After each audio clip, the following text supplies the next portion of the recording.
Oké, in de live zijn.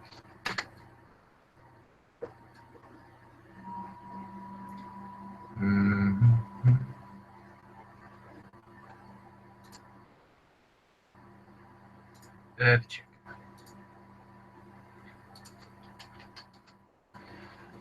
Google Hangouts ben ik live, maar op Google, op YouTube ben ik live.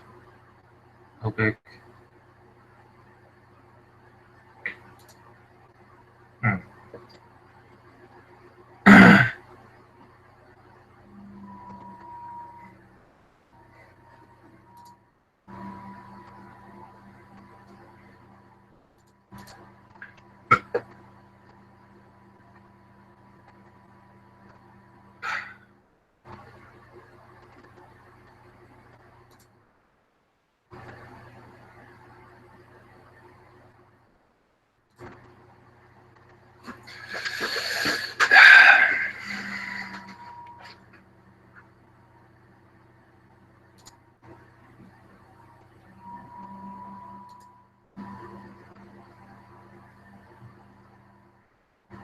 Can that one watcher give me a comment or a link on YouTube?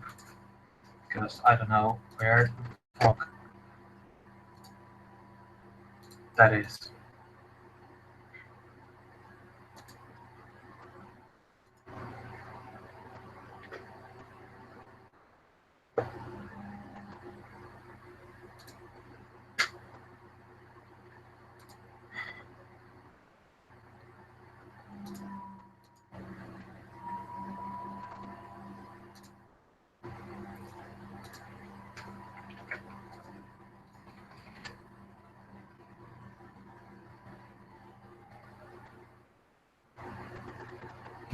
Ja, kijk.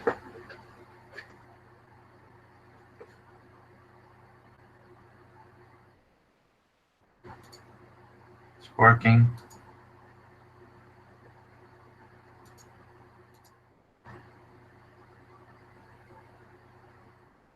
Okay.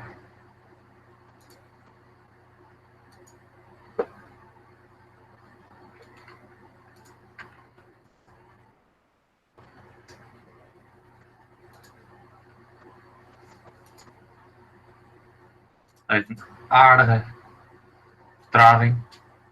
Maar fuck it.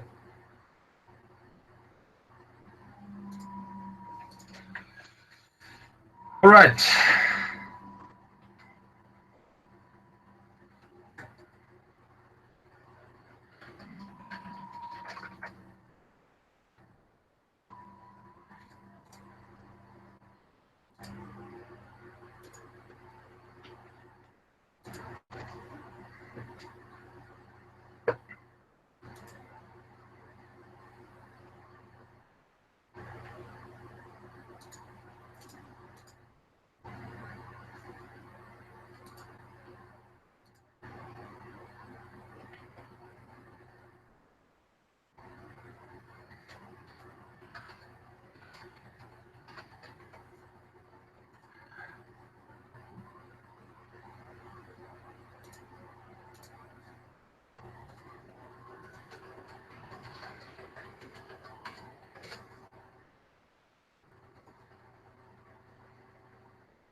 Ain't not fooling.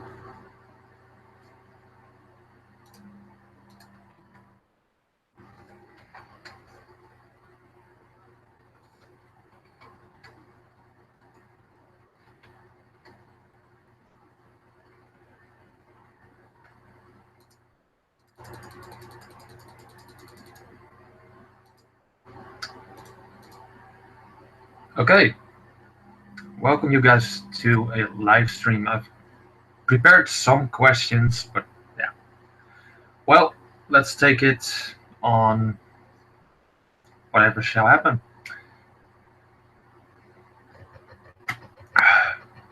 Okay. So, if anybody's watching, please say hi in the comments of future. If I can receive any freaking thing. Because my internet is shit. So, hopefully I'll be joined by several other people. So, yeah. If you have some questions for me right now, because I'll be joined by a few others, I hope. Yeah. Let's go, I think. Hi. Hi, Mark.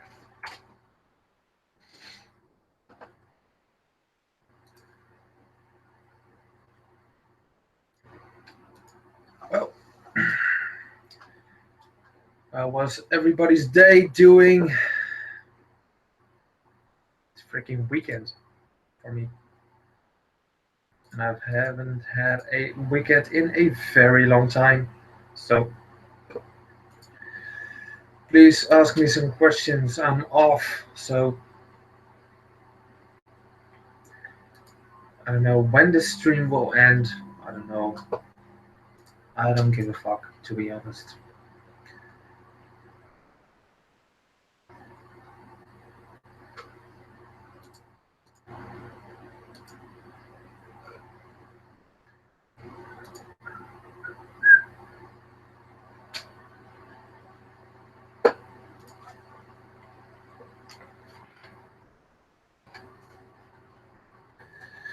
I'll be sending around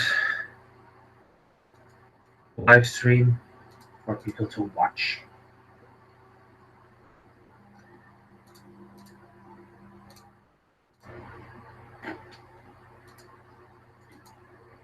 I've got some news for you guys that everybody is really going to like.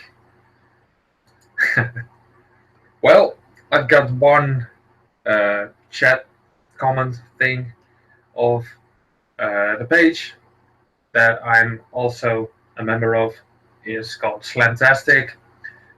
Do you even slam? Well, I guess so. I'll be seeing Party Cannon tomorrow night at Arnhem in a venue in Arnhem. So, yeah, I think I'll slam. Hills from the Netherlands, Charlie. I'll see you in a bit.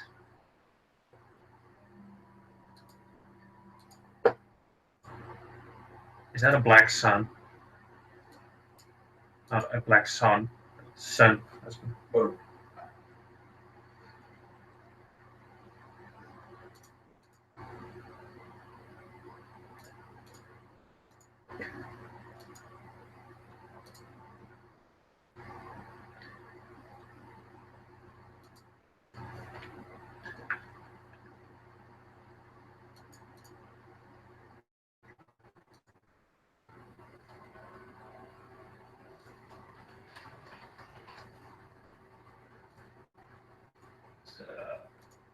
Molester moon. Jesus Christ. That's horrible. But yeah.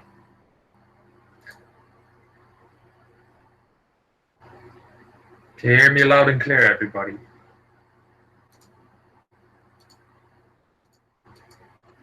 Come on, Slamtastic. Ask me some questions.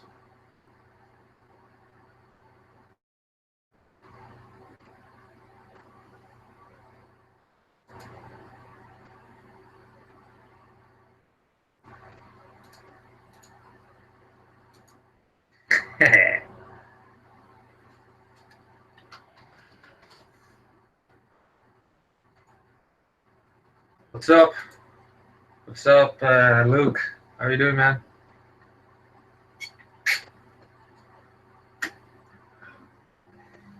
Got some big news coming in a few minutes, so prepare for that.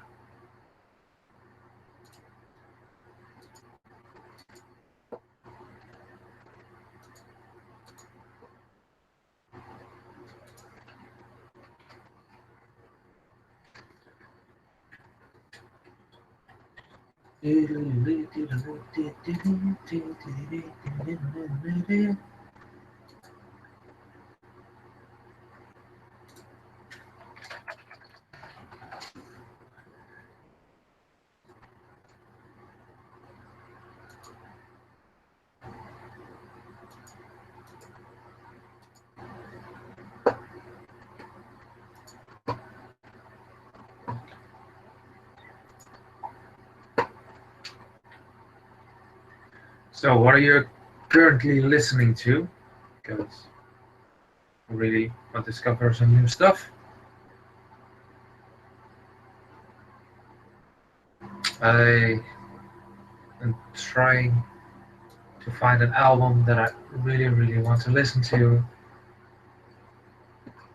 That's some soothing.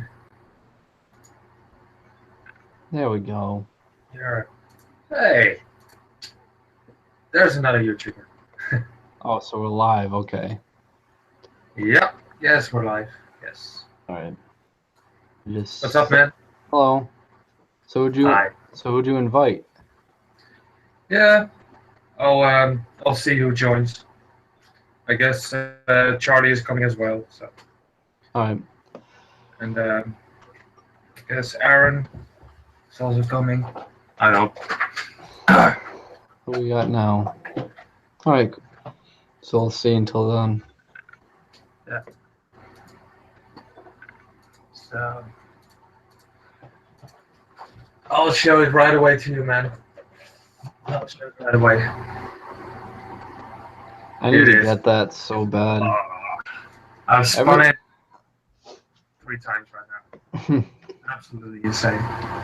I gotta ask, are you gonna do that vinyl tag 20 questions? Because I'm uploading my video for it tonight. Yes, I'm planning to. I'm really planning to. I really like the idea. Yeah. I really like it. But I don't know if it counts if a female singer is part of the group. I think they might mean like singer-songwriter. Yeah. Shit. Because Anna von Helswolf. Mm-hmm. I think if it's allowed, I'll put the Civil Wars. Maybe you've heard of that. Yeah, I've heard of them a few times. Yeah, I guess that counts in some way. I'm trying. Is that like that folk rock outfit? Yeah. Yep. Yeah, they only made like a few albums, right? Yeah, like 2 or 3 albums. They're freaking amazing. I know they actually won Grammys from it. I think. Really? Yeah. Like. Shit. That's insane.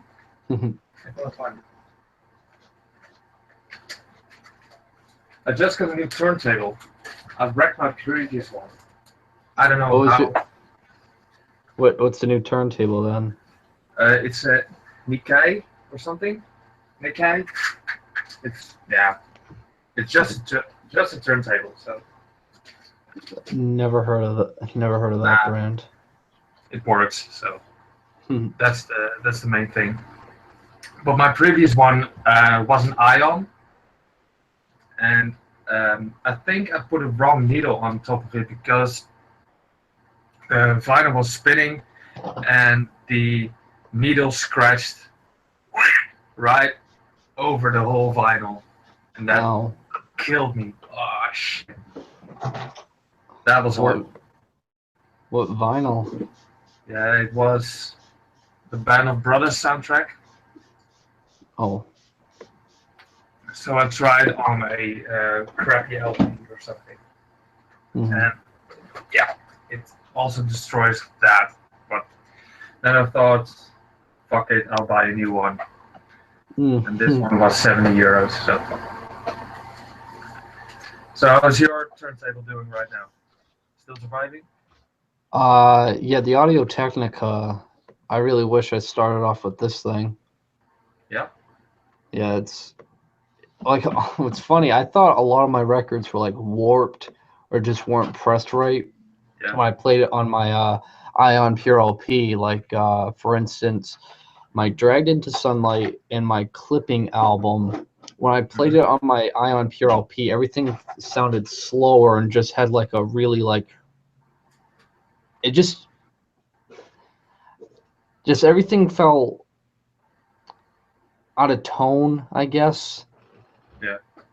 Like Clipping's vocalist Davi Diggs has like a very I don't know, I guess it's called like gangster type of, flow. And in his voice, he honestly sounded like Biggie when I would put it on the Ion Pure LP. It was so weird. Oh, But that's so weird. yeah, but now putting it on the Audio Technica, it sounds like I bought a whole new vinyl. How it sounds. But is it better? Oh, way better. Everything about it's better. Oh, that's really cool. That's really And the scary part is that's actually the Audio Technica is cheaper than the Ion Pure LP I bought. That's the scary part. Oh, jeez. That's really absurd. I bought this one for 70 euros. My previous one was 60, but I bought the store copy. Didn't have a box or adapter or stuff like that. Just a needle and that's it. And I got that one for 60. That was the Ion. And my very first one was shit. What was that there? Lenko. Never heard of it. But a record store is also selling vinyl players. So yeah, they told me like, yeah, we restore them by ourselves, and we are highly qualified. I don't know what the fuck they are, but but they sold it to me for 45 euros, and I was like, yeah, fuck it. So, which question did you like the most of those 20 questions? All right, let me pull them up again. I got them in my notes. It's like the thing that the only thing I feel like people aren't going to like about this is that I feel like I've been asked this a lot of times when I do Q&As, like most valuable and first record ever. Yeah. Like I've brought this up multiple times, so it's got like that was the only thing that sucked about it. But prize possession, I don't really feel like I need to tell you that one. A rarity, I did. Yeah. No, actually, a good one. A good one was a feel good album, because I feel like a lot of people are gonna be surprised with who I picked for like my feel good band. That's a nice one. That's nice. And a rainy day, that was another good one. Those two I thought were really good. Oh, Zina, let's say something in Dutch. Hello. Yeah, that feel good album is going to be a pain in the ass for me as well, but yeah. No, mine was surprising. Like, I feel like a lot of people are going to be surprised by my feel good album. And that's really cool. And the record store day one, that was like a painful one to answer, because I've only bought one record store day exclusive vinyl, and I absolutely hate this album. Like, I was anticipating for it, and it was just such a failure of a release. Was it the Testament one or not? No, this was when Sun released Canon. Oh yeah, that 20-minute album. Yeah, 30 minutes, which for Sun, that is insanely short. It has 3 songs. Yeah, I bought this one, and I am going to show it. I bought this one on the record day, and I kept the price tag on it to remind me that I'm such an asshole for not looking it up on Discogs. On Discogs, they are selling it for $8, I think, right now. Boy. I bought it for this price. 22? Holy fuck, dude. Yeah, $22.99. Oh, a freaking 7-inch. Ah. With 2 songs. Oh my god! I've never spent more than $10 on a 7-inch. I think the most I've ever spent on a 7-inch was when I got Reek of the Unzen Gas Fumes, Verminous Uprising. Yeah. And that's when it just got. That was like probably the most expensive I've ever spent on a 7-inch. Yeah, this is mine, and I bought it in first place for my ex, and she told me like, yeah, I don't like those songs that are on that one, so you can keep it. And I was like, yeah, okay.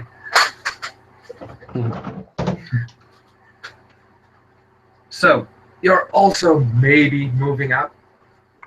Yeah, I know it's starting to look more of a possibility. I know Okay. it's not guaranteed yet, but it might happen. Like I guess like the only reason why I'm not like it's gonna happen is Mhm. even though I'm working like 5 days a week, Yeah. it's like for all I know, next week the regular could come back in and I'm back to 1 day a week. Like that's the only reason. That's like literally the only thing stopping me because I am making enough to move out. It's just the fact that I don't want it to be like, well, you're back to working 1 day a week, Wyatt. That's One the day a week, man. Oh, I mean, Pretty- there's also two if I accept doing Sundays again. So I'll just say 2 days, I guess, if Well, that really makes a yeah. difference. Well, it's a weird thing at my work. Um, one colleague has some kind of burnout right now. Mm-hmm. It's really horrible for her, and she's been working for 30 plus years at the same company, and she is being treated like shit right now. So that's 30 years. What the fuck? It's 32 years, I think. Oh my. And yeah, she has a small burnout, and Mm-hmm. so she's out. And we're with four people on the place that I do on the breakfast, and one guy was actually a really good mate of mine. He told me like, yeah, dude, I have to go to the dentist and get two teeth pulled out. But then he went to the dentist and he said, you need to go to the hospital immediately. Hmm. So he is out for a week as well. So, yeah, that's really shit. Hmm. And I really need to work more, more, more, and more. But yeah, money. Yeah. So, did you get your Ash Datus CD yet? Which one? Remember the one I showed you all about those vocals that just sound. Yeah, You got I've that? contacted the guy who was selling it on Discogs for €5 or something. Mm-hmm. And the shipping was $21. What? What? Yeah. What? And I told him like, dude, that's way too much. And he got all freaking angry about me because I didn't read the terms and conditions. I was Ah, like, dude, 21 fucking euros to send it over. I don't like. I feel like a lot of people, what they do with CDs is they'll do it insanely low, and then when they do the shipping, it's like they're adding in the price they want to sell it for. Yeah, I That's what guess they that's one of do. those That's people. Yeah. it's got to be it.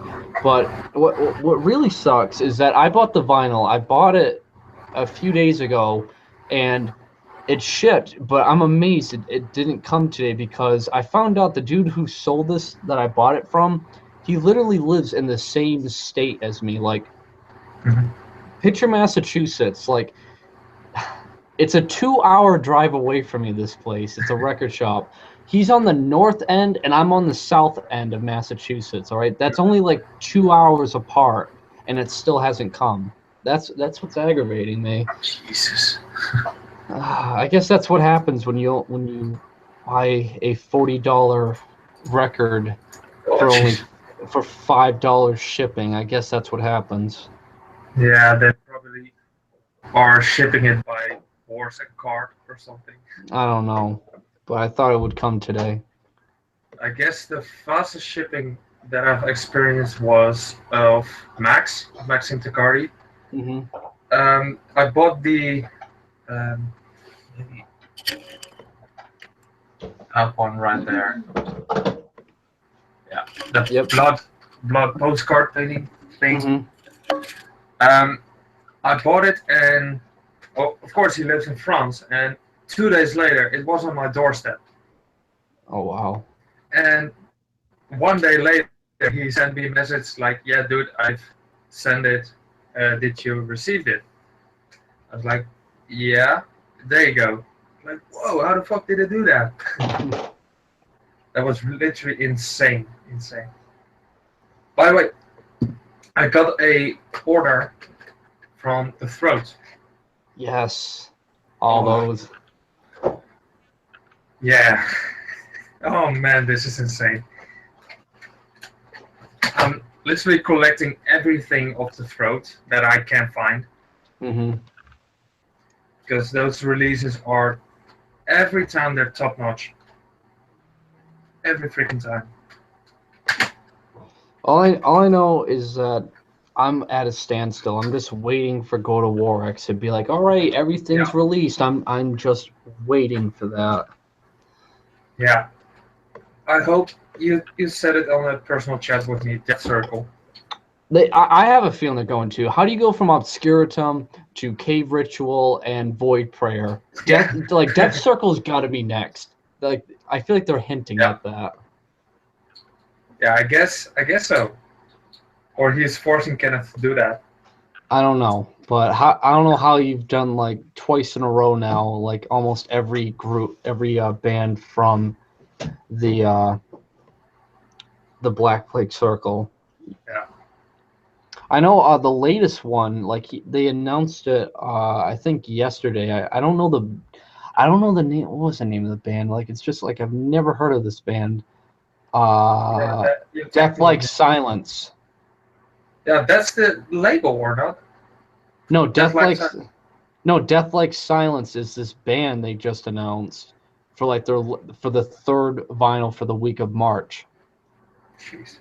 So I have no idea who this is, but I'm just gonna take a blind buy because I did the blind buy with Obscuratum, and that really Oh, fucking paid off. Okay, because oh, you lucky bastard. originally when they announced Reek of the Unzen Gas Fumes, I was like, that's all I need. But the thing Yeah. with Go to Warex is that shipping is insane for understandable reasons. It's all the way from Yeah. China. Yeah. So I'm like, I got to make it worth my while. So I was like, I'll just buy Obscuratum. I know nothing about them, but I got to make this worth my while. And to be honest, I honestly like the Obscuratum record more than the Reek of the Unzen Gas Fumes record. Yeah. Yeah. In some way, I'm so bummed that I didn't bought that one. I Dude. did the Rico Dance and Gas Fumes, and I am in love with that one. How it looks with the small banner. Jeez. Yeah. Oh my God. I've been wanting a 12-inch by Reek of the Unzen Gas Fumes for the longest time. And Yeah. speaking of which, I'm gonna let you and everyone else who's watching this, Merchant of Death. That distro can go fuck themselves right now because I am insanely pissed off at them. They were the distro that had the Reek of the Unzen Gas Fumes split with those two other bands. Yeah.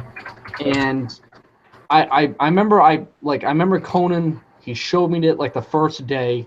I bought it immediately. I saw it like an impulse buy without even thinking.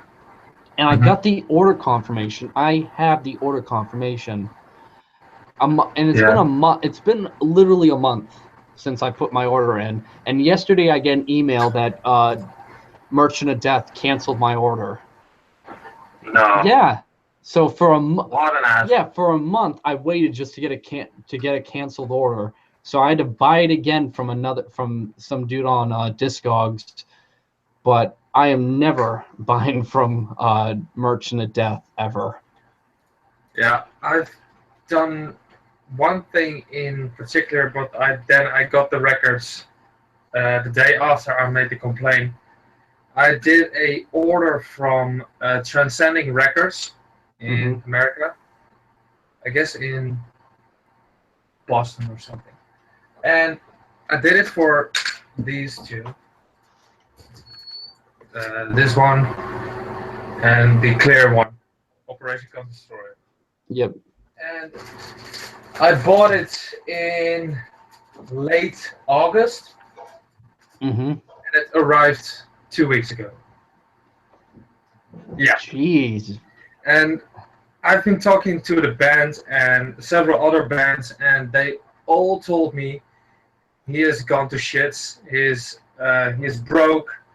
He is in debt for 60,000 euros or something, and you will not receive it. Please make a PayPal claim. And 2 days later, it was on my doorstep. Huh. He said, "Yeah, I've already sent it. Here's a tracking number," and he sent it on the 18th of January, and I've ordered it at end of August or something. That's the most horrible experience I've ever had with a label. I think probably the longest I ever waited, and this is understandable because this is when Greece like went bankrupt. I remember I bought the special edition CD of Darchon, which if you're wondering what Darchon is, it's like just dark space worship, black metal. Yeah. And it took them 3 months to get it to me. Oh jeez. 3 months. That's horrible. I'm still waiting for a package from Bog Phantom. He sent it around Christmas, which was a big mistake. I guess. I guess you can relate to that. Yeah, it gets pretty hectic. Yeah, that's horrible. But yeah, I'm trying to get rid of some records and mostly old school death metal. Yeah, there's a lot of records I need to get rid of. A lot. Yeah, I've got like 15 around here that I want to get rid of. So if anybody's watching that is wanting it. Oh god, they're always watching my video. Shit.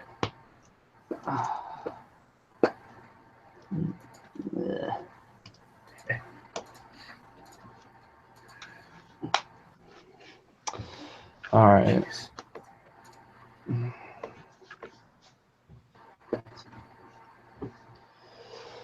But yeah, a few records that like recently I just finally got rid of my Leviathan Scar Sighted. I got rid of my everybody wants to get rid of that. Scar Sighted. No, not Scar Sighted. I mean True Traitor, True Horror. I got rid of Scar Sighted a long time ago. So I'm finally ridden free of Leviathan. I got rid of my. Everybody is regretting of buying that box set. That is the biggest mistake I've ever done collecting records. That will forever be number one. But I regret that. I regret that every single day. I could have got something way more better. Because it was expensive and it let you down or something? It was expensive, and it comes with like so much unnecessary stuff. Yeah, okay. Well, I've seen a much worse one, and I believe Canyon has it, and that's the box set of Dead Reptile Shrine or something. What? There's a box set for Dead Reptile Shrine? Or no, Dead Raven Choir. Sorry. Oh, that's that one. That's the cheapest box set you can find it. Dead Raven's Choir. Is that really weird black folk band? Yeah. Yep. That box set has over 12 pages of just trees. That's it. Okay. That's really absurd. But wow. I guess it's on sale on Discogs for a few, let's say 10 euros or something. Mm-hmm. I'm tempted to buy it just for the money, just to have it. But the only box set that I have is the Moonblood from Hell one. Wow, that's awesome. That's the box sets I have: Summoning, Mass Effect, and looks so freaking cool. Yeah, it's awesome. The roads on the side. Oh, it's sick. Long day?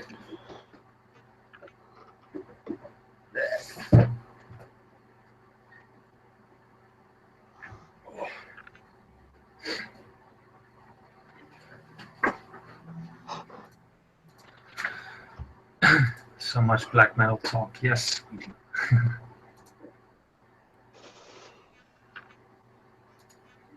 Yeah, I heard Lacerated Enemy is also very long, taking very long with their orders.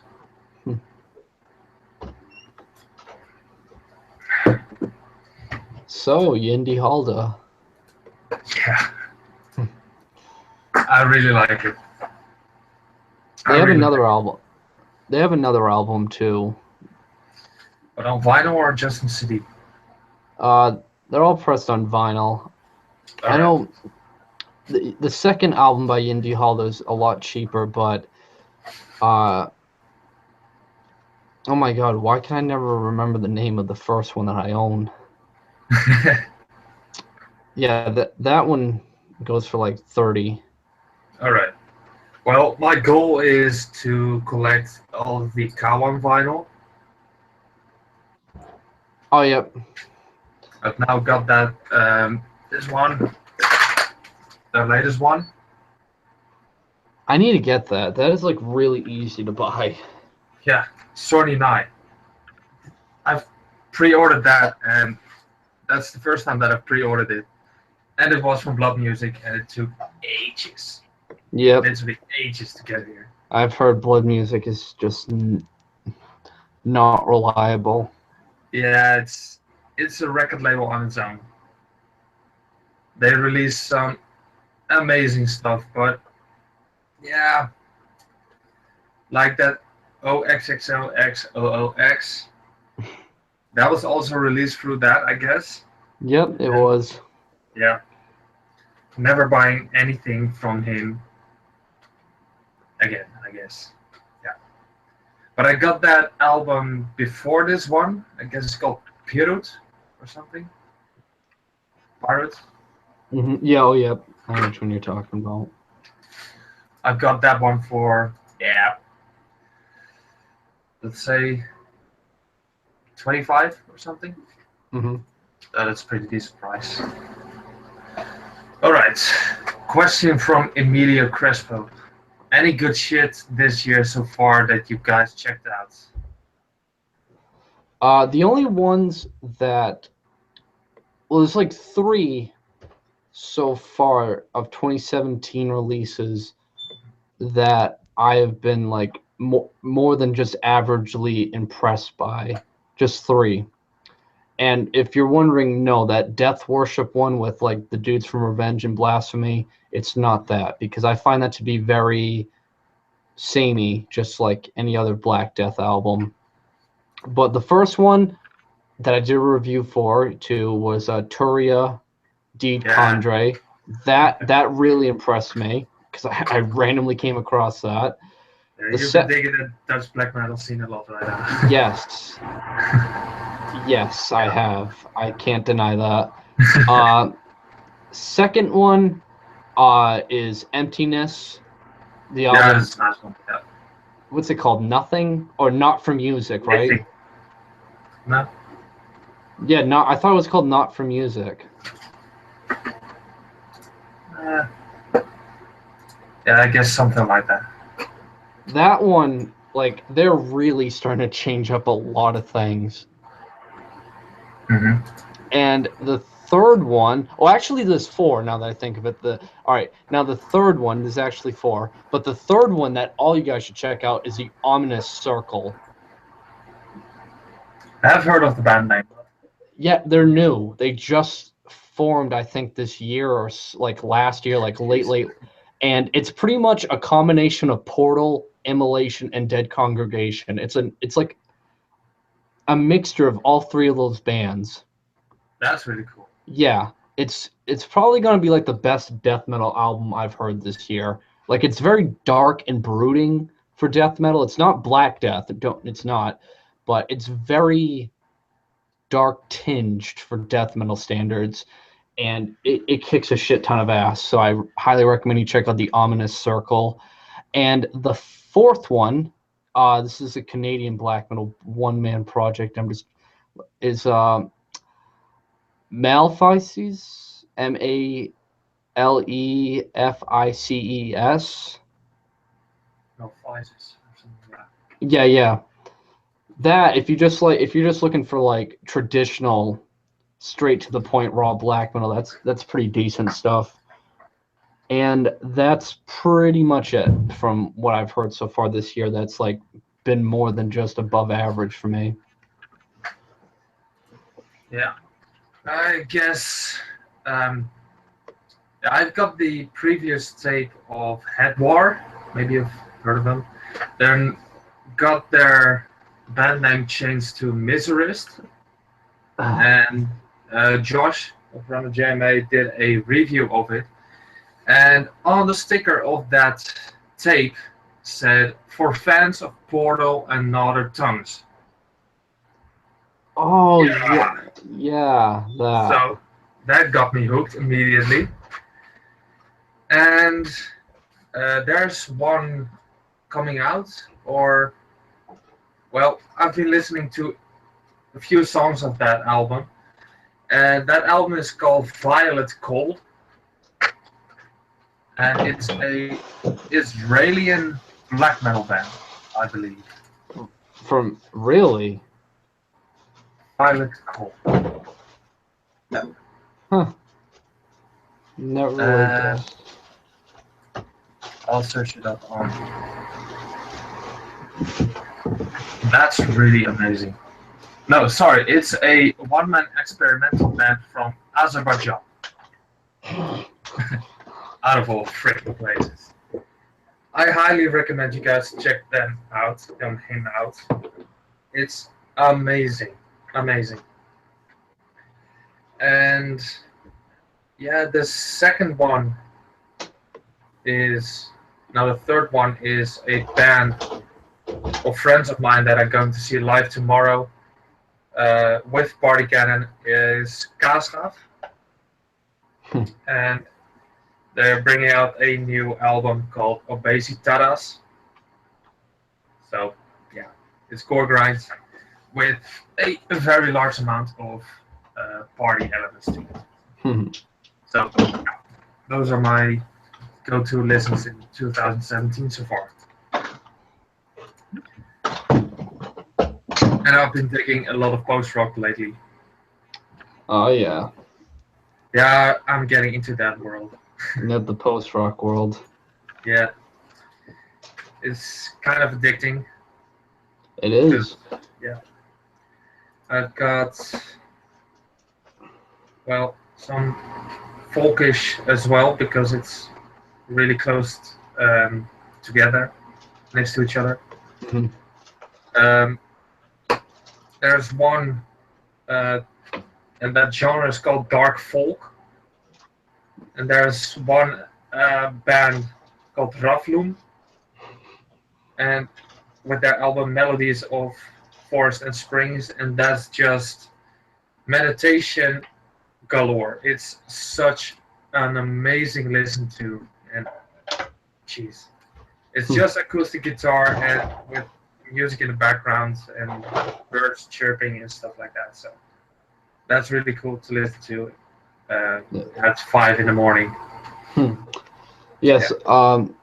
One of the guys brings up Mono is a very good post-rock band. One thing Mono did I think is amazing. They did a collab with World's End Girlfriend, which World's End Girlfriend. Oh, I feel like I'm saying the band's name wrong. World's End Girlfriend.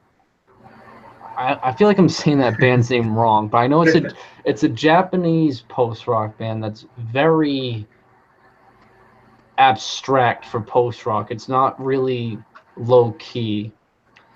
Mm-hmm. And that dude did a collab with Mono. It's pretty. Mono is amazing. Yep, and they did. It's pretty brilliant, actually. I just gotta. Yeah, I've been listening to Mono frequently, not that much, but frequently. And I guess they're Dutch, and a band called Gold, G-O-L-D, you pronounce it, I guess. That's amazing stuff as well. That's Jesus. Mm-hmm. And I don't know if it's a 2016 or 17 release, but I just got last week back from a stoner metal gig, and I've done a review of it. And this band's called Komatsu, and it's an amazing album, just breathtaking. Mm-hmm. It's just so slow and so heavy, and it's really cool, really good. Um, yeah, Violet Gold is sick. Yeah, indeed. Yeah, I just want to be sure. It is World's End Girlfriend. That's the name of it. I just want to be sure. Yeah, very interesting stuff.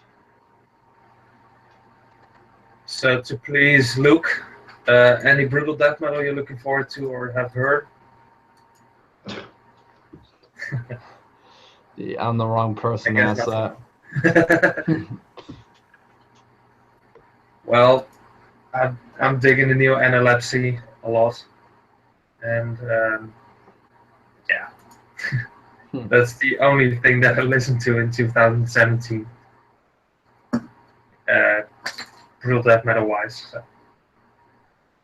I'm not digging the brutal death metal and old school death metal styles lately. So. Yeah. And I guess I've told you, but I can't remember. Mayhem is playing a few kilometers away from me, and they just announced a support act. Yeah, Dragged into Sunlight. Yeah, that's awesome. Yeah. I would literally go just for Dragged into Sunlight and probably stay for like a quarter of the set of Mayhem. Yep. I'm definitely going to do that because I was talking to the organizer that I met 2 days ago, and he told me like, "Yeah, I know Mayhem. They're so awesome." I said, "Yeah, I know Mayhem too, but Dragged into Sunlight are probably going to give a better show than them." Yeah, they will. So that's a fact. That is a fucking fact. That's not an opinion, honest to God. Like, that sucks. We see here we get Mayhem and Inquisition. You guys get Mayhem and Dragged to Sunlight. That's fucking unfair. That is so unfair. Yeah. And the funny thing is, there's no support act underneath that, so it's, I guess. Yeah, Dragged into Sunlight's gonna. Dragged into Sunlight, what they do, they play the whole set of Hatred for Mankind. They play every song off of that. Oh, you're jealous. That's so awesome.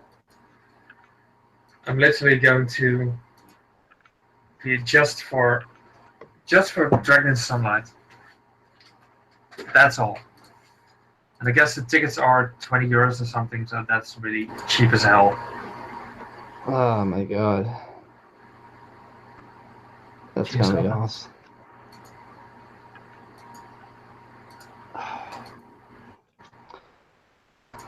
I heard Dragged into Sunlight, they're gonna do an EP. I've heard it might be with the dude from Macabre. Oh, that's pretty cool. Yeah, they're gonna do a collab with that. But yeah, they should have something this year. Yeah, I guess a lot of bands are brewing stuff like Summoning. Yeah, I've heard a little bit. It's not guaranteed, but I've heard a little bit. And pretty much like half of Profound Lore's rosters releasing stuff. Yeah. And what else? Aqui should be having his album come out this year. Oh, that's cool to check out. Yeah. I guess a lot of projects of Kenneth are bringing stuff out. Oh, of course. He only has like fucking 50 of them. Yeah, so that's a guarantee for every freaking day. Yeah, practically. And probably Northern Tongues is going to release an album. Oh, his other project, D Magia Vertrum, is. Yeah, indeed, yes. I can't wait for that. Oh my God, his other and of course his other project. I always forget how to pronounce it. It starts with a P, but Iron Bonehead's gonna be releasing it in April. I'm gonna check it out. It's probably a Dutch name. Yeah, it's weird to listen to because everything I've heard from Maurice has been like abstract and noisy and avant-garde for black metal, but this project that he has that again, it starts with a P, is very like black punk. It's Black not. Punk. Yeah, black Is punk. it Black Mouth of Spite? No, that's his black noise. That's another black noise project by him. That's awesome. But it's one big long word. I'll see it. Yeah, All right. that's pain in the ass. You know what it is? No, it's not Dutch, but yeah, fuck. Yeah, that one. The Riff Legaton. Yes, that one. Oh Yeah, my god, I can't I wait. guess. I got He had a his. full length out in 2015. I own that, and it's really cheap on vinyl. That is a killer album. But yeah, listening to it is just weird to me because I'm so used to him doing all these noises and audio clips and all these Yeah, weird things. And that one is just like really stripped down black punk. That's what it is. that's really cool. I've sent some stuff to Canyon, and it's kind of NS. Well, kind of. It's straightforward NS. Hmm. Such an amazing album, and I bought it for €3.50. An NS band? Yeah, they're called Moonreich. Yeah, Oh my god, that sounds yeah, pretty NS. yeah. I'm friends with Dave Main on Facebook, and he is a lucky fuck. He fucking got Order of the Death's Head vinyl, which that is like retardedly limited. Not like Yeah, limited like 103 copies. I got fucking two. no, it's limited to 88 copies. That fucking Oh, vinyl. and he's got two. Yeah, he's got two of them. Why not? No, he got it through a fucking Breath of Pestilence. That What the fuck is that? That's a distro too, but you have to do it through mail order. It's not like you can just put your debit card in or whatever. Yeah. So I didn't understand it. And what sucks too is that is also the same label or distro rather that released the Der Strömer Rikadians and Gasfumes vinyl. Yeah. Like I thought it was only on CD, but that was also pressed on vinyl through them, and I missed out on that. Oh, that's really shit. That's really shit. Yeah, it kills me. Yeah. I'm starting to dislike Der Sturme more and more. I can't stand that band. The one thing that's nice about having that split on CD is that I'm able to skip over Der Strömer. That's the one nice thing about it. I can't stand Der Strömer. It is like very simplistic. Hey, we're Nazis, isn't that? And that's it. Like that's all it's been with that band.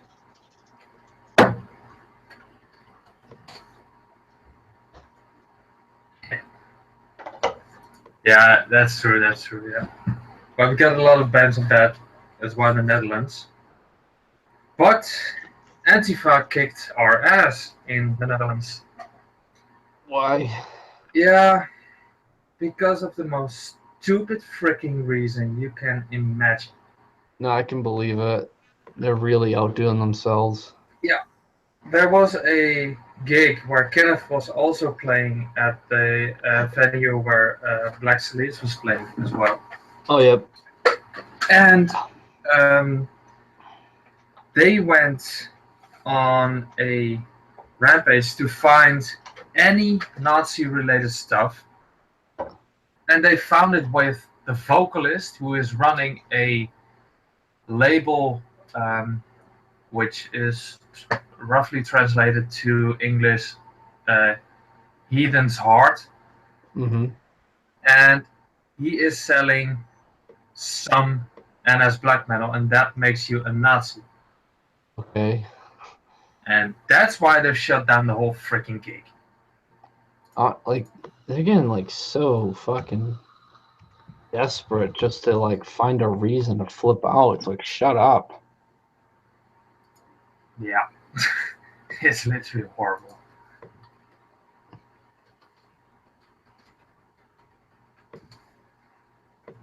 And they're all threats about Marduk right now and stuff like that. Mm-hmm.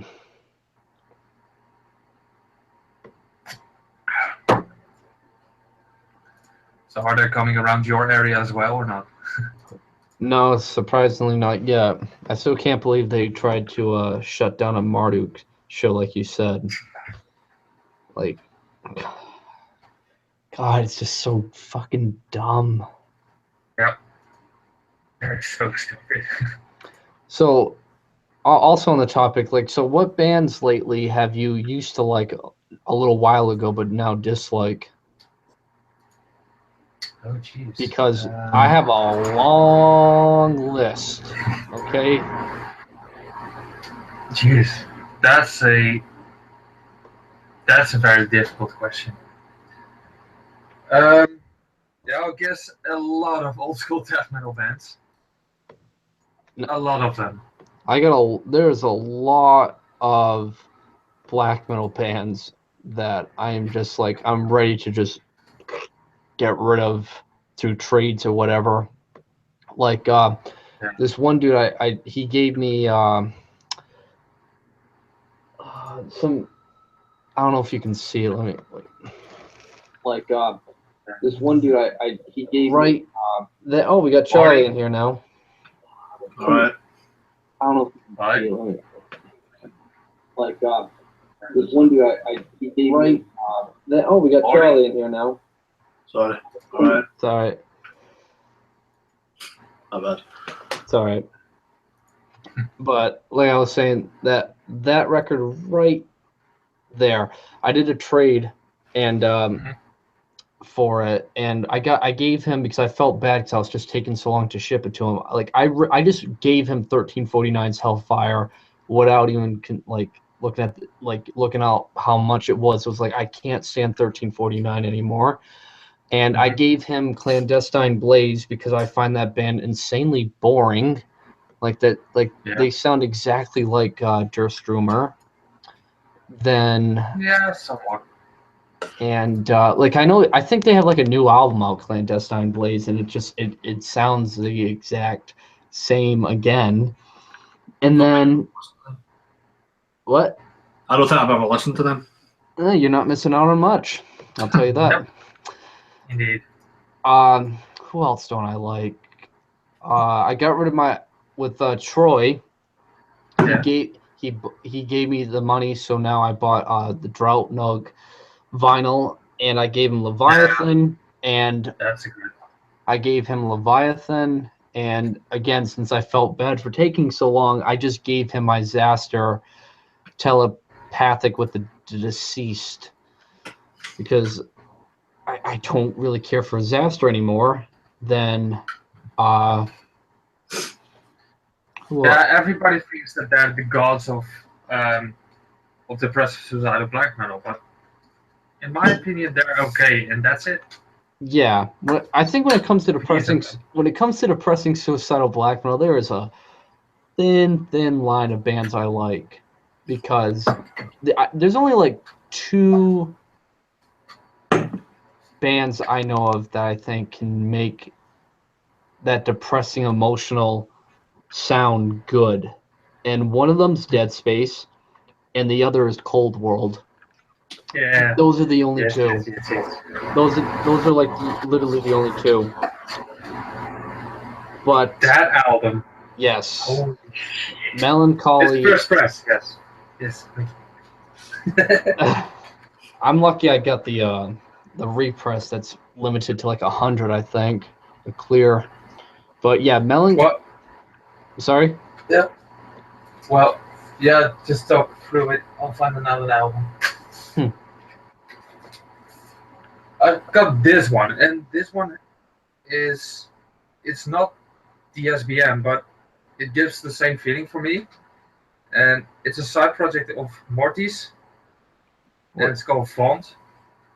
And I've always been looking for this copy on Discogs for over half a year, and I decided just to buy it. This copy was a little bit more expensive because it has the poster. and looks really fucking fucked up. But Oh, yep. and Beautiful. and I bought it, and 2 days later, the repress came out. I Oh, bought it wow. for 85 euros, Ah, dude. Dude. and the repress came out a day or two after. How much So- did you spend on that? Yeah, How much? 85, including shipping. Also, someone put in the chat, Thy Light is another really good DSBM band. I don't know why I always forget them. Yes, it is. Thy Light is another good one. Sorry for not including them. It's very, very good. But like, Yeah. I think the right way to do DSBM for me is I want you like the DSBM band to sound like miserable, not like depressed, but like angry, miserable, and bands like Total Self Hatred and Droutnog do it exactly what I'm looking for DSBM. Yes, indeed. Yeah, if you got that whiny, yeah, I'm depressed and that's it, and I'm just gonna talk and scream about it. It's too cliche. You got that. Yeah, I can't. No. And another band I've started to dislike, and a lot of people seem to get upset with when I bring it up, is Revenge. To be honest with you, the more I listen, Never liked them. the Never more liked I them. listen to them, the more I'm like, why? Because here's my problem with Revenge, that it happens all the time, is that, yeah, like the first 5 minutes you listen to it, it's, it's intense. You're hearing all these blast beats and these riffs and this dude yelling everywhere. But then it's like after those 5 minutes, I just space out because I'm just hearing just all the time. And then like the only time my attention gets back on to Revenge is when they slow it down. And this is when everyone says, oh, they're so oh my god, what's the word? They're so diverse because all they did was slow it down. It's like big fucking whoop. They slowed it down. Holy shit. And it's like now I'm noticing it's like I'm like for those 30 minutes that they play, I'm just like 90% of that is just me spacing out. So Yeah. don't expect me to be shown any more Revenge on my channel. No, I've never shown any Revenge or Sargeist or Black Witch. Sargeist is another band I don't see the big appeal with. You leaving? Yeah, I gave it. Oh. Like, I hate those vocals of Sargeist. I can't stand those vocals. Yeah. I can't stand Shining anymore. Same here. Yeah. I've got one record of them. I might be getting rid of it, but the artwork is pretty cool. What's the artwork of? Is it like a hand cutting itself? Nah. It's very dark. It's some kind of girl. Yeah. It's called the Eerie Cold. And the intro is a guy just being angry as fuck for over 2 or 3 minutes, just yelling and screaming out random words for the first 3-4 minutes. That's so weird when I put it on. But yeah, that's one of the bands that I don't like. And probably a death metal band that I was into a lot, but not anymore, is Sulfur Aeon. Really? I still like them a little bit. Nah, I might get rid of the latest album. Oh, I don't like it that much anymore. I'll buy it off you, mate. From them. Yes, that's Slipcase one. Slipcase final one, yeah. I was really into their very first one, which is freaking amazing, but I guess I didn't like it that much anymore. Yeah. Oh, and also, here we go again with another band. Ever since I got really into the Black Plague Circle, I don't really find anything special with Black Cilice anymore. Ever since I've discovered the Black Plague Circle, because it's just like my thoughts on Black Celice are like very similar to Revenge, where it's like when you first listen to it, the first 5 minutes, it is very different. The howls, the raw production, but it's like, all right, now for the next 40 minutes, that's all it is. Is it just like when you hear more stuff like it? You mean like Revenge? Like, is that what you mean? Or yeah, like no, like like how I look at Revenge is how I look at Black Celice. right. It's like those first 5 minutes, you got my attention because it's very different. Okay. But it's just like then it's just that thing you heard for the first 5 minutes. It's going to play out for the next 40 minutes, and I don't want to buy a record and just zone out and forget what I've been listening to, because that's what happens every time I listen to Black Celice and Revenge. I completely forget what I just listened to, and I don't want that. Yeah, I can see that, but Black Celice Live was a whole nother experience, in my opinion. I bet. Like, Revenge is a completely different experience live. I'll say that about them when I saw them. And I bet it was like that for Black Celice. I don't deny it. But buying their studio stuff, it's just, I don't want to buy something and completely forget what I've been listening to. No, why would you? Oh. Yeah. The only band that I can think of that I don't like that I used to like is Mayhem. That's understandable. I was quite an obvious one, but I never listen to Mayhem anymore. And that's totally understandable, because I think a huge reason why people love Mayhem is because of De Mysteriis Dom Satanas, and I think a huge reason why that is so praised, not only because of Attila's vocals that were very different for the time, but like it's so controversial and so infamous for all the shit that happened before making it. That's like, come on, let's really be honest here. That's the main reason. Yeah, the album is being praised by that whole Burzum versus Mayhem stuff, and Vartvikenus and Euronymous and and stuff like that. The only album that I have and I do like is Death Crush. That's pretty intense for back in the day, I will admit. That's the only thing that I regularly listen to from Mayhem. And not fanboying about Burzum, but Burzum has always been my go-to versus Mayhem. Yeah, come. Oh, yeah. I don't understand how you can compare Burzum to Mayhem. They're completely different. Yeah, Burzum has like influenced like literally every atmospheric black metal band out there in some way.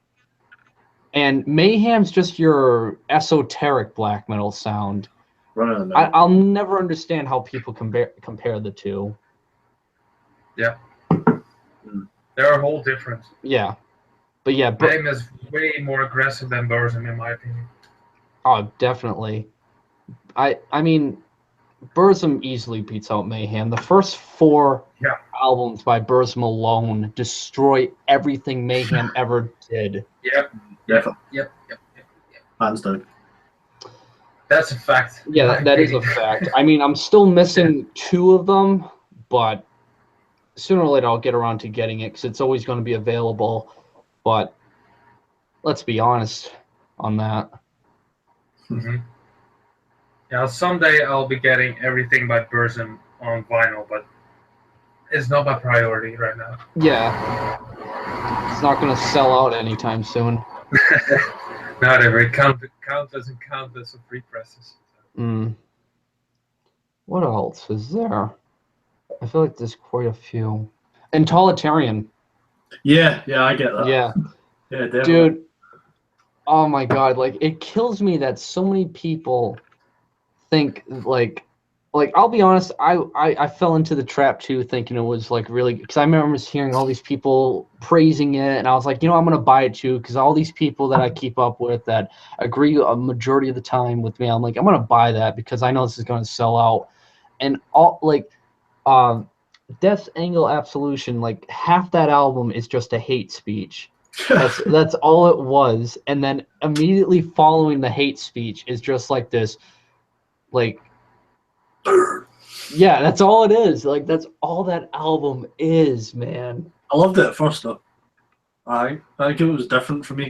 If what I was, Yeah, I mean, again, it's one of those bands that when you first listen to, you're just amazed by it because you've never heard anything like it.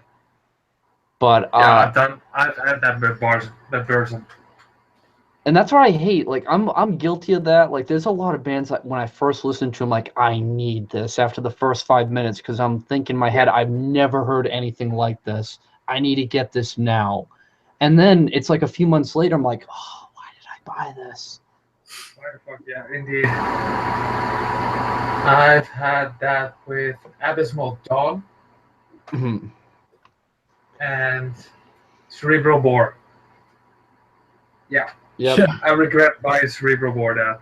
yeah, I get it before as well. That was my first Brutal Death album I ever heard. But Yeah, same for me. a couple of weeks later, No, it it was was a good album. fuck, what's the title? Their album is called Ingesting Paternity. Visceral Disgorge. Yeah, That's the first brutal death metal album that I've ever heard. And I bought that on vinyl in the Meriden Death Fest. And I've been spinning it once after that.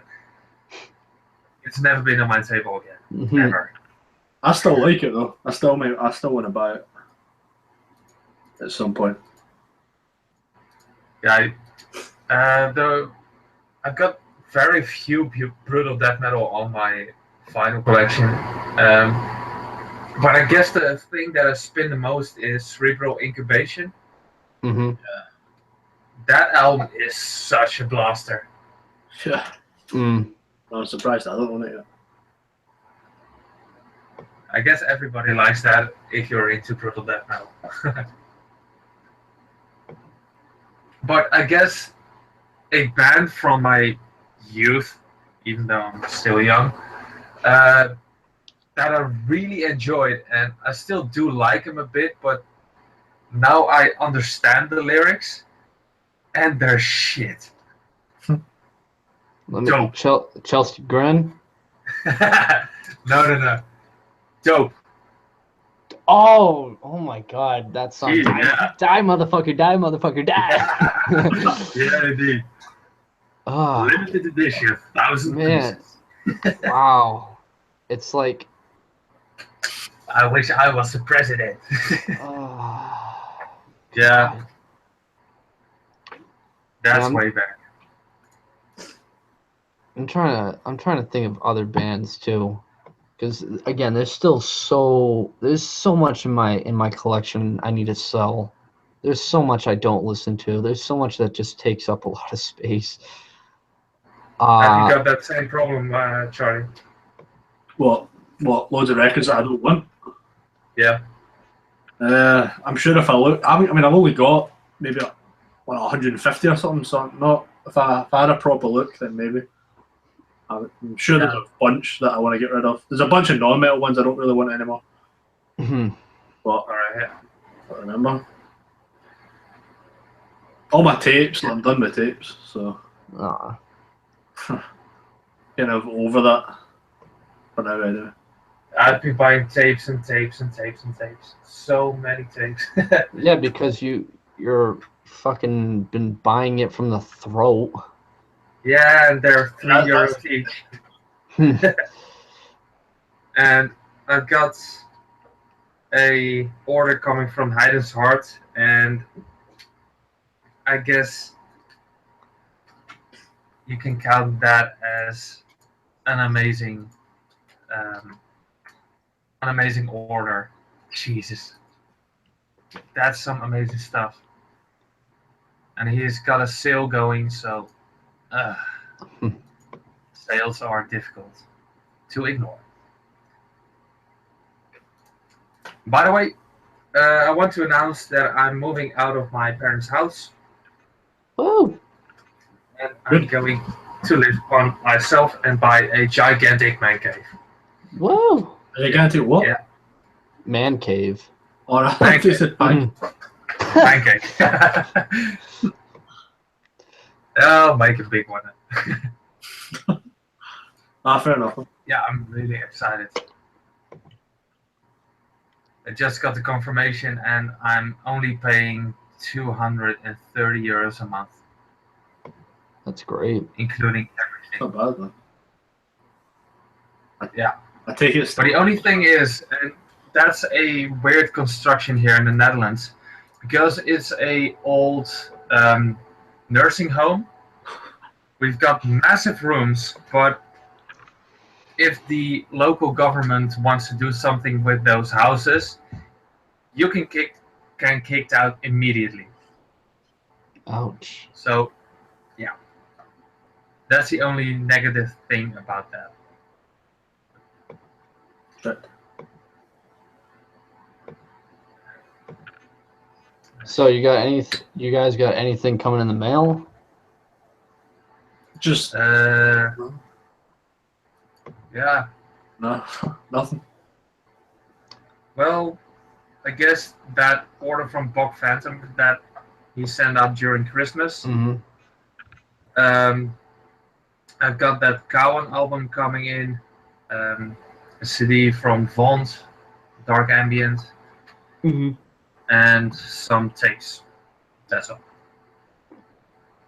I am still waiting for the, like I said earlier, the Ash Datus vinyl, Mm-hmm. the Drought Nug, which I don't expect to come in anytime soon because that's being shipped from the guy himself, who's all the way in Australia, so that's gonna take a while. Mm-hmm. I feel like I did buy one thing from Fallen Empire because they're finally back up. I bought one thing from, oh my god, what's the name of this distro? Hold up, I need to find it. This is bad. Shit, where is it?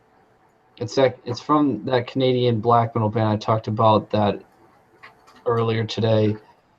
Yeah, from Final Agony Records I bought. And the big one, because of getting somewhat of my money back from the Iceland tickets, I got a Uvia album coming in. Yeah, you told me. Shit. I can't wait for that. Is it true that Uvia is gonna like call it quits after like 3 albums? Well, they've done a free gig 50 minutes away from me, and I didn't go. What? Dude, holy fuck. Do you realize what you missed out on? Not just a Uvia show. I'm being dead serious. Not only did you miss a Uvia show, but you know what they had exclusive for their European set that you missed out on that probably goes for like $200 bucks easily? What?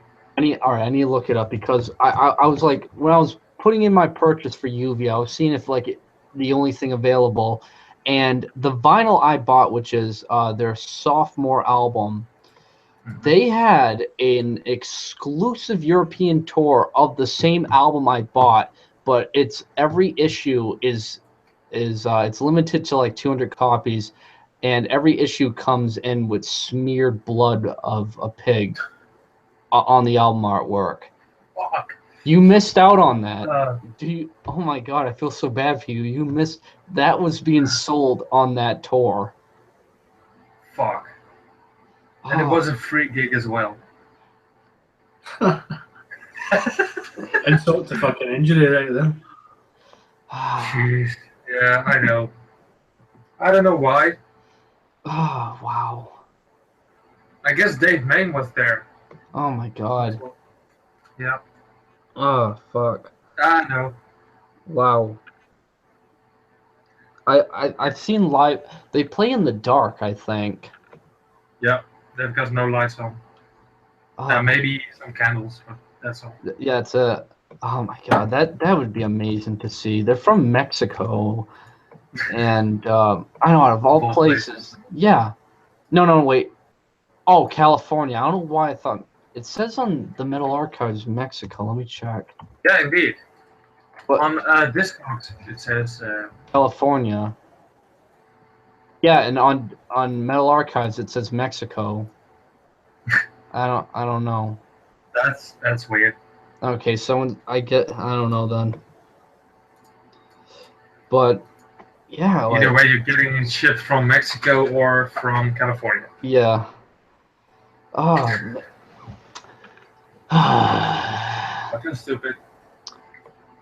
All I know is that ever since then, I've been like keeping a close eye on Fallen Empire records.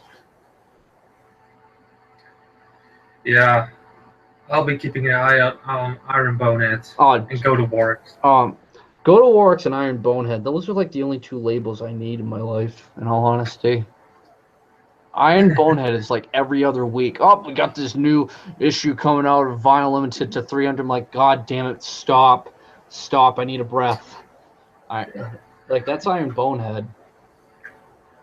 You need an automatic payment. Honestly. To get paid. Honestly, like. Jeez. They're very good. They're very quick. Yep. I know. Even though they're all the way from Germany, they come quick. Yeah. Actually, I've got one thing coming in the mail. I've got a 7-inch from Gendo Akanai. The fucking light grind. Oh yeah. Mm-hmm. From Chris. Aye, from Glasgow, yeah. Yeah. And that's some fucked up grindcore. Very fucking intense. But it was I think it was like September or something. They announced it, and I pre-ordered it then. It was meant to be released on December. Still no notification on it yet. So just waiting. That's it. Nothing else. I just got a very cool soundtrack in. I saw it in a record shop, and I think you both will like it. Oh, you jammy fucker. Scream 1 and 2. Very cool. That's the only horror movie genre that I like, slashers. Yeah. That's all. That's cool, man. So, any new questions? No.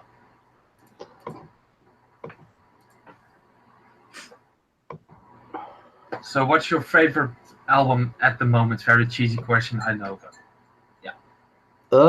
I haven't listened to much to give a definitive answer, but I guess Turia, only because that's been like the only album to actually make me want to do a review about.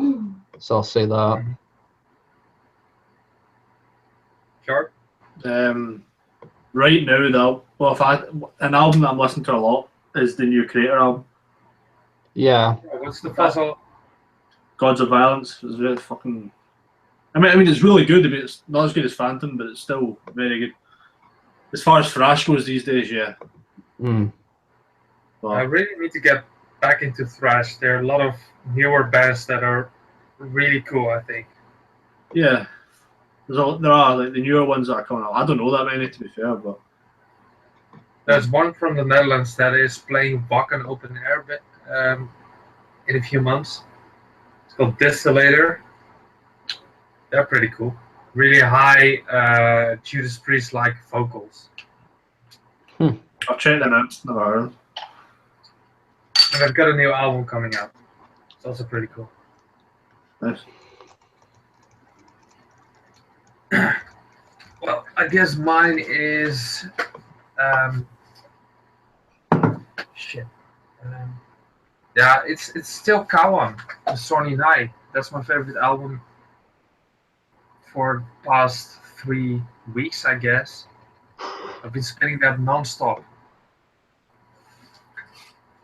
Sorry. Yeah, that's mine. And how about Unique's one? What? And what's Unique's favorite album? She can't hear you.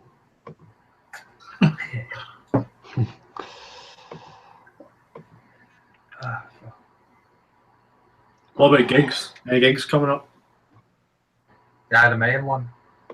Mm, Mayhem with Dragon into Sunlight. Tomorrow I'm seeing Party Cannon with Kaasgaaf and two Yeah, other bands.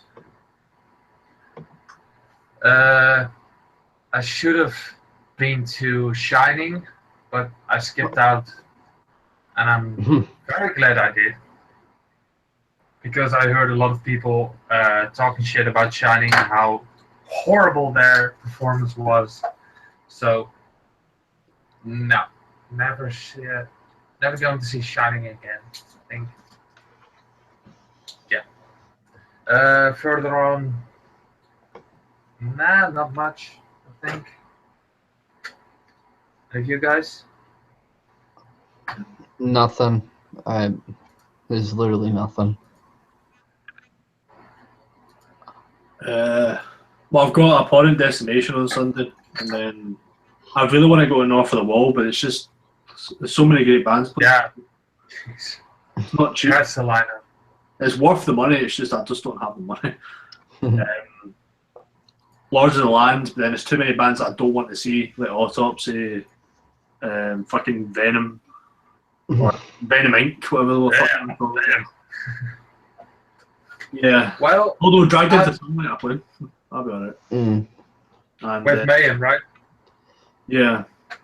Yeah. And Marek Mayhem I too. played and shit, so that'll be alright. And I saw you were going to Abhorrent Decimation. Yeah, on Sunday. Aye. That'll be good. We'll see OCD again. I might be going to Death to Cancer in London. Oh yeah, the last one. Aye. Yeah. I guess it's appropriate to go over there. Oh, So, one hell of a journey, but yeah, it was Death to Cancer was good, man. I'm really looking forward to that, but I hope I'll make it with the money because with the whole house thing coming up and I have to buy furniture and I have to pay rent, of course. But yeah, I've calculated some way and it's going to cost me around 600 euros for that whole weekend. Ouch. Yeah. But yeah, if I can save it up, It's up to you, man. A lot of money. Yep. But yeah, the American trip was also a lot of money. Yeah, I still can't believe how much you paid for that, man. Yep. Me neither. Fucking ridiculous. I've paid a train ticket from Baltimore to, what was it? Newark, I think. No. I guess to Newark Airport. And I think I've paid over 180 euros or $1. I guess that's insane, but looking at the distance I've did, it's not that insane. And I really wanted to go this year as well to America, but I don't think that's going to be successful. To celebrate my birthday with my father in New York, yeah, just not going to happen. That would have been cool. Yeah, that would have been cool. So I might be going to Ireland instead to see my aunt. Nice. Nice place. Or Scotland. You're always welcome here, man.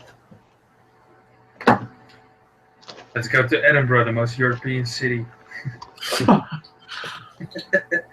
Most European, but the worst city. Worst European city in Scotland. Yeah. No, so why did your Iceland trip didn't go to plan? Why? I've just been busy with a lot of stuff, and we just never found time to get the passports and everything. Yeah, those things are big to get. Yeah. Here. Especially with your new president.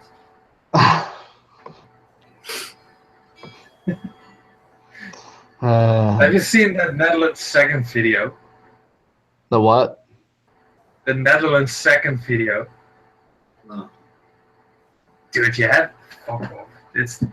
It even has reached the White House. That's how famous it got.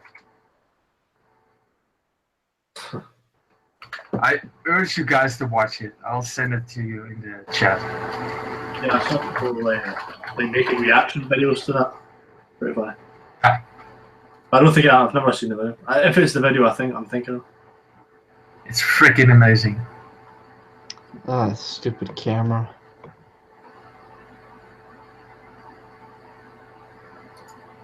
The first bit is in Dutch, so ignore that. I don't know, I'll watch.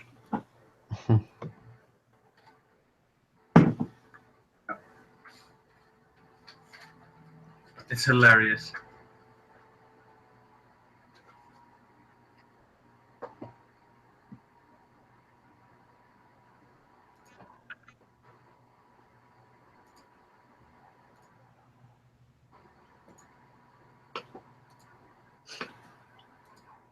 Anybody else wants to see it?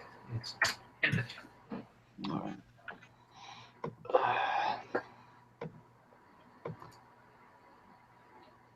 It's really weird. My internet is doing decent.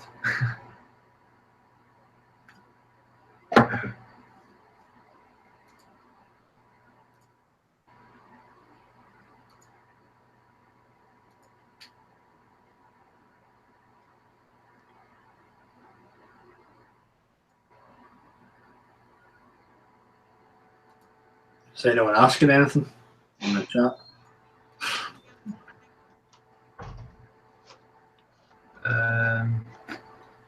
I've got one.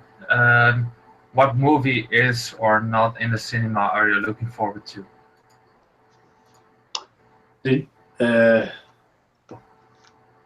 a new Texas Chainsaw coming out. Oh, not well, kind of. Really? Yeah, it's kind of like it's a prequel. It's like him as a kid growing A up. spin-off. I think something like that. I'm looking forward to that. And Strangers 2 might be coming out, and they might be working on that, which I'm looking forward to because I loved the first one. So Yeah. John Wick 2, I'd say. see, I haven't even seen Yeah. the first one. Oh, it's a great movie. I'm really looking forward to the new King Kong. See, I'm not. I'm really. Same, No. not really. Not really. I thought the first one was amazing, not the Peter Jackson. old school one, but the with Jack Black. Yeah, It was pretty cool in my opinion. I like that one. That one I strangely do like. Yeah. And next year, so 2018, Jurassic World 2 is coming out, and I don't know if I should be excited for that. I'm For excited. what? For what? Jurassic World 2. See, I love Jurassic World. I have to say. Yeah, Well, I thought it was really good. every time I watch it, it gets worse and worse, yeah. Okay. Fair enough. in my opinion. I just really liked it. I don't know why, but I really like the first one. It's the best one in my opinion. but definitely the best. But I love all four. Yeah. Even though I think the third one is the worst. Yeah. With the Spinosaurus. That's a fucking cool ass dinosaur. But It's a cool ass dinosaur, that is. The second one's the worst. What are you talking about? The Lost World. No, that's awesome. That opening scene with all the bikes and cars and stuff. It's freaking amazing, man. No, the second one, without a doubt. She does a gymnastics kick into a velociraptor. Like, come on. Okay, yeah, that's really cheesy. That's as bad as the. Well, that kid in general ruined that movie. Yeah. Well, at the third one. The T-Rex in the city was pretty cool. Yeah. That was pretty That cool. one. Well, I guess that scene from the kick to the Velociraptor is as bad as Legolas on the bridge with all the rocks falling down. He's climbing up Oh, on the dude, rocks. don't remind me of that fucking atrocity. I was watching them just like, what, am I watching a video game right now? Yeah, like Street Oh. Fighter or something. Oh my god, I hated how all the orcs. And he's The mention of it. yeah. There you go. Is it that horrible that you quit the stream? Fucking, it keeps shit in the bed. But all the orcs just look like CGI messes. Oh. Yeah. The trolls on the first one. Oh my god. Burp. Oh yeah. I hated that they had Cockney accents, man. Fucking, that was ridiculous. Like real English accents. It's fucking stupid.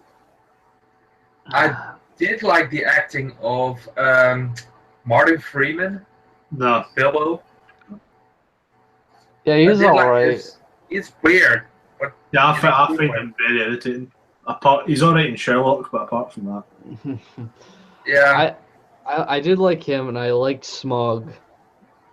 yeah, Those two characters were good. All the dwarves were fucking childish. yeah, All of them, every single one. The leader dwarf is like, we get it. You're trying to be Aragorn. We fucking get it. Stop. Yeah, the same feeling was. Yeah, I he hated was really that. trying to be. Aragorn so much. They tried to make him look like Aragorn too much, and I hated that. Yeah, indeed. And then, what else? They're just shit movies. All three of them. Yeah, they just weren't good. Way too rushed. Yeah. Just Yeah, very. there was one of the things that I really, really hated about those dwarves is one of those dwarves had a triangular haircut. I don't know which one, but it has a freaking triangular haircut, and it looks so horrible. Yeah, and isn't there like one with like a candle on his head, or like it looked like a boot, like it? No, he has a bit of an axe stuck in his head, and Yeah. if he removes it, he dies or something. And another thing that was pretty cringy was when they're in that cave and like that Goblin King like starts like. Yeah. Welcome to Goblin Town. What? The Hobbit. Oh man, everything about it was just so childish. And, yeah, that guy. Yes. Yeah. That guy is horrible. All of it. Absolutely horrible. Yeah, that guy's the worst though. Bomber. He's a legend. Yeah, fucking stupid. No, I've seen all of those extended versions of the Hobbit, and I was getting through all of the making of and stuff like that. Well, Peter Jackson wasn't intended to be the producer in the first place, so he was just like, yeah, fuck it, I'll do it. That's how he got the job as producer from The Hobbit. I heard he lost all the weight that he had when he did the original trilogy, and then with all the stress and losing all the sleep, he gained it all back after that. Yeah. He was a really skinny guy. Oh my god, like they did just such an amazing job with the first one, the trilogy. They went above and beyond, I thought, what they could do for it. Yeah, definitely. And to they just flew over to location and location and location. Yep, they did so much with it, and it paid off in the end so much. But god damn, like what a poor excuse the Hobbit trilogy is. Yeah. Yeah. And I think they'll never do something like the Silmarillion or something like that. I guess that's impossible to do. The Silmarillion. Yeah, the book before The Hobbit. I think it is.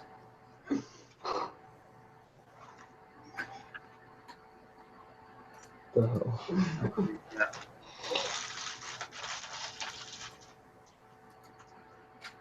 But yeah, The Hobbit wasn't up to level.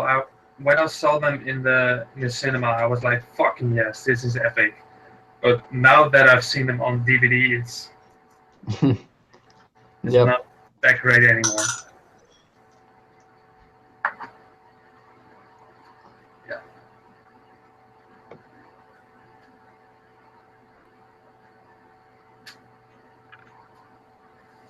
I finally got my Sojourner Empires of Ash A5 Mm-hmm. after many delays. I finally got it, and I'm insanely happy because I've been talking to Emilio about it, and he felt sorry for me, and I was like, "Dude, no, that's not necessary." And I am going to a fantasy festival that I intend to go every freaking year, and I just bought this mask. What Looks very fucking demanded. the fuck, man? Yeah, it's a whole yeah. What? You can go as whatever you freaking like. You've got a family dressed as trolls, literally trolls. They paint their whole freaking body green, and they just talk in a weird accent like this the whole freaking time. It's really funny, and they paint their whole freaking family green, but then they have another husband or another wife in another goblin family, and where they go dating and stuff like that. It's really weird, but it's really awesome. And you see all different kind of characters, like army guys, military men dressed up. You've got, of course, Legolas, Aragorn, and a lot of other Lord of the Rings characters, Gandalf and stuff. But also really cool Assassin's Creed. I don't know how that guy is called, the main guy. I guess there are multiple, but yeah. It's a really cool festival, a few minutes away from my home. It's, I guess, very international, so really looking forward to that. Sounds fun. Definitely worth going to.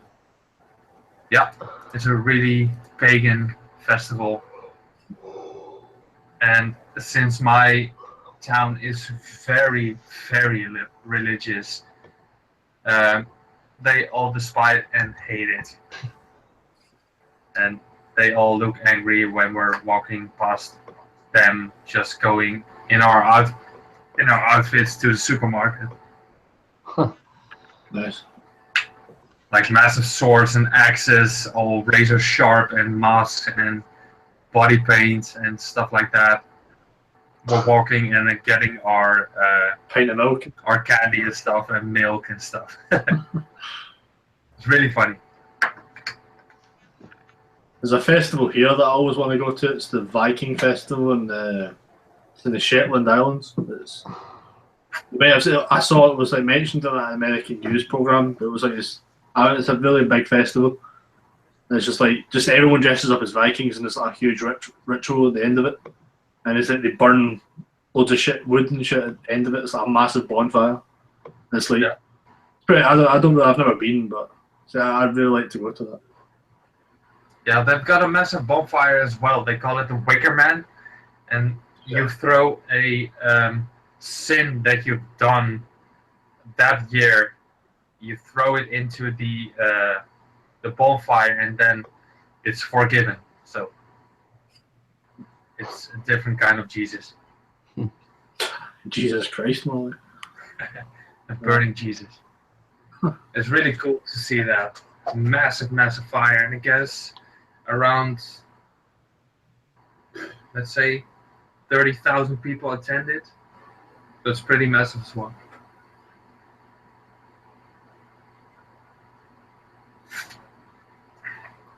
Why, is Pink Mass still coming? Or not? Is Pink Mass still coming No, around? that they canceled a while back, and like now they're all doing shows on the West Coast now for me. That's a bummer. I heard they're playing in California or something. Yep. Portland, Oregon, I think. With tons of other amazing. Yeah, I think in Portland, Oregon. Yeah, something like that.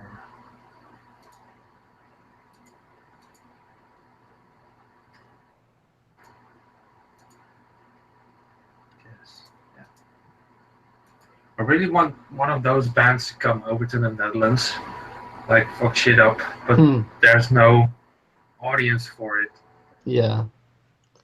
Except at the major festivals like the Netherlands Death Fest, which is in 2 weeks, which I'm not going to because I don't like the lineup at all.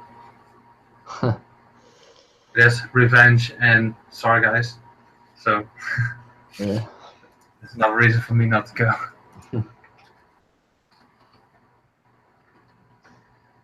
Let's see.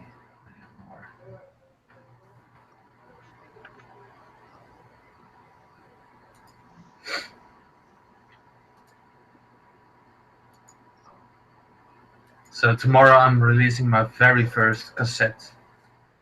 About time. Nice Yeah, one. about freaking time. Of that gore grind band, Gasgaaf. So I'm really, really excited. So what do you guys think of the new Immortal album that is coming out? I don't really care. I've never been crazy for Immortal to begin with. I guess it will be a little bit different. Oh, a really big difference, probably. I guess I don't really have an opinion, to be honest. I mean, the only albums I've ever listened to is really Battles in the North and Pure Holocaust. I don't know why. Yeah. I've just never really. I like them, but I don't know. I guess the same with Dimmu Borgir. Oh yeah. Fuck them. I don't know. I'm not sure. The one thing I'm really crazy about, that I heard from Mike Seatown, is there's going to be a new Beketh Nexamu, Zisselsath, and Mystic album this year.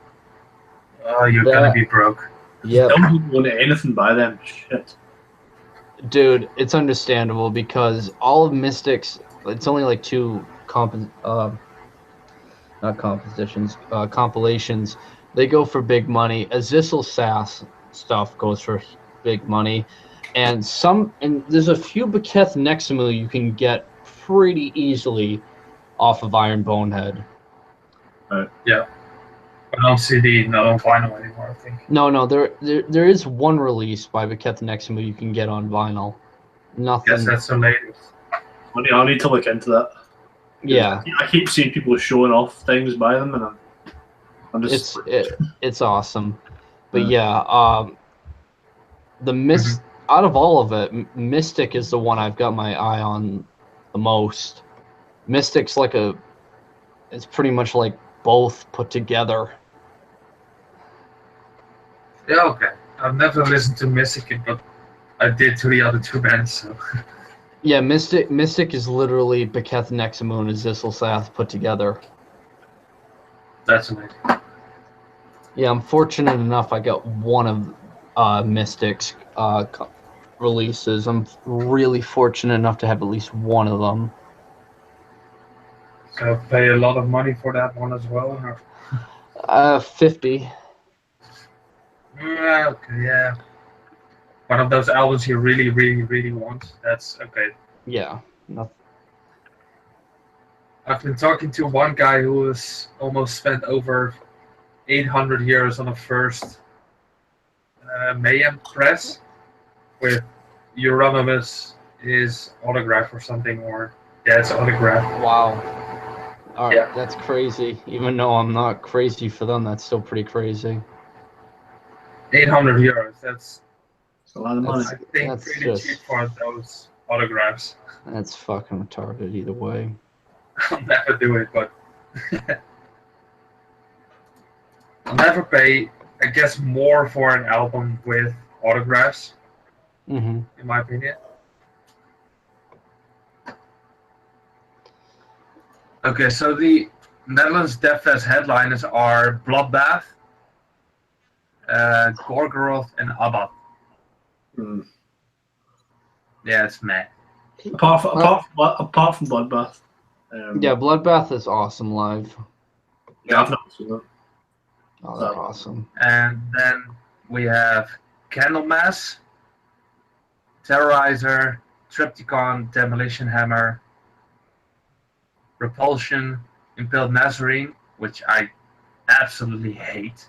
Yeah, I saw them live and they were pretty dull. Discharge, Niflheim, Ghoul, Alright. Exhumed, Yeah. Cancer, and Croft. Ugh. Uh, Forever will be the worst, biggest disappointment ever. yeah. Let's see, another few ahead worth mentioning. Dead Infection, Defeated Sanity, Pseudo God, which I really want to see, but yeah. Wormrot, Oh, yes. yeah. Disavowed, Convulse. Yeah. Not that much either, but yeah. I won't be paying 80 plus euros for that at all. There's too many take it or leave it bands then on that list. Yeah. For me, anyway. I think I'll be seeing Triptychon rather on a separate gig Mm-hmm. because they were amazing at the Maryland Death Fest. They were. Yeah. I guess they were, in my opinion, one of the best acts on that fest because I didn't see anything at the Ram's Head. Oh. Yeah, I missed out on those tickets. I spent over 400 euros on tickets, and I still missed out on one whole freaking venue. I know, it is pretty crazy. But it does last for like half a week. Yeah, that's true.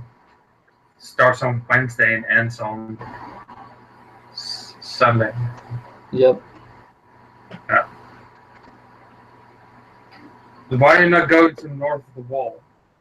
I'll be going on foot if I must.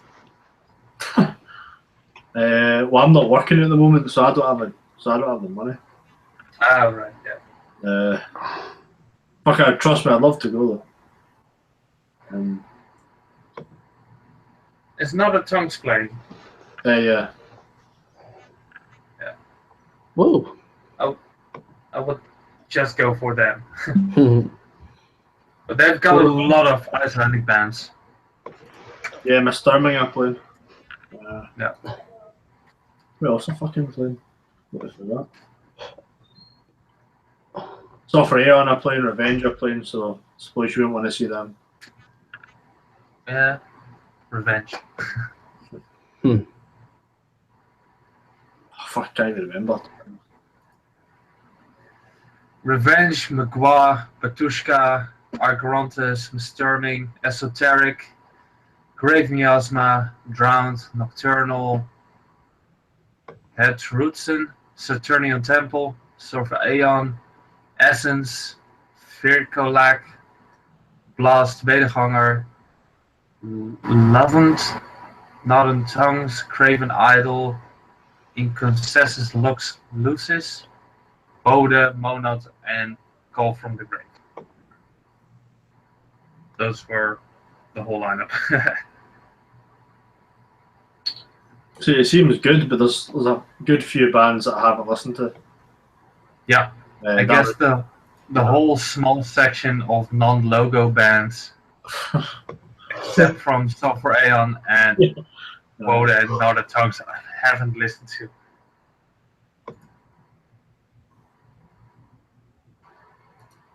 Oh yeah, another gig that I'm probably going to is Cruciamentum and Blood Incantation. Oh, that's awesome. They're playing for €10, so I might go. Gutted they're not playing here. Cruciamentum does. Yeah, no, they're playing in Glasgow, but Blood Incantation, and I'll be away when Cruciamentum play. So. Ah, shit. There is one gig that I want to go to though, and it's Death Heaven and it's Youth Code. Like it's mainly for Youth Code that I want to see, but Death Heaven would be alright as well. Though apparently they're pretty good live. I don't mind them, but That's Youth that Code. super group, right? What? Death Heaven is that super group or not? Man, like fucking post blackmail type stuff. Yeah. It's with that pink cover or not? Yep. Sunbather. Yeah. Never listened to it. It's the support that I'd like to go and see. I've just recently got into. Youth Code. Yeah, it's expensive. It's cool. It's like 14 quid, 15 quid or something. Yeah, just pay for one band. That's pretty cool. Yeah.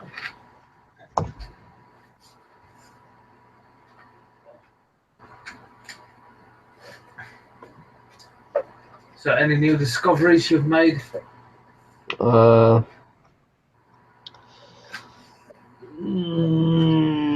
to think. I don't know. Wow.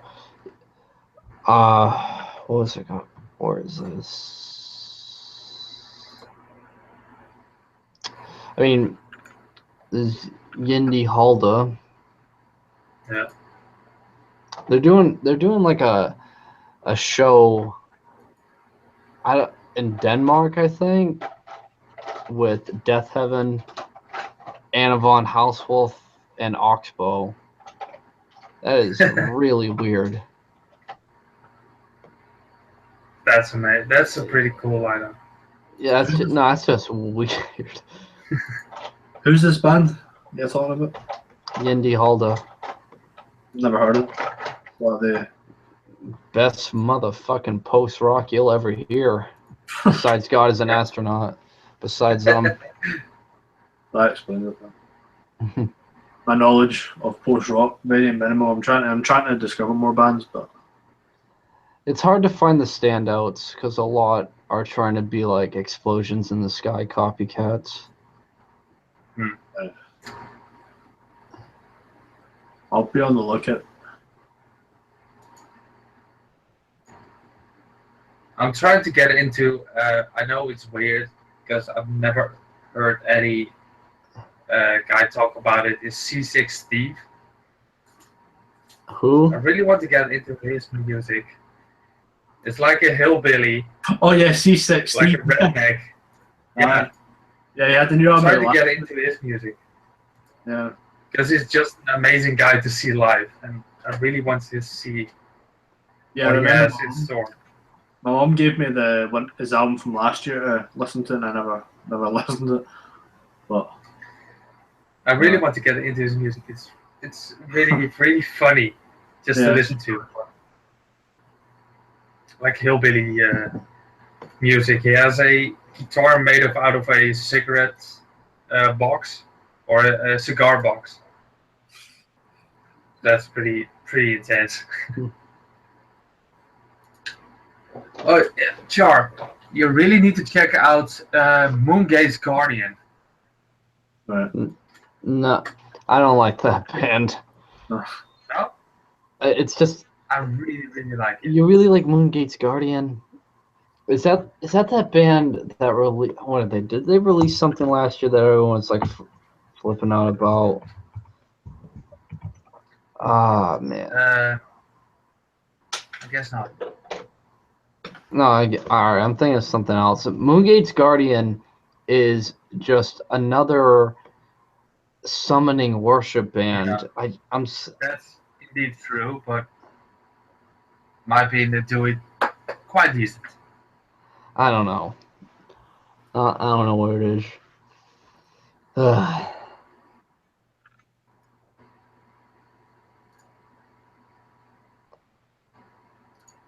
So I really want to hear your honest opinion about the latest Another Tongues Hymns for the Broken, Swollen, and Silent. The latest Another Tongues album. Yeah. Yep. Yeah, I bought that. I pre-ordered that. I like how he went a little bit more aggressive with it. It's not as weird. It's not as abstract as like previous stuff. Yeah, I did like it, but at first I was looking at the art, and it looked really Very futuristic. Yeah, it's just bones in just sorted places. Yeah, I see what you mean.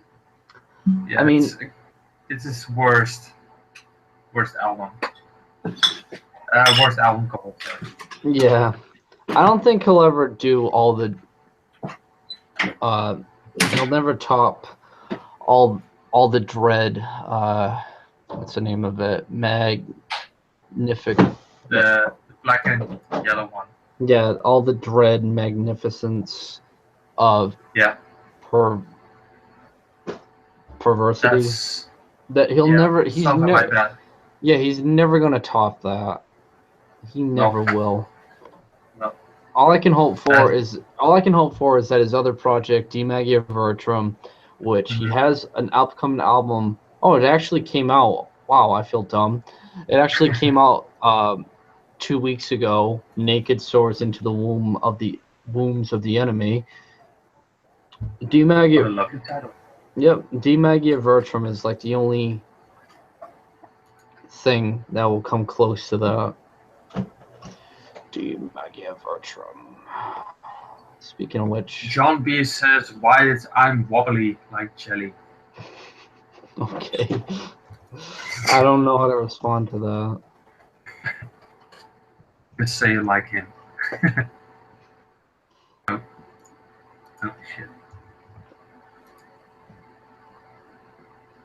Artist.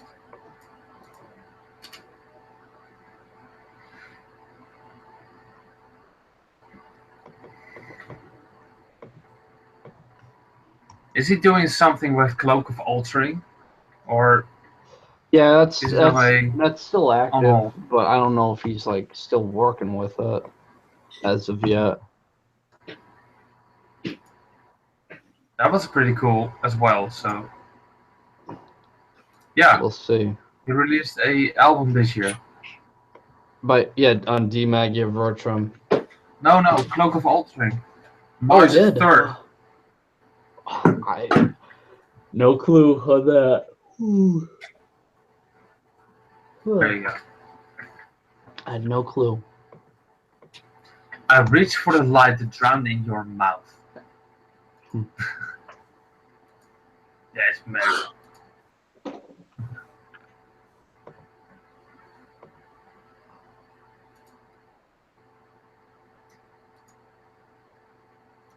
His stage name is Maurice. Okay.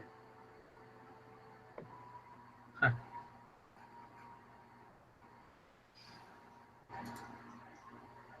Oh, Ben Slusher is asking if he can join this. Yeah, of course. Yeah. I'll send the.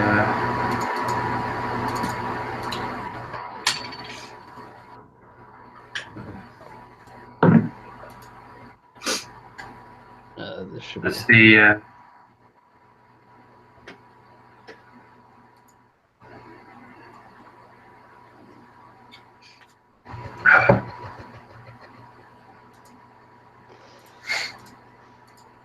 Bono, what t-shirt is that in the background?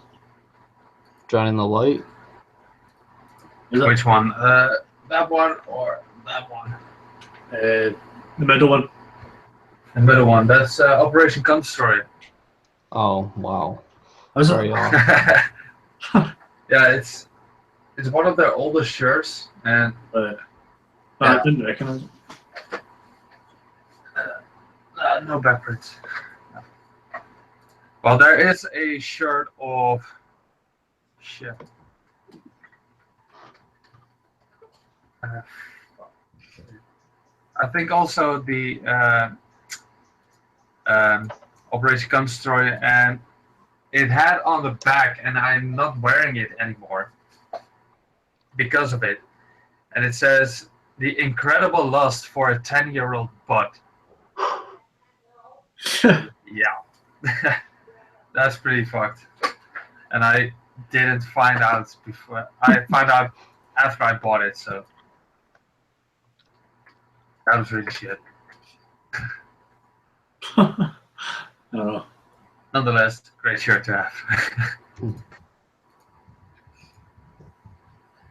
But I'm not buying that more merchandise anymore, like clothing, except a hoodie that's coming in. But not any more band shirts as well. I know here's a band shirt and there, but nonetheless, yeah. Oh, we got Ben's in now. Hello. Hey, buddy. All right, man. Hello. Can you hear me all right and see me all right? Yep. Yes. I'm very sorry for you. Correct. I just realized the one thing that sucks about doing these live streams is that like this is probably the time that you would be sitting around listening to metal, and you can't.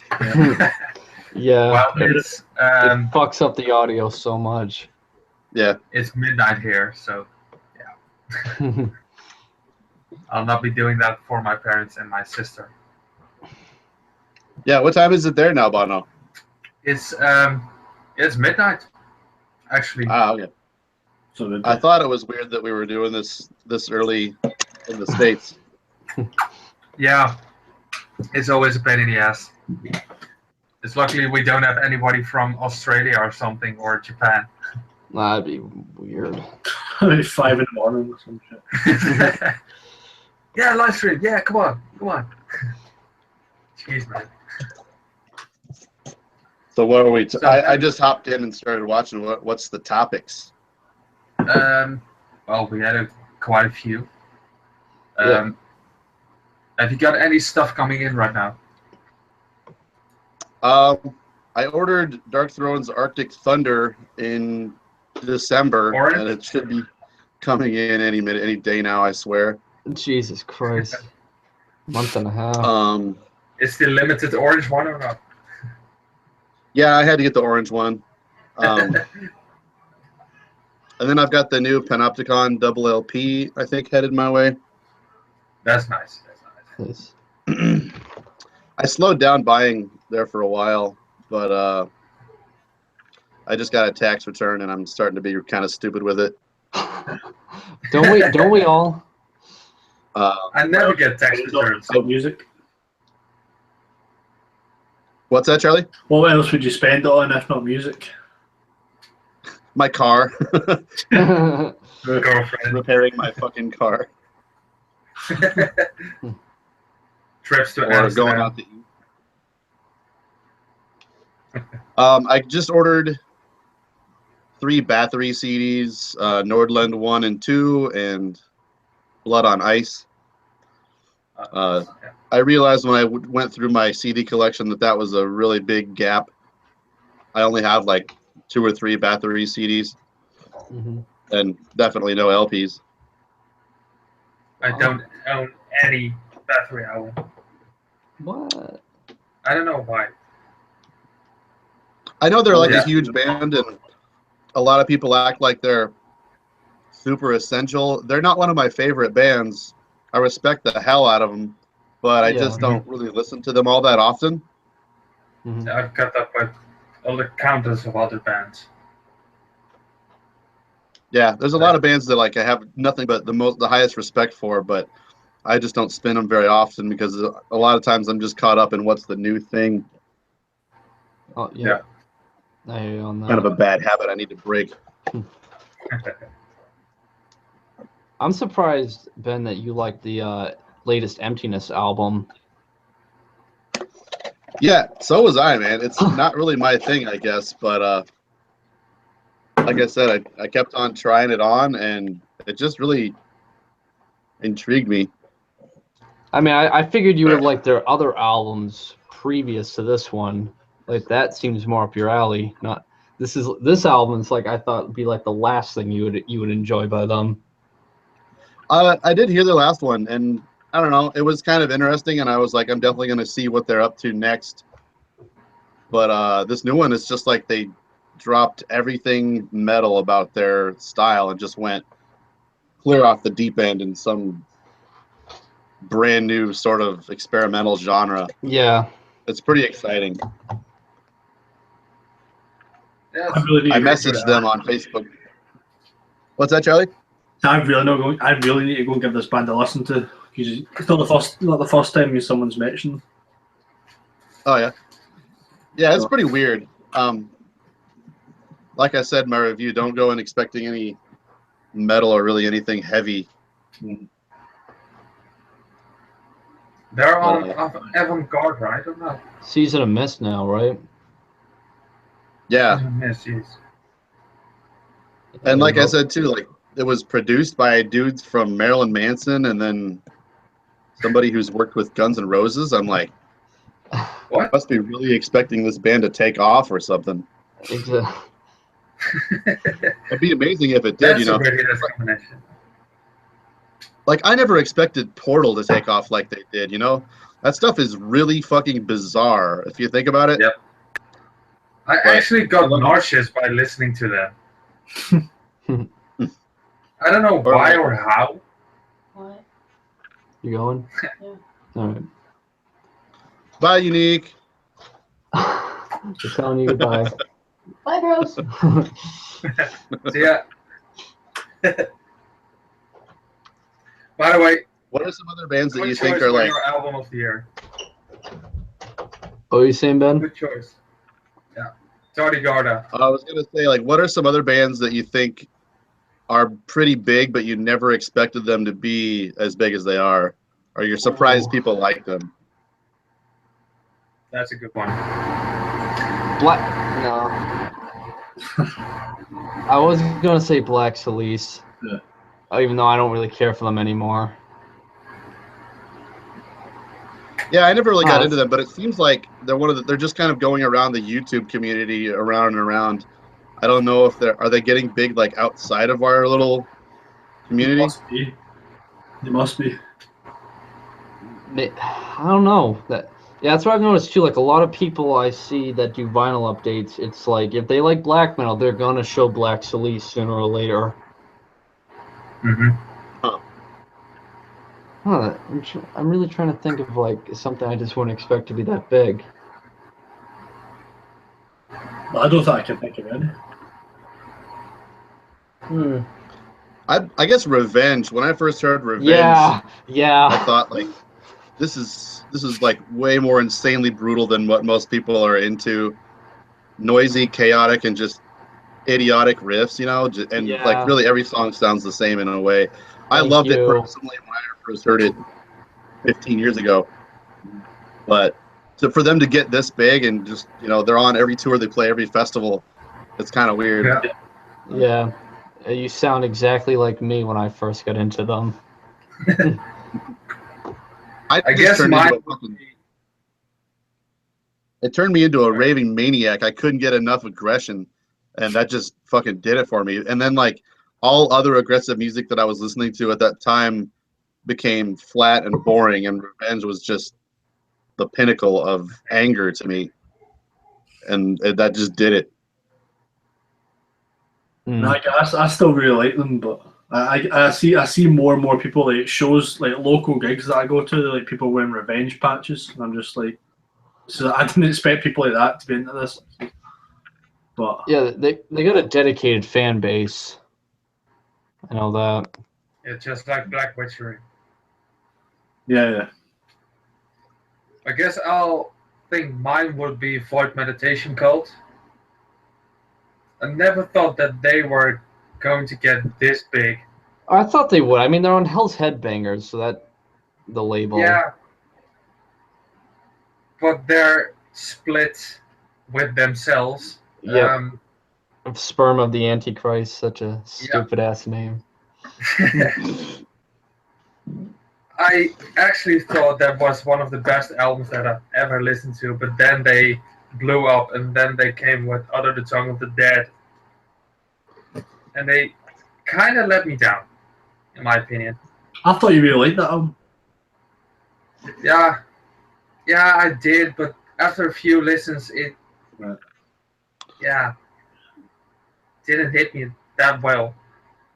But there's another album that and a band that deserves way more praise, and it has got a lot of praise by three of us, and that's Tardigrada.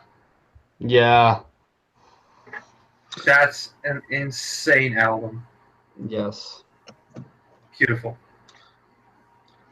I love that demo. I hope somebody reissues that demo on vinyl. I was pretty impressed with that back when they came out. Yeah, that cassette tape. Yeah, maybe if Fallen Empire could stay up for more than a month, they'll do that. That dude has gone into like full nihilist mode. I know. I what did he say? Like during the time you like shut down the website for a little bit. He's like, only contact is if you're gonna kill yourself on camera. Yeah. Jesus. Oh fuck. Yeah, I'll place my order any second now. Mm.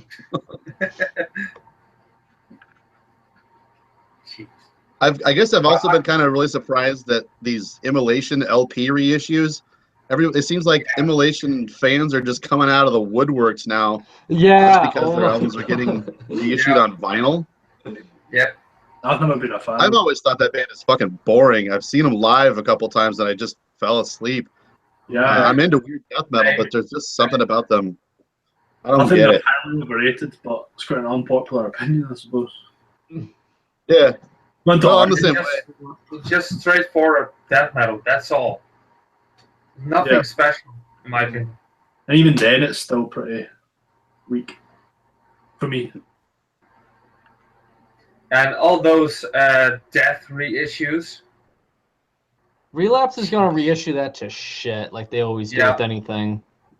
There's one guy on the internet, and he is called Death Metal Vinyl Collection, and he has every single pressing of every single death album that freaking exists. That's probably bigger than my collection. Yeah. Death Metal Vinyl Collection. Look it up on YouTube, on Facebook. It's insane. The guy's called Mario Preto. Yeah, I've seen his Instagram page. It's like he's got every single every single death metal album he's got in every single version. Yep. So I every can't color. How you can afford that for one. Yeah. Maybe he owns the community or something. I always think when someone like that, insane. Like when I run across someone like that, I think they must have like a super crazy job where they're making a shit ton of money and they don't know where to spend it. Yeah. And they're not really putting, or maybe they don't have time to put any effort into finding new music. So they just want to buy the same fucking album over and over and over and over again. Yeah, I can't see the satisfaction of doing that. Yeah, buying every single band discography is one thing, but actually, like every picture disc, every color, every reissue, original, it's just like, what the fuck? Yeah, I've only done that. I've only done that with one album. Other than that, it's something I will never do. Well, I've got that minus one album. Yep. You do it with, fair enough, but not every single album. That seems to do. I mean, like we all have like that one album that's really special, and I feel like we do like try to do our best to like maybe obsess over it above and beyond, but not for a whole discography or something like that. No. Even the bad albums, it's like come on.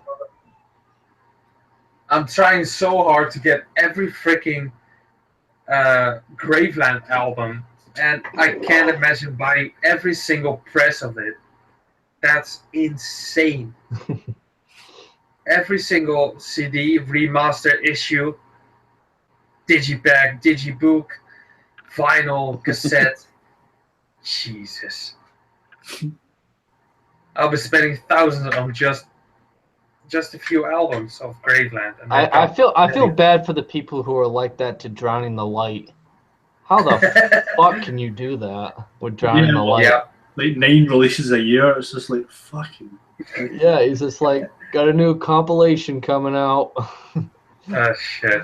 Here's this With one unreleased song. unreleased demo with a new rehearsal. Like, how do you do this all the time? I guess he's just recording every freaking rehearsal. Mm. I like Drowning the Light, but it's a lot. A lot to buy. Too much, to be honest. Way too much. I do enjoy it. Yeah, yes. I think it was. Didn't Moonblood have like 12 rehearsals all released on cassette, and then like I've got one them proper all. album? I've got them all. What, the I've got original all those cassettes? tapes. Yeah, I've got all those cassettes. Jesus Christ. I bought them all for €100. Each? That's what I thought you meant. No, all of them together. Oh, okay. Yeah. What to say? Wow, that's a pretty good deal. I gotta say, I wouldn't buy it myself, but Right. I would imagine each one of those would go for $100 or so, somewhere around there. Yeah, that's roughly like $9 a tape. Probably a good investment on your part. Oh, here we go. Show and tell. Oh, here you go. Wyatt, did you hear that new Falls of Raras track? Yes. Oh, I can't wait for that. Well, The here they are, album man. is really fucking good. Oh, I'm not surprised. Falls of Auros does no wrong to me. Jesus Christ. You can That's build a- crazy, man. I'm still missing one or two, I think. Huh. And I guess if I can sell them all, I'll be making €200 profit. That's insane. That's a And low they're amount. all- yeah, they're all OG presses, so that's really amazing. Wow. Yeah. The only other person I've ever seen with those is Tanner from Obsequia. He has, I think, all of them on tape. Yeah, a buddy of mine who was also in Good Music Promotions label, he had them on for sale, and he told me, like, dude, are you interested? And I was like, fuck yes. And that's the only stuff besides the box set that I own of Moonblood. Yeah, I can't blame you for paying that much. That's a steal for those. €100, yeah. Nuts for getting rid of them for that cheap. Yep. I'm not complaining. Yeah. I'm really happy that I got them. Let's see. I'm gonna look at what else I'm expecting in the mail. Oh, I'm getting a new that new Warlog 7-inch. I don't know. I'm getting a Cruciamentum 10-inch. Oh, sick. Oh, wow. Is that split? No, their demo, I think it was called Convocation of Crawling Chaos. I want to say it came out in like 2008 or 10 or something like that. It got reissued on vinyl, and I picked that up. Nice. And then Corners, Rest in Peace on CD. And then the last Armageddon CD that I need to finish my collection by Armageddon. Yeah, I'm starting to get a kick of completing discographies. Yeah. Yeah, Like me too.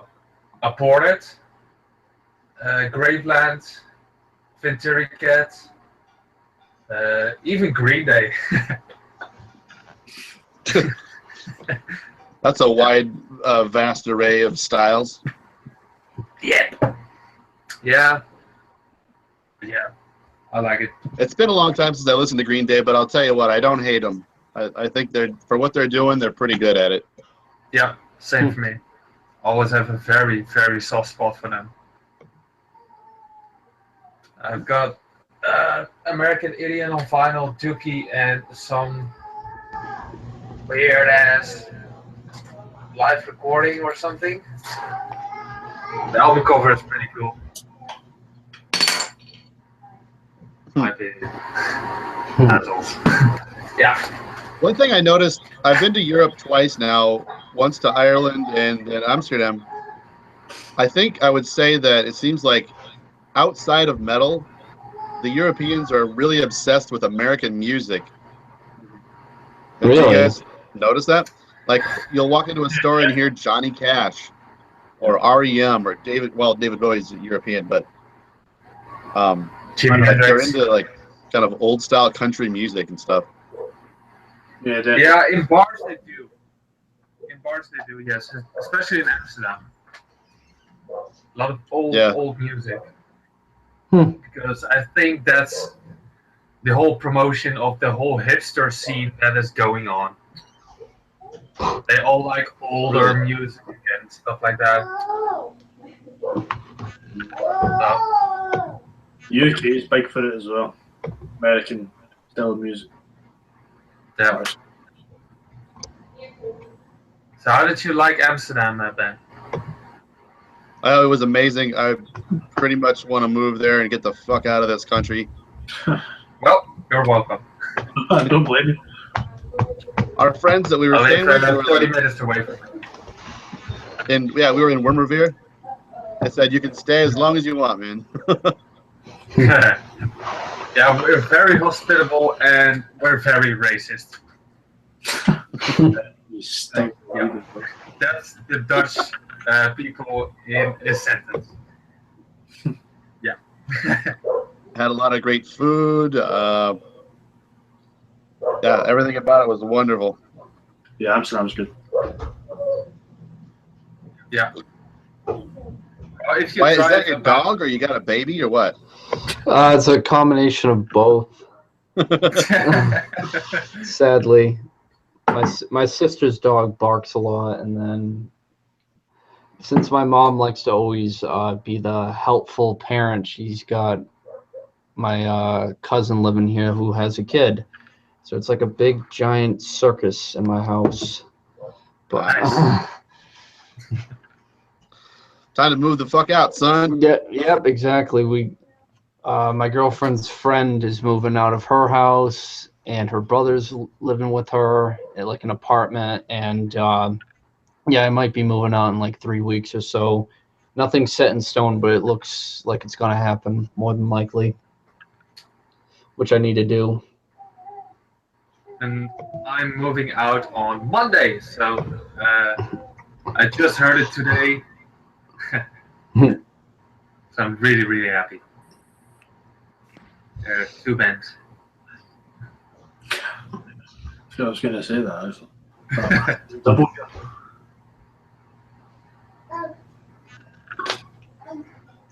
There we go. My connection sucks. No, it's been happening to me as well. It's weird that it hasn't I happened called, to me yet. When I first started YouTubing, it would take me about 8 to 10 hours to upload a 15 to 20 minute long video. Same. I was like, okay, I know these are big files. I guess I'll just deal with it. And then we started having like connection problems and stuff. Mm-hmm. And then I wanted to try and fix it. So I went to log into the router and I found out that it was password protected. And my girlfriend didn't know the password, so I just called up the phone company. I was like, I want a whole new internet. I want it faster and better now. And so they quadrupled my speed down and doubled my speed up, but it's been nothing but problems ever since they installed the new shit. And they've been out here 3 times since then to fix it, and it still isn't fixed. So I don't know what the fucking problem is, but it's been a nightmare. I've got the same. We're paying for 4 MB per second, and I guess we're receiving around 800 KB per second. Damn. Yeah. But I live in the freaking middle of nowhere, and we're at the end of electricity, water, and internet, so our lights flicker on and off, and really horror type styles and shit. Damn. We're definitely domesticated. We use so much fucking wireless around here and so much shit plugged in. It's even that bad that I can't sit upstairs like I'm doing right now and have Wi-Fi on my phone. It's that bad. Damn. Always on 4G and always surpassing my internet limits on my phone. So that's horrible. Yes. So, any movies you like, Ben? That are in the cinema or coming into? I'm kind of stoked to see that Great Wall movie. Oh, the Matt Damon one. Yeah. Yeah. Yeah. Why do they? Like, I don't even go to the movie theaters, but maybe once a year anymore. But I've been seeing commercials for it, and I'm just like, damn, that looks fucking stupid and fun. Yeah, exactly. Almost like Lord of the Rings without the story or a different story. I don't know, but I kind of want to see it. It looks pretty grandiose.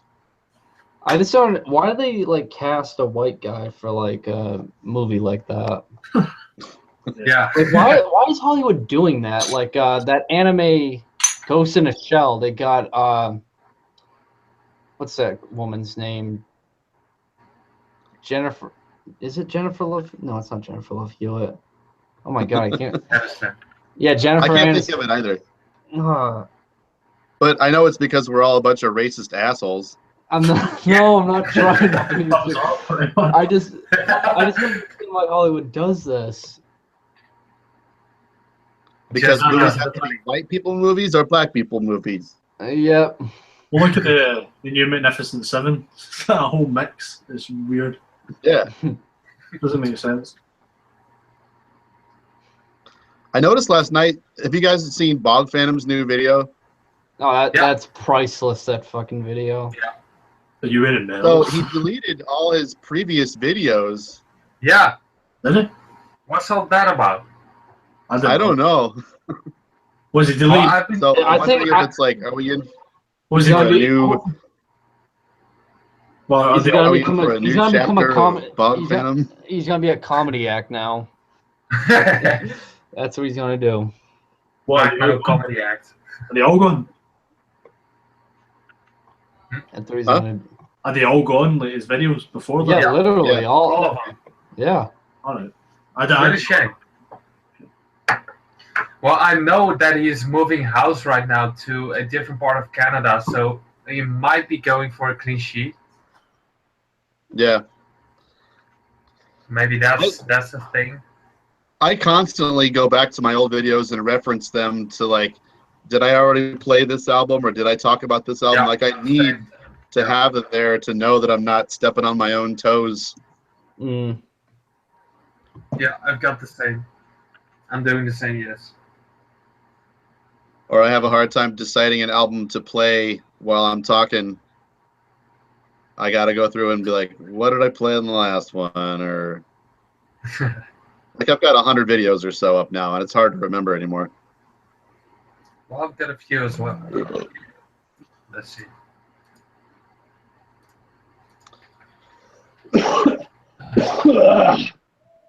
Wyatt, how's the drumming coming? It's Yeah. oh god, it's still pretty stale and still pretty Rusty. yeah, rusty, I guess you could say, but I'm keeping at it. I'm looking at I'm doing as much research as I can on how to improve on it. But it's definitely going to take time like any other instrument.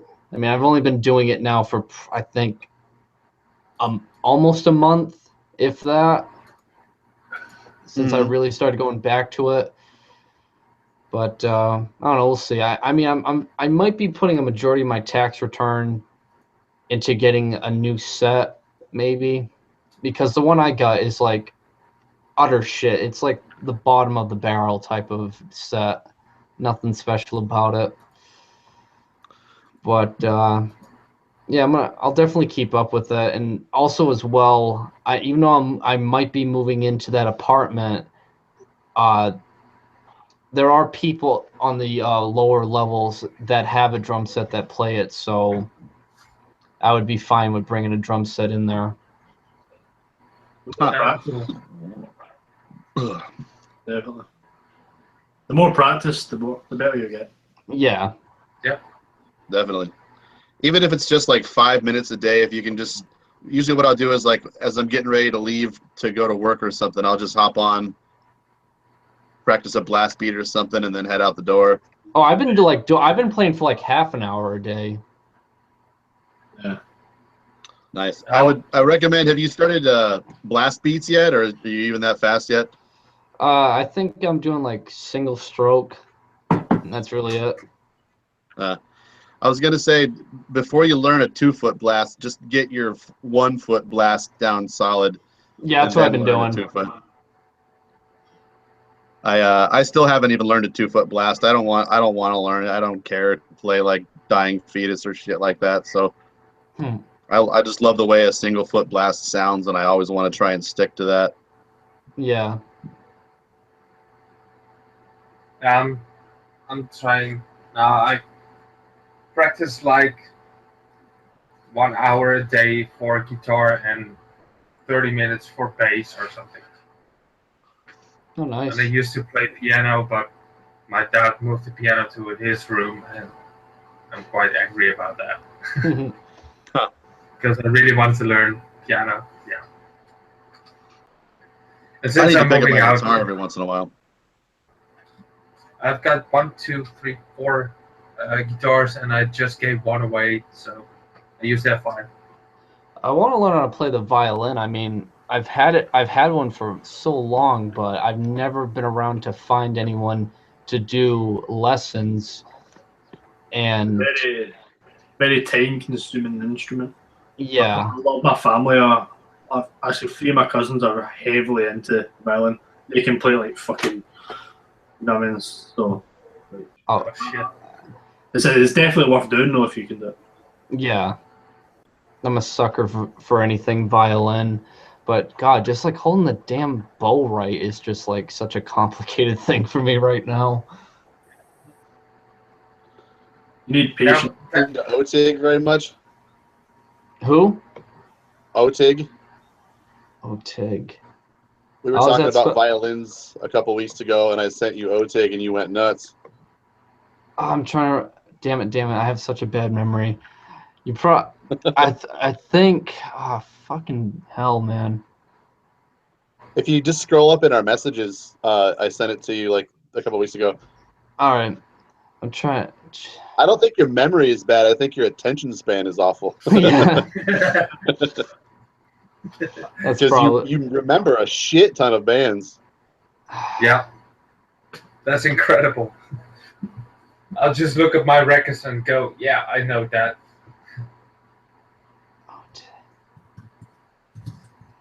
OTYG. OTYG. Oh, that mother. Yeah, that folk band that doesn't sound cheesy and actually sounds like, real legit. Are there legit folk bands? No, not like. It doesn't come off like Insephirum type of folk. It comes. No. Yeah, it comes off more authentic, I guess. Maybe I'm trying to say. Yeah, that one I really liked a lot. Yeah, it's almost like troll music, I guess. It's so folky that it's like troll music, definitely. Their debut record fucking rules. That needs to be on vinyl now. Yes, tell me about it. Oh my god, yes. I used to be a lot in folk music, like the upper layer ones. And I know there are countless of other Russian folk metal bands, but they are all cheesy as hell. Mm. So I won't be bothered to check out that. I think I would need a lesson in fucking folk music and folk metal, or folk music in general. Well, a quick beginner's lesson in folk music folk metal is that most of it sucks shit. Yeah, that is. Oh my god. Good to know. And I guess I would say that that's one of those niche genres where most of the popular bands are absolute garbage. You got to really, I don't know, find what you like about any of it. and just dig in and listen to a lot of shit until you find what you like. Mm. Like, I'm I used to surprised that you start- liked Oteg. No, just something about it just didn't come off like all the other folk bands I've come across, like Elevite and Sephirum. It has that like European sound. I'm kind of like that I would find in like almost like in a movie, I guess. I don't know. Something about it clicked with me. It just seems really authentic and unique. Yep. Their second record been was trying okay. Mm-hmm. What's up? I've been trying to get the whole thing about power metal. I can't get into power metal for some freaking reason. I really want to because I know there are a lot of great bands out there, but I just can't. I don't know why. I bought a Manowar album, but it doesn't click. Well, you're not trying hard enough, I guess. Yeah. Oh my God, Manowar. Oh. The loudest band in the world. I can't stand that band. Blind Guardian is saying. Yeah, like mid-era Blind Guardian is great. Luca Turilli's early stuff is pretty good. Mm-hmm. And then, have you ever heard Lost Horizon? Sounds pretty cool. I'll put a Lost Horizon album on your wall. Yeah. I've heard Bring Me the Horizon.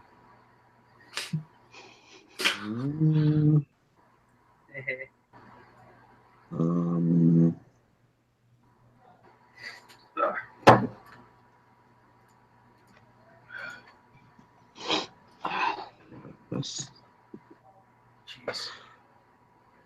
Well, guys, I'm probably gonna have to hop off here to get some dinner and stuff. It's been nice talking to you.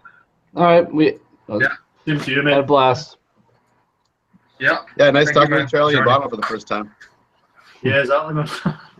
Speak soon. Yeah. Great to have you, man. Yeah, have fun. Have a good one. Yeah, thank you. Yeah, the power metal whole thing, that is... I guess they don't want to be in that genre or something. No, I know what you mean. It's like I look at it like very similar to folk metal and whatnot.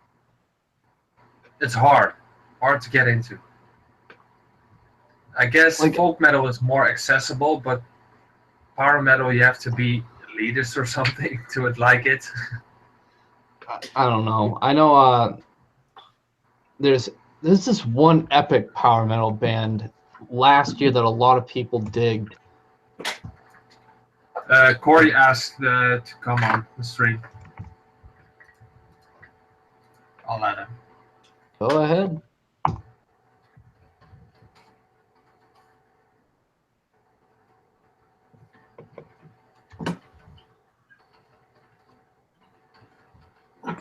We've had 2 seconds, lads.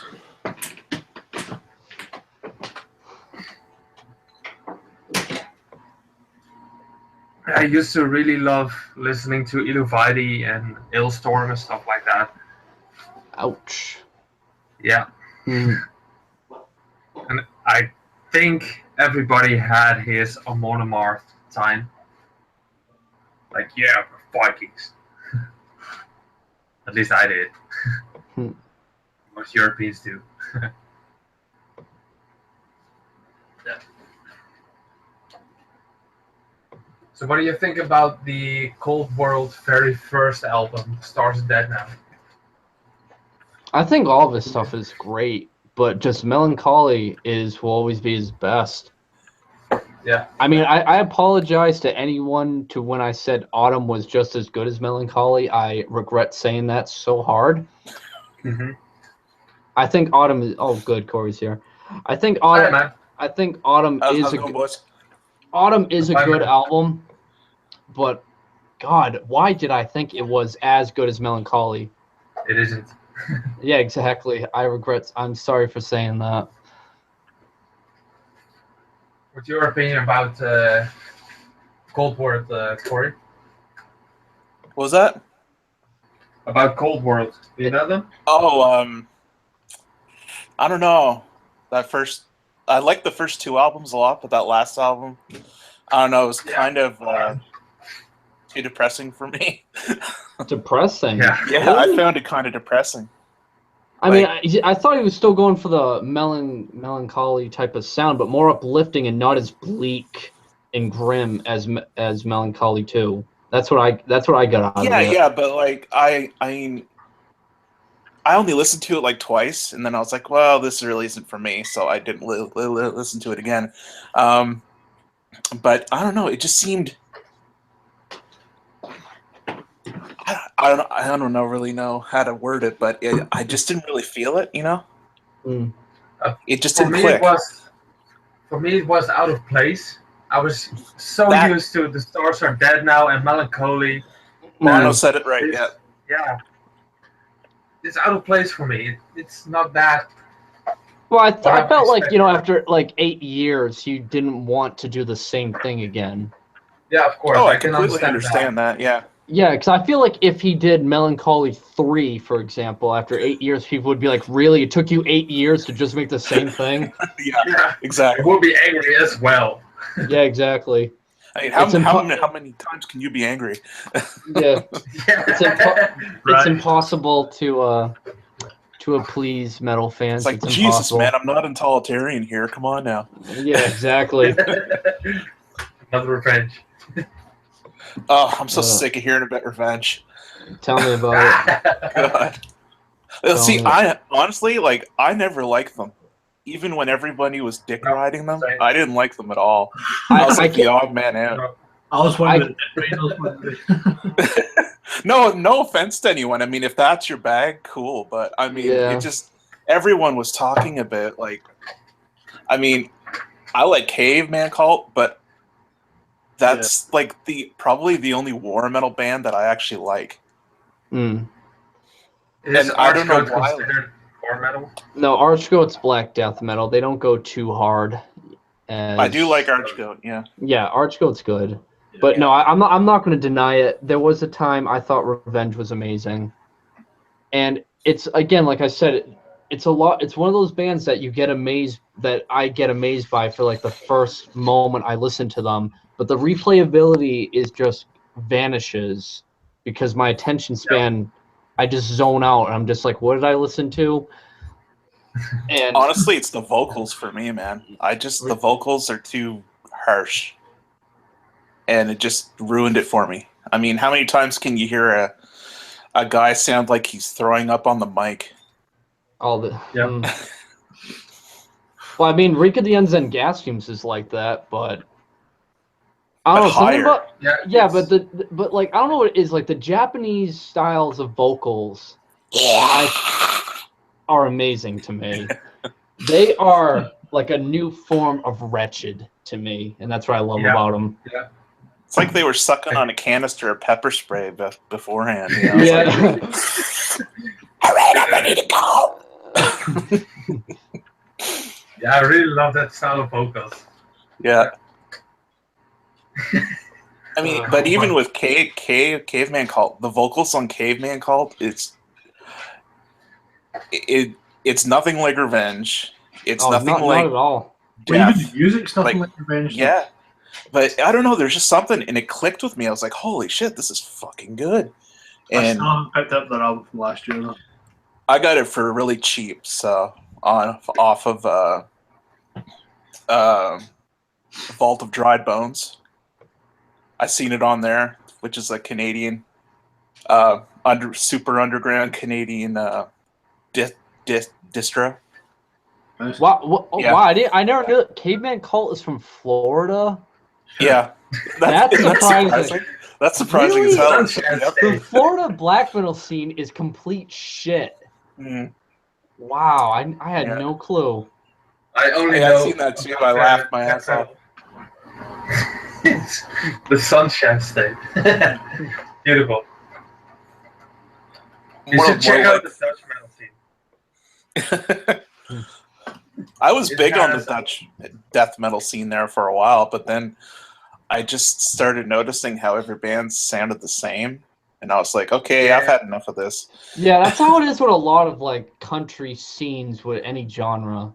Yeah, like I feel like maybe it's just because now I'm dick riding this country, but the Netherlands really is like really clicking with me with that black metal scene because everyone wants to be like noisy and fucking cavernous as shit over there.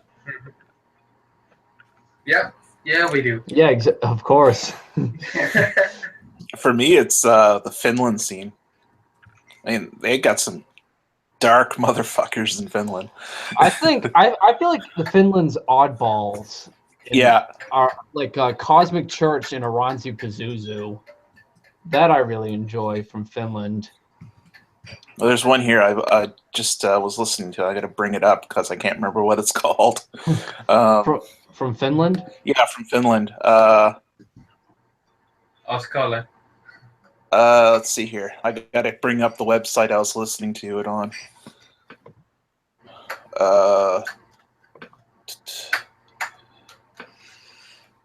Oh yeah, it was Fjorgjord. I have no idea what you said. It's weird. It's like Fjorgjord. It's got the motor. It's got the Motorhead to like the over the O. Oh, it's got the two little dots over the two nipples. Yeah, and then it's Jord, so it's like Fjorgjord. Fjorgjord. Yeah, Fjorgjord. It's on Werewolf's record label, so. Oh wow. It sounds good like shit. a yogurt or something. Yeah. Oh yeah, I see it right now. Yeah. Usually anything that's on Werewolf's record label, I like. Yeah. Even Goat Moon? Yeah. Oh, I really enjoyed the new Goat Moon album. I was listening to it yesterday. I'm actually going to buy it. Yeah, I need to order it soon. I'm tempted. Well, it's really cheap for me to get it right from him on the Bandcamp. Yeah. So, I mean, the shipping is actually good for once to Canada. So, that's where I'm getting it from. That's really rare. Yeah, I'm so used to getting kicked in the balls by shipping on Bandcamp. It's horrible. Well, I never knew this. Dead Reptile Shrine used to be on the Werewolf's record label. Really? That's hard to believe. I know, it's also hard to believe too, but this is the thing. Dead Reptile Shrine did a split with Goat Moon. That's very bizarre. Because I don't there is nothing out there that I can think of besides maybe, the Northern Tongues type of bands that are similar to Dead Reptile Shrine. Yeah. Because it gets me nauseated when I listen to this fucking shit. Yeah, I listened to them they didn't click with me, but I listened to all their albums once just to see what they were like, and I was like, this is like nightmare fuel. Yeah, exactly. Yeah. About nightmares, have you seen the picture of the vinyl of Zero? Of yes, KFR? dude, that is shit. I need that so bad. Yeah. What was it? KFR Zero. Oh. No, I haven't. Go and check out his page. You will fall in love with the gatefold. I can't wait. It's just like, Max, hurry the fuck up already with this. I thought it was already released. No, digitally. Yeah, online. Oh, okay. That vinyl. The vinyl is being pressed for 300 copies or something? 200. 200. It's either buy it from him now because he's not repressing it. Wow. No. It's his last KFR thing. You can get all of his releases on his Bandcamp for 21 euros. Nothing. Yeah, digitally, right? Yeah, digitally. But that's really good because I'd never be able to find any of his shit in Canada. And also too, the split he did with Agui, that's gonna be on cassette really soon too. With well. Temple. No, with KFR. He did a split with KFR with Aqui. Okay, right. Yeah. Well, I said Agui before. Aqui. How many projects does he have? KFR, which he's going to end. Saturnian Temple, Grim, and Bubonic Christians. And Jin. Christians. Yes, that name's awesome. That's awesome. I love that. Yep. He has another project. What else am I missing? I said, yeah, that's what I said. Did I say Grim? Yeah, I meant to say that one. Oh, Jin. Okay, yeah. Oh, Jin is in genies. DJINN. Yeah, that's the demon Jin, Wish Master. All right, then that explains the weird-looking face for the artwork. Yep. Yeah. Yeah, it's a really Well, it's like the genie in the bottle, you know. Mm-hmm. Yeah. All right, that's it. Yeah, it's like a really demented, dark, ambient noise project. Yeah, it's fucked up. Yeah. Well, obviously, it would be demented if you have both dark, ambient, and noise. So I don't know why I said that. I like my project. I thought that my project that I'm working on right now would be like dark and ambient, but the way I'm like doing stuff and just like writing the riffs and stuff, it's turning into more along the lines of like minimalist dark wave. Like Animate? It's more like Lustmord. Ah. Yeah. Interesting. I don't know if you've heard Lustmord or not, but I wanted to do like a dark ambient, but it's just like everything that I've been making has been turning into like, it sounds more like soundtrack music, which I love. I mean, I'm a huge fan of like minimalist soundtrack music, like John Carpenter stuff. Mm-hmm. And I guess that like just me listening to it for like the past decade, it's just permeated my brain.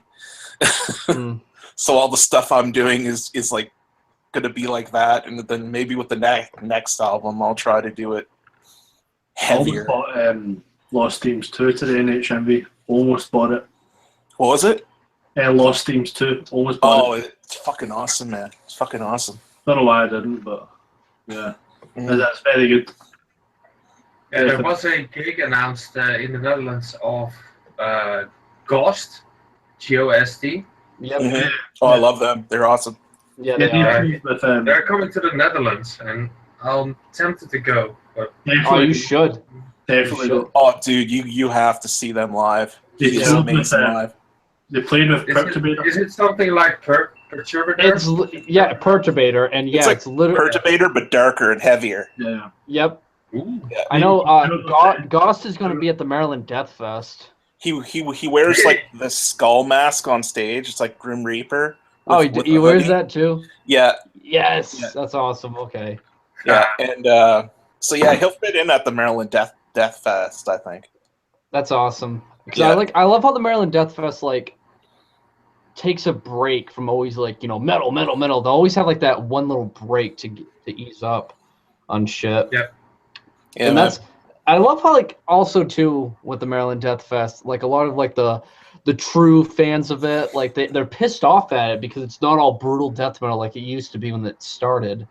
It's like it gives you a little bit of variety, which is what I think makes which is what I love about the Maryland Death Fest. I want, at night it's black metal, at daytime you got death metal and stoner and thrash and all this other shit.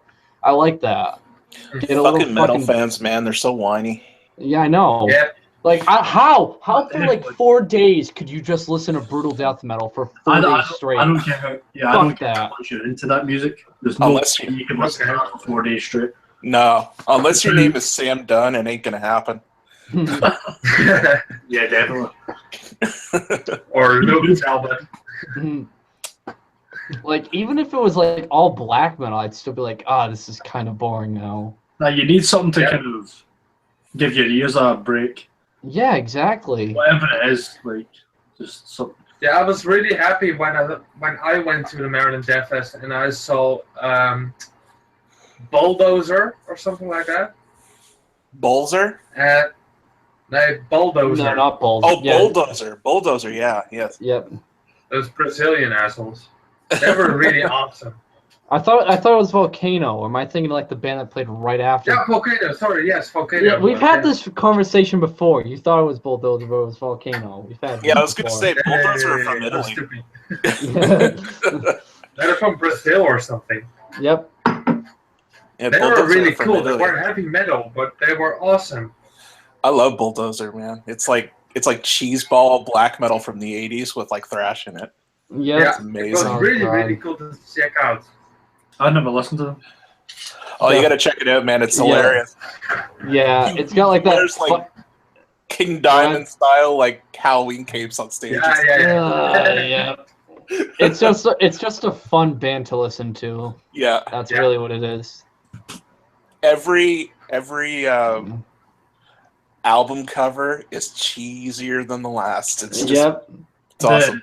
Are they the Italian band? I just want to make sure I've got the right one. Yeah, it's Bulldozer, and they're from Italy. Yeah. Yeah, if you like a...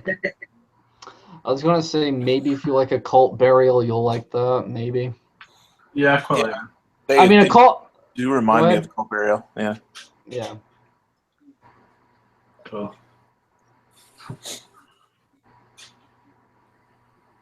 Yeah, they were pretty cool to see at the Maryland Death Fest. I believe they were before Solstice or something. I forget. After an Alba Frock or something. I honestly forget. Is Solstice still a band? Yeah. Really? That Death Thrash band from Florida, they're still around? Dude, they played on the Maryland Death Fest. Yeah, but they like filled in for Sodom.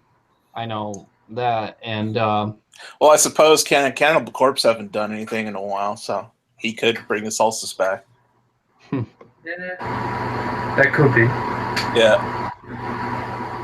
I guess the first thing they would do is a split with Demolition Hammer or something. Because they are alive and kicking. Yeah, I do like the first Solstice album, though. It is good. Yeah, it does deserve the praise. Yeah. I won't be getting a tattoo of it like some other YouTubers. No, yep. I actually know a guy who has a tattoo of it. Yeah, he does. Yeah. No, like a guy who lives near me. Like, he lives like across town. He has one too. It's hysterical. Just like the same cover. Mm-hmm. Yep. God, I really do love this pressing though. Yeah, it's probably my most beautiful vinyl that I own. Oh boy! Spoiler alert for his next video. Yeah. I really, really, really love this one. Oh, that is pretty. Nice, yeah. Blue. It looks like the Thing album I want, but it's sold out. What? That already sold out? Yeah, it's freaking sold out, man. It sucks. What? Like, what was it limited? Like 1,000 copies or something? Even less than that, man. I think it was like 850. What? Something that limited for such an occult movie? I know. Like, I'm thinking, that's not going to sell out. You know they have a big fan base. I didn't think it was going to sell out either. I went on there last night. I was going to buy it, but nope, it's gone. Wow. Like, I remember I saw you sharing it, and I'm like, all right, I'm definitely going to consider this. It's not going to sell out because, I'm pretty sure they're smart enough to realize that has a huge fan base. Because even to this day, I still get blown away by that movie. The fucking practical effects are some of the best I've ever seen next to Aliens. And John Carpenter is a god among men. Yeah. Wow, 850 copies. That's just dumb. I'm sorry, but come on. It's just Bono's record room reminded me because it looked similar to the vinyl that they did. They do the splatter to make it look like Antarctica. Yep. Like it's black around and blue, and then white in the middle, and they do it to look just like Antarctica. It was so cool. That's pretty awesome. But no. Friggin' vinyl geeks. I just got the, I showed it before in the stream. I'll show it again. I got the Scream vinyl. That's pretty cool, man. Scream 1 and 2 on one vinyl. That's pretty weird. But yeah, I remember that. I saw it for 14 euros, and I was like, fucking awesome. You have The Witch, don't you, Bono? No, I don't. No. Oh, I thought it was you who had that. No. Canyon? Oh no, maybe? wait, it's Canyon. Yeah, Canyon has it. Yeah. I've got it on CD, but I don't have it on vinyl. It's fucking incredible. I got it on vinyl because I knew if I didn't, it would be gone. I didn't even see the movie before I bought it. I guess the only soundtracks that I own is of Scream, Band of Brothers, and The Lord of the Rings. That's it. Nice. Lord of the Rings, that must be friggin' heavy as hell. Is it this? I've got 2 copies of it. The I'll be vibe? giving one away. There you go. Nice. Music inspired by The Lord of the Rings. I had I've got a good few ones now. 1973. I had his son reading the Silmarillion on vinyl. Oh, So- that's intense. I sold it to a That's collector for like $45. Jeez. I really want to get the vinyl that Charlie has of Jurassic World. Jurassic Park. Oh, I've seen that one. Oh, The Jurassic Park one. They want $85 for that on Amazon. I was like, no friggin' way. I know it's like it's $50 in Newberry. That's Yeah. retarded. It must be 45 in HMV. And It's so strange. Like the Canadian Amazon, the records are either super dirt cheap or crazily expensive. another one that's really expensive, no matter where you go, even in like record stores, is Blade Runner, the soundtrack. That goes for like $55. dude, now that you say it, I found it for 17 or 18 euros. Shit, you missed out, man. Could have sold that for triple the price. Fuck. That's really weird that they've never officially released any of the Lord of the Rings on vinyl. Yeah, I guess it would thought there was sold out immediately. It's all bootleg?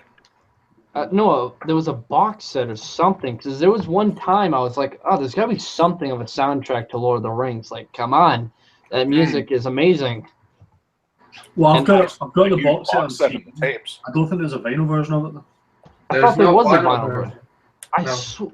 I swear there is. Oh, fuck off, there isn't. I hope there is.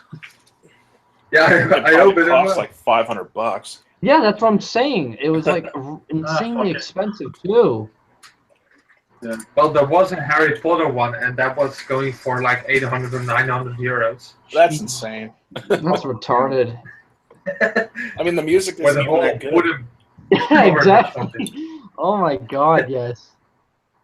I found the Harry Potter music to be very stagnant. It's like Marvel movie music. Mm. Well, yeah. It's nothing that special. Maybe the first one or something.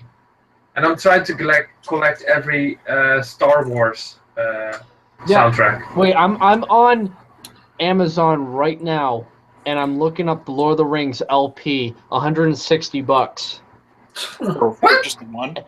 Yeah, and it's used. Send That's me. the used one. The new ones go up to 270. Yeah. Send That's not surprising. now. I'm not moving out of my house. I'm buying that shit. Where is it? On Amazon right now for me. Most of the Amazon stores come out of your area, Bono, so. Oh, fuck. Yep. Yeah. That's good news and not good news. It's weird, though, because most of them are, like, dirt cheap. in Canadian money. So it's like they're making like 0.5 cents off of like a dollar on the euro. It's like they don't even care. They just want to get it out of the warehouse or something.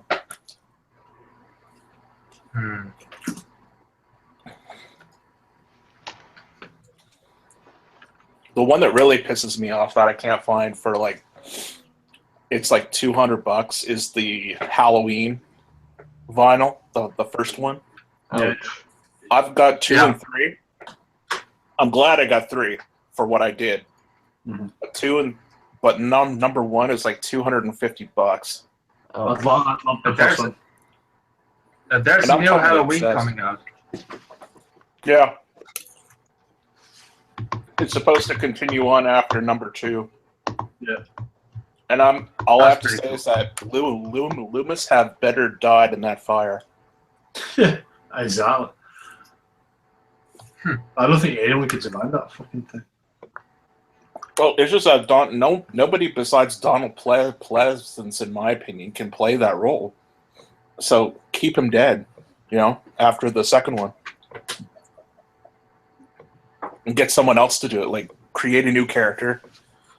Like, I don't know, like his like progeny or something. Yeah.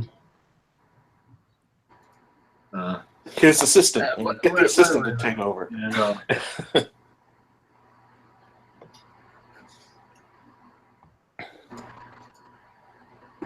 There's some Lord of the Rings music on vinyl, but I don't think it's official movie music. Probably not. No. Because of €38. Well, that's not too bad. I mean, it looks horrible though. I'm still lucky Mass Effect did a soundtrack. Yeah, that looks amazing. Yes. Oh man, I love the advertisement they did for the box set of that. I love it. Were you saying you wanted the Star Wars one, Mono? What? Huh? Were you saying you wanted the Star Wars one? Yeah. Yeah. The At 11... my local record store, they do have the Phantom Menace one for €70. Yeah. Yeah. That's horrible. That's like the worst one ever. Yeah. Yep. I'm looking at the one right now, the Ultimate Soundtrack box set, 11 LP, 180 gram. Oh no. $200 on Amazon. Wow, I thought that'd be way worse. No, it's pretty good. I mean, that's 11 LPs. You gotta consider that. Wow. Well, it's owned by Disney now, so. That's pretty decent, though. Yeah, it's pretty good, huh? Yeah, I'm trying to get them all on CD, and on CD, they're looking very, very fucking cool. I used to have them all on CD, but I sold them. That's it. But there are so many different variants. I was counting the variants from the beginning, like when they first pressed it on CD back in '87 to now. There's like 28 different versions. And then there's like 6 different box sets. It's crazy. Yeah. What do you guys think of the Rammstein box set? It's $450. Yeah. I want it, but I'm not going to pay that much. Nope. You'd only pay that if you're a Rammstein fanatic, which I am not. I think Ryan bought it. You buy the Liebers for alle da box set with all the dildos of their own dicks. Oh yeah, that was the Ist Lumen Gut or whatever album. Yeah. Liebers for alle da, yeah. I think. Yeah. I mean, who would want that? Dildos of their own dicks. You have to question how much of a collector you could be to want that. Yeah. But, like, I'd love to see the guy who buys it and has a YouTube channel. I'm going to stick it up my ass. Yeah. I've never seen that once on YouTube. Like, even I can't show it, but I've got it type of video. Mm. Well, you'll see it in next month on my channel. God. No, I would never ever own that. It's kind of like Ghost with the... Oh, stop reminding me of that goddamn that thing. stuff. Well, it's kind of funny because the second album they released, they had a line of plugs. Yeah. With it. It's so stupid. Hey, Corey, can I ask, what are you eating? Poutine. I'm a true Canadian. Oh, I was really curious. I'm fucking hungry. I'm a lumberjack and I'm okay. I work all night and I sleep all day. I actually sleep all. Yeah, it's true. Wake up singing that. Yeah. Oh wait, I do have the soundtrack of Monty Python. I do have it somewhere. Yeah, it's next to my mitochondria LP. Yeah. What That's year is one it of the from? Well, is this one? It's a live show. So. Oh yeah. Well, they do have the Lumberjack song and the Albatross song, the Idiot song. So yeah, it's pretty cool. That's and the parrot.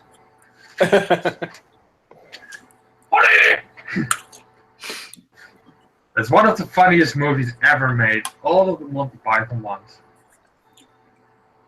Has anybody seen Has anybody seen the new John Wick yet? I want to. It looks quite entertaining. Yeah. Keanu Reeves is finally doing some good shit now. Yeah, I know. It took him like what, 20 years? 15. yeah, actually, nearly 20 years. Wow. Probably Speed was his last good movie. Mm-hmm. Jeez. Now, didn't Speed come before The Matrix? Yeah, was not, like 4 years before. Yeah. So, okay, I'm wrong on that one. But I didn't like The Matrix. I've actually never seen The Matrix. You didn't like The Matrix? Oh, I found it boring. I've never seen The Matrix. Matrix is good. No offense, Wyatt, but I love The Matrix, man. I mean, I do have the first I will admit, DVD, but I've never seen fucking it. hate the ending to the third Matrix. That was just like, what happened? The fight scene was so lazy. When they're fighting in the sky, you can't see shit. Yeah, it was really bad. Really bad effects. Yeah. I mean, the Wachowskis are like effects obsessed. Do you think they would have done better than that? Yeah. But I will say though, probably my favorite movie of like action, because it's just there's so much of it, and it doesn't look like choreographed dance moves. It looks like legit action, like they're getting really ruthless in it. Is The Raid? Yeah, I was gonna say The Raid. Oh my fucking god! I can watch that over and over again and still get amazed. Yeah, I've seen that once or twice, and I was really, really amazed by it. How good of acting it was. I keep thinking that's a zombie movie for some reason. It sounds like it. Yeah. No, The Raid is amazing. But I haven't seen the second one that's in the prison. I haven't seen that one yet. The second one, I didn't think they could do better, but they did. Is it good? Like they made everything better. I was like, oh, this is gonna be a sequel. This isn't gonna be good. I want to see it still because I was blown away by the first one, and they did better, which that would amaze me. By it. They did everything better. Well, the first one's so good, I can't imagine it beating it. It's strange how now sequels are actually good. I know that. I think they all took a lesson from James Cameron. Oh, yeah. Oh, that guy. There's Avatar 2 coming out No, very fucking soon. No. That does movie. not. That movie is insanely good. No, the Avatar was just like. I couldn't even finish it. I hated it so much. No, the Avatar is pretty much. The Avatar is pretty much, hey, Dances with Wolves. We're gonna copy it. Yeah, it's like Yeah, okay. It's like how Waterworld copied The Road Warrior. Oh, don't bring up that movie. That is a disaster piece. Waterworld, That is a disaster piece. You look at all everything they did wrong with it. People got lost at sea making that fucking movie. Oh my god, that is a disaster piece. It's one of those movies that you watch just for the fact that they blew 200 million on it. That much? You guys didn't know that? Yeah, they blew a lot of fucking money on that. I think it was like 240 million, and this was like in 1994 when money was worth more. Holy shit! Yeah, that's insane. Isn't Kevin Costner in that? Yeah. Yeah. That's his second. That's his second worst movie. And that was before he. What? And that was before he actually took, like, acting lessons to act well. Actually, that's his third worst movie. His second worst movie is when he played Robin Hood, because he had the shittiest accent. He had the shittiest accent. But his worst movie, it will always be the worst movie, and I'm happy no one refers to me to this movie, is when he played a postman in The Apocalypse. That is a fucking retarded ass movie. Yep. You're a postman in the apocalypse. Yeah, the postman. Post-apocalypse. Yeah. Oh my god, like there's a dramatic scene where he's on a horse and he just takes a letter. Like, what the fuck am I? Like it's in slow motion. He's just like.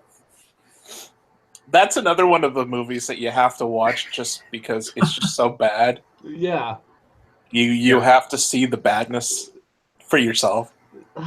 Like Sharknado. That's an amazing movie. I haven't seen them. Like Sharknado knows it's retarded. Sharknado knows it's retarded. It's and a song, of course. The chainsaw scene, Jesus. It knows it's retarded. Like I watched the third movie and the woman's pregnant throughout the whole movie, and at the end when she gets swallowed by the shark, she's in the shark's stomach, and to get out, like a baby's hand punches through the shark's belly. Oh, that's so cheese, but it's true asylum. Yeah. Oh, it's beautiful. That like I had to like I was watching it with my girlfriend and her friend and my friend. I was like, stop the movie. Tell me this isn't happening right now. Oh, it is. You know what the greatest thing about the Sharknado movies though? What? Is that the chick from American Pie and the dude from Beverly Hills 90210 are in it. Yep. Yeah. Best thing I've ever. never realized that. There's an interview of that girl saying how whale sharks were made by whales and sharks. Oh, fuck off. Yeah. Oh man. What's her name? Beautiful. Tara Reid? I don't care. I think her name's Tara Reid. Yeah, our name doesn't matter if she's that. Yeah, but I felt like Sci-Fi, the channel, was like, we're really out of ideas. All of our movies suck. Sharknado, let's just go full on retard. All the shows suck too. Yeah, I hate Sci-Fi. I hate that channel with a passion. The only reason why we paid for it is because they would play movies that weren't from Sci-Fi. That was the only reason I watched it. The worst thing about Sci-Fi is the way they spell it. Yes, like they like it back used in the 90s. It was real. Yeah, SCIFI. Then they're like they changed it to SYFY to make it seem less nerdy, but it looks way more nerdier that way. Yeah, it does. It's like role playing or something. That's what it reminds me of when I see it. And only Varg is allowed to be that much of a nerd. Yeah. Oh god. Don't let me get started on that guy. Let's find out. Let's find out. Beautiful. Am I a racist? Let's find out. This is war? Huh. Wow. that I just lost. Wow. When he did that, I lost it. Yeah. I do like his self-deprecating humor, though. I will give him that. Yep. I do keep subscribed to him. I really love his content in some freaking way. I love it when he talks about his cars, like it's not the best car, but it does the job. Yeah. You're doing his accent good. Yeah, you sounded just like him. Yeah. Yes. I do what I can. I do what I can. And I love it when he sings Russian folk songs. Yes! Yes! Driving through the wilderness going, oh, look at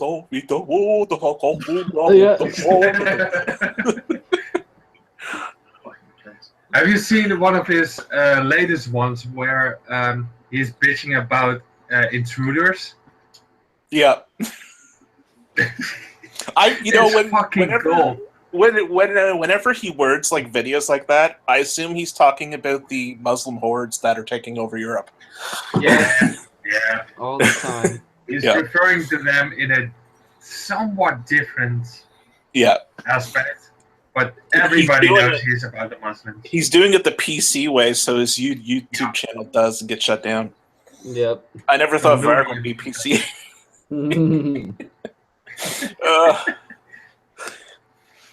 Yeah, his channel's great. Oh yeah, it is. And I love the way sometimes like he'll do like the text overs of what he's saying, and every once in a while he'll like misspell a word. And it's just like, oh, he tries so hard. Not cute for it. Yeah.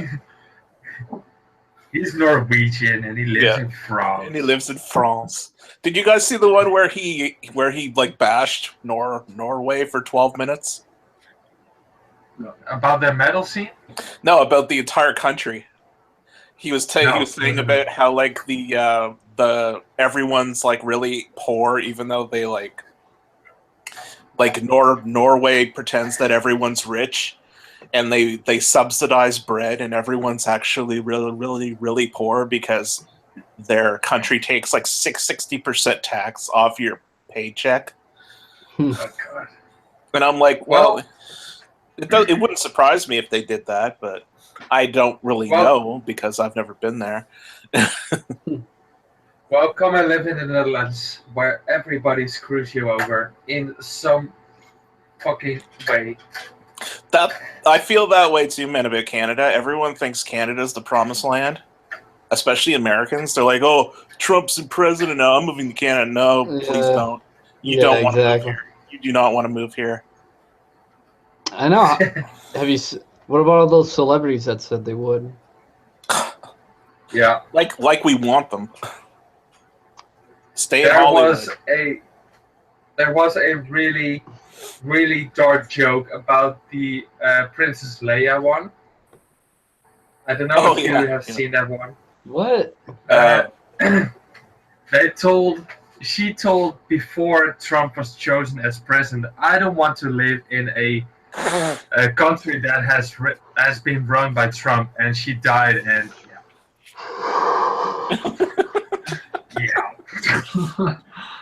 Well, it's just that, I guess her mother had the same idea too.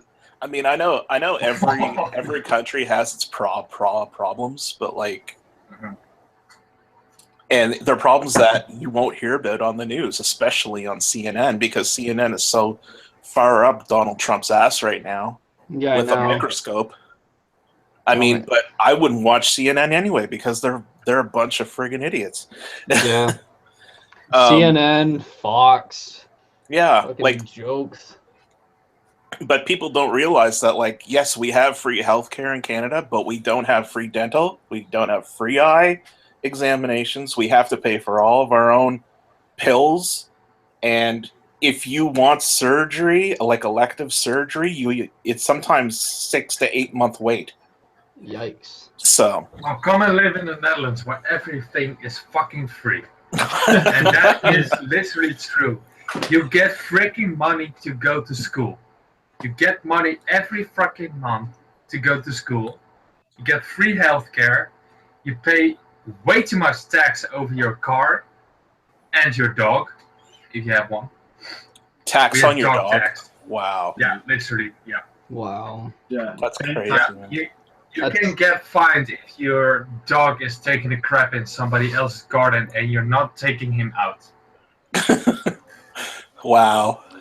Well, you can get fined here in my city if your dog takes a crap anywhere and you don't clean it up. Really? But the problem is that it really does work because there are no bylaw enforcement agents because their jobs got cut because there's no. My province is $550 million in debt. So, Jeez. like, and it's debt that's never going to get paid off. I don't know why. Like, I mean, our credit rating was just downgraded by Moody's. So, I mean, it's the promised land. Canada's a promised land. No, it fucking isn't. Canada. No, it's because we also pay, and we're the freaking only country that pays this kind of taxes is road tax. Yeah. Yeah. We pay that. Oh my god! And you know what's happening now? All the immigrants all the illegals are crossing the border into Canada in the freezing cold, and they're losing their hands. Like they're like crossing like in Alberta from like in Manitoba, in Ontario, and in Quebec. They're crossing like from where Sean lives, over into Canada, and it's total insanity. Like they're losing fingers to frostbite and stuff. Jeez. Because they're scared of Donald Trump. And they realize that when they come here, they will be arrested, but they just don't care. You want to hear a weird-ass fact? What's that? When I was in America, I got this. A Obama bobblehead. And that thing's scary, man. Yeah, it's terrifying. It just got more scary. Listen to this. The day that President Trump was chosen, it freaking fell off my shelf. And it broke. So I just have Obama with his feet decapitated. Or something, how do you call it? Cut off. And his statue is right here. And that freaked me the fuck out. So fucking weird. So, yeah. So I have to get back and get a Donald Trump one. You'll wake up and that's staring at you every morning. There's a It's so racist looking, too. I'm here for your democracy. Yeah. Wouldn't it be funny if it talked to you like, "Good morning, Bono. Are you living in a good democracy today?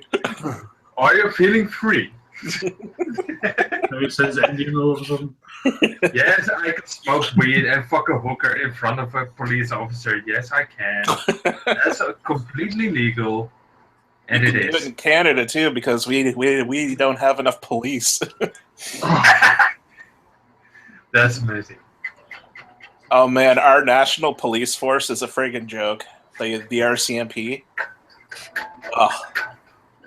Like, they're getting sued by like so many people right now.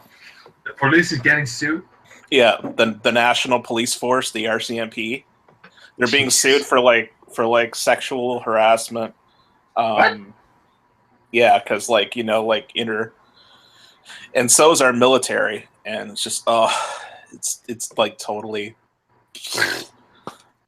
We sold all of our military aspects to the Germans. All of our tanks, all of our airplanes, all of our all of our half tracks and stuff like that. We sold them all to Germany. We don't have a freaking army anymore.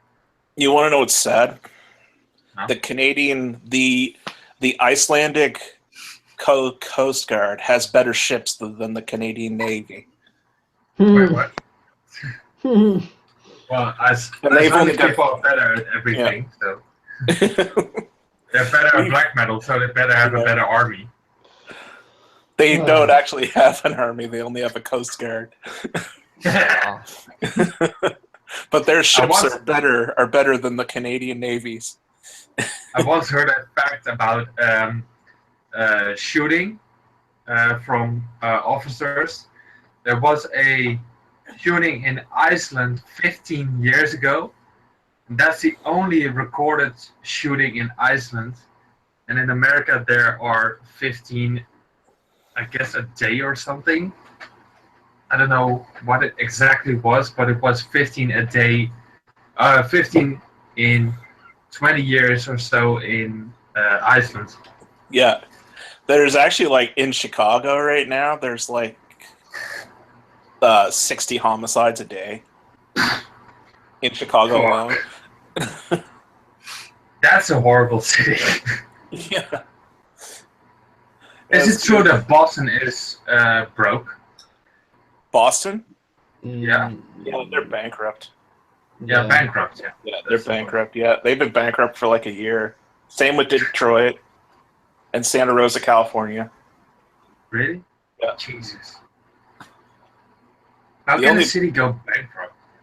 By having corrupt mayors and stuff who embezzle money. Jesus. The mayor of Detroit, Kwame Kilpatrick, he embezzled like $6 billion from the city hall in Detroit for like over 12 years, and now he's spending 40 years in jail because of it. 40 years. Yeah, 40 Holy years. Shit. Yeah. Oh shit. Damn. That's a lot. Yeah. Wow. A Marduk show just got canceled. Again? Oh, for God's Really? sake. Where? Yep. Shit, let me see. In Oakland, California. Oh, typical. Yep. The land of the hippie. That's not surprising. Yep. That's fucking ridiculous. Who's their opener? Incantation and someone else? Svart Crown? Oh, Svart Crown, yeah. Yeah, they're melodic death. Yeah, they're shit. Yeah, I don't like them. Yeah. But, I mean, it's like right next to Berkeley, so no wonder. I mean, 2 weeks ago, they nearly busted a gut in Berkeley because Milo Yiannopoulos. I hope they don't get cancelled in April in Glasgow. How's the SJWs in Scotland? There, Charlie. The social justice warriors. We'll put it this way, Antifa are pretty big here as well. So oh, really? Oh, shit, man. You're screwed. Don't go to the show, man. You're going to have... I can't tell you how awkward it felt when I saw ACXDC. There was like an Antifa stand there. I was like, oh. Yeah, we need to create like an anti-Antifa who aren't Nazis. Yeah, exactly. Yeah, there's an anti-Antifa. Yeah, we need to make that. It's like, okay, we are anti-fascist, yes, but we're not stupid, uneducated. Who don't do your research, jerk offs like you guys. Well, there was a gig in the Netherlands cancelled by Antifa just a few days ago, and they really went on a big ass research. One of the bands has one member, and he was, I think, an old member or the current member of a label that has put out some NS. Yeah, but that's why they canceled the gig. But I mean, what would they do with a band like Nocturnal Mortem, who came out and apologized for all of their NS leanings? That's what I've been honestly thinking. It's like, what about bands that stopped? Yeah, there's like bands that stopped. Yeah. There are quite a few that have done that. The thing that I don't get about them is that I don't see them going to any of the gigs that are actual NS. Like the gig where Pest Noir and Goat Moon were playing, I didn't see any of them there. It's because they don't know about these bands, I don't think. Yeah, they want to do names. like Marduk. Yeah, because Marduk is a big name. Even though Morgan is married to a woman of color, it doesn't matter to them. No. I mean, he's been called a Nazi before by them, so what, you know what I mean? I think what Patrick brought up one time when he did his thing with Grim Trash Can is that these are 20-year-olds like myself that want to have a purpose, and they're going to just like such stupid, retarded lengths to get some notoriety. That's what it is. Yeah, pretty much. Yeah. I mean, I was a just cover themselves as well. Yeah, like a friggin' ISIS member. Ridiculous. Yeah. It's a certain look. Like, I want to make up shirts to say, "You do realize you look like ISIS, right?" Yeah, exactly. Come on. Yeah. I mean, if you're gonna stomp a Nazi, at least take some pride in it. You know, Jesus. And then, dude, I told a buddy of mine they're now sitting at home with a hand in their pants, jacking off. Yeah, we fucking destroyed their gig. Now let's play. I guess that is what happening. I think they should just do secret shows from now on then. Or do fake shows, where they say, "Oh, we're gonna be here, here, and here," and then they don't know, and then you don't know until like an hour before the band sends you a text. It's like, okay, we're here. Corey, careful! We got an Antifa watching us right now. Careful. Oh, you do? Yeah. That's what they wear. That's what they dress like. Yep. Yeah. Osama bin Laden has party pants.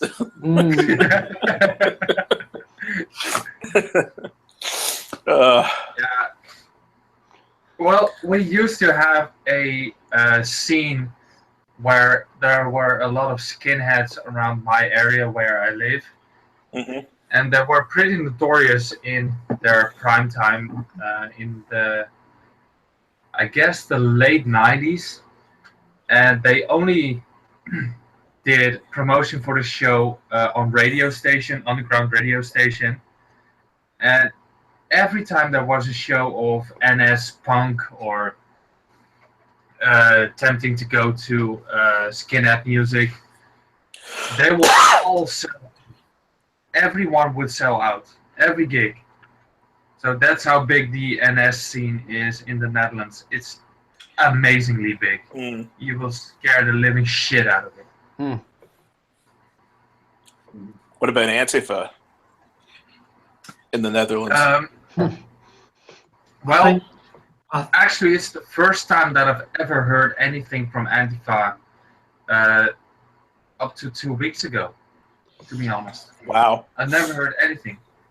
I think throughout Europe, Antifa are pretty big everywhere. I mean, especially in the UK. I mean, Greece and Germany, they're big. But Croatia, I guess in the Netherlands it's a little bit more difficult to put up such an organization because the Dutch community has a lot of different nationalities, and as a group as Antifa defending one group, the other group gets offended, and that the whole shitstorm is going to get unleashed. So Antifa is a really big thing, but they're not going to get into protests or something like that. Yeah. Because they're scared to offend other people. They're really violent in Canada. Guys, yeah. I gotta get going. I might get something to eat and then probably pick up Unique in a little bit. No worries. Right. Good to speak to you. Right, man. Yeah, had a lot of fun. Hopefully we do this more often. Take care. Yeah, have a good one. Yeah, Antifa is really difficult for here in the Netherlands because we've got a lot of Suriname people, we've got a lot of Moroccan people, Turkish people, Indonesian people, Chinese people. Like, we've got a lot of nationalities, and that's really hard to speak your mind. And that's one guy is doing that right now. You may have heard him of Geert Wilders. Who? Geert Wilders. He is I've heard of him. Yeah, our Donald Trump, and he's like, fuck the EU. We don't want any open borders, and you can just cross our imaginative borders and just get to work around here. And get a green card or something. Yeah, Kevin O'Leary's like that in Canada. Yeah. He's the, you probably know him from the show Shark Tank. He's like our Donald Trump, and he's a friggin' joke, but, you know, since Donald Trump won, he might win too. Yeah. The same goes for our Geert Wilders. He is at #1 for being president right now. That doesn't surprise me at all. That doesn't surprise me at all. Well, the one in France there, she's #1 to be the next president. Le Pen. Yeah. Yeah. And then in friggin' Germany, so you guys are going to be like, Europe is going to be like Aryan nation. Yeah. 100%. Yeah. I wouldn't mind about any of that. But you're on a freaking island, man. Yeah. Yeah, we're separate. Sadly. Well, you're gonna get kicked out of the EU very fucking soon. So Scotland are the rebels. You know, man, they'll be rebels until there are no Scots left. I know. Well, I'm one of the ones that want to be part of the EU, the UK. Yeah. Now, the Dutch community is really, really weird. That's why we're also known as the weed smoking, hooker fucking, doing everything we can do, guys. It's just so alien to me, like the way you guys live. It would take me a while to get used to it if I ever like. And the funny thing is, if I can take my bike and drive 5 minutes away from my home, I can get 10 grams of weed and smoke me to death around here. That'll be completely legal. Mm-hmm. That's amazing. That's the government so funny. The government here are dragging their feet on legalizing pot here, but it will be like probably in 2018 it'll finally be legal. But everyone around here is like basically figuring that it's legal now, so they just don't care. But no one cared here anyway, to begin with. Yeah, 2 years ago there was a massive uproar about alcohol age limitation, because it was 16 years where you can buy alcohol, like beer and stuff, and all different kinds of stuff. Mm-hmm. But it went up to 18, and everyone was going apeshit about it because, yeah, we need to wait for 2 more years, and fucking. You know, stupid in Canada, the legal drinking age here is 19, but you can buy a pack of smokes at 18. Yeah, we can buy a pack of smokes at 16, well, used to, at 16, and drive at 18. So you can get used to booze and drive drunk. Yeah, man, driving drunk is bad around my area of Canada. It's like everyone here, like all the commercials and like the Mothers Against Drunk Driving and all that stuff. It doesn't work. What? No one cares. Beautiful. Yeah. Well, we do have a large, because I live in the western part of the Netherlands, the most busy part of the Netherlands, where everybody's going for work and stuff. Yeah. We got a lot of Polish immigrants, which are fucking hardworking people, and they are the most awesome people ever. Mm-hmm. But after 5, they start drinking immediately. Immediately. And it's such a pleasure to see them drunk. Mm. Well, that's like, you'd never see that in Canada, man. Like when you're done for the day in your job, everyone goes home. They don't go to the pub like right after work. No? Here. Yeah. like yeah, we are, man. We're a bunch of freaking Puritan jerk-offs. They're diehards. Yeah. But it's like an unwritten rule here in Canada that you can't go to the bar till like before 10 p.m. Really? Yeah, it's so weird. But it sucks too, because like all the good venues are shutting down because people don't go out to drink anymore because it's so expensive to drink now. Yeah. How much do we pay for a regular beer? $7.50. Fuck off. Fucking hell, man. Yeah. It's like £2.50 £3 here. And then you got to pay like $5 for cover euros. on certain nights. Like if you're going to a club on a night like tonight, the major club in my town closed 2 or 3 years ago, and now it's just like a bunch of like greasy spoon clubs, and they charge like $5 cover charge, and then $7.50 for booze. Yeah. Oh, fuck. So it's like well, no wonder all these bars and clubs are closing. No one wants to pay that. They just want to have a beer, you know. Yeah, that's all. I mean, every once in a while you can get specials like a draft for like $5, but that's still too much for draft. Jesus. I haven't been to a bar since 2010, and that was to see Goat Horn. I think I would kill myself. I think I'd split my wrist. Yeah. Yeah. Oh, man. One of the best. How much does it cost where you are, man? Hey, Charlie? One of the best bits about going to a gig to me is the drink. Yeah. How much is it in Scotland? Well, there's a venue called Audio, which is where most of the gigs I go to are, and it's about £3 for a pint. Wow. So we are getting hosed over here, man. Yeah, you do.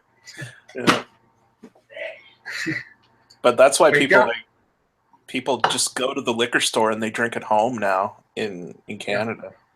Yeah, they have house parties. They have house parties, and then oh my God, it was like 3 years ago. My neighbor across the street, he had a house party and he was playing nothing but AC/DC all night.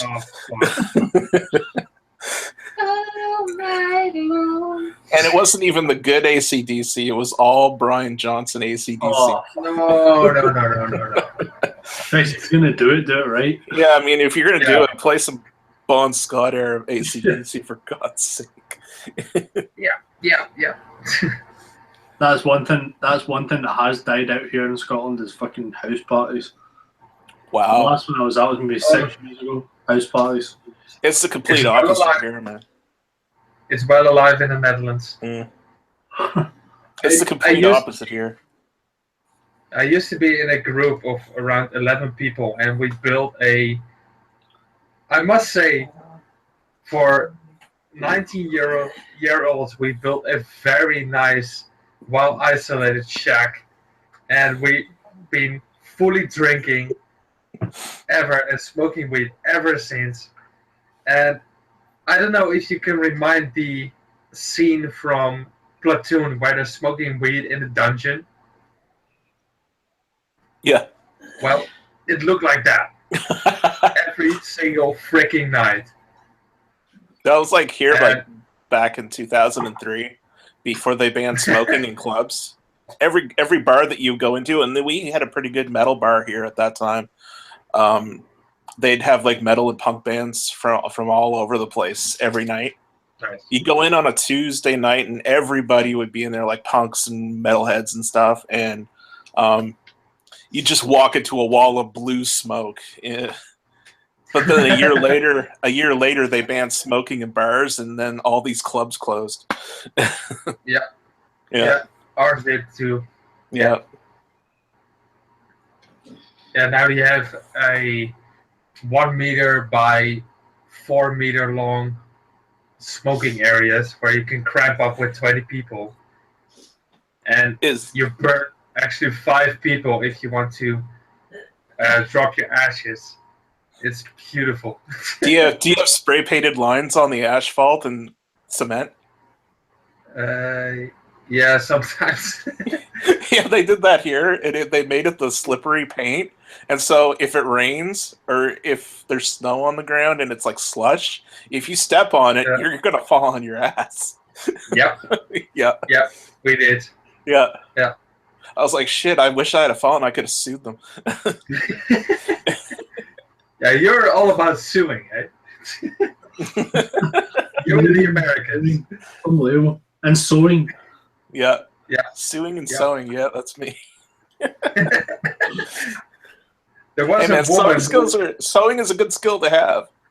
A very good skill to have. Yeah, you can sew your bodies back together. Yeah. Hey, it was from me like sewing my patches onto my clothes and stuff that I got good at sewing. Yeah, I don't know how to do it at all. So yeah. I mean, some people they just like do a whip switch around it and it looks horrible. But me, I figured, hey, if I'm gonna put it on my coat, I want it to stay on. I don't want to have to keep reattaching it. Yeah, indeed. The way Corey does it, the Pizzagram, he does it perfectly. That guy is a really good professional about it, in my opinion. Yeah. Yeah, I've never seen. He does it right. Yeah. He has a lot of beautiful jackets. Yes. I've got mine right here, actually. Let's see that. I got the that tape, the AMSG. Oh, nice. What's the one below it? The one below it? Yeah. Oh, this one here? Yeah. This is a local band.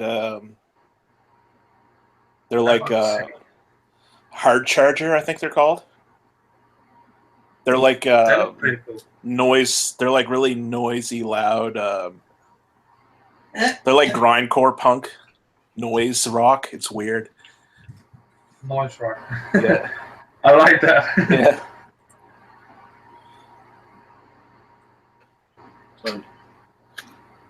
Yeah, I guess the metal scene in the Netherlands is pretty okay, but every single band that is trying to perform sounds fucking the same. I've noticed that too. That is so annoying. Everybody's playing modern metal. I mean, how many bands can sound like Isegrim? I mean, come on. Yeah, A lot. indeed. Yeah, too many. Get some originality, please, for the love of God. Yep. There's so many good bands from the Netherlands, really, really. But the bands that are on the mainstream part of the Netherlands, those are horrible. Oh my god. It's like, yeah, I watched that that Infidel Amsterdam video where he was at Stonehenge, the Stonehenge Festival. And I was just like watching the bands. Every band sounded the same except for Hyrax. Yeah, indeed. Yeah, that is true. Even live, they sounded the same. Yeah. Now every band has other members, but yeah. There you go. Yeah.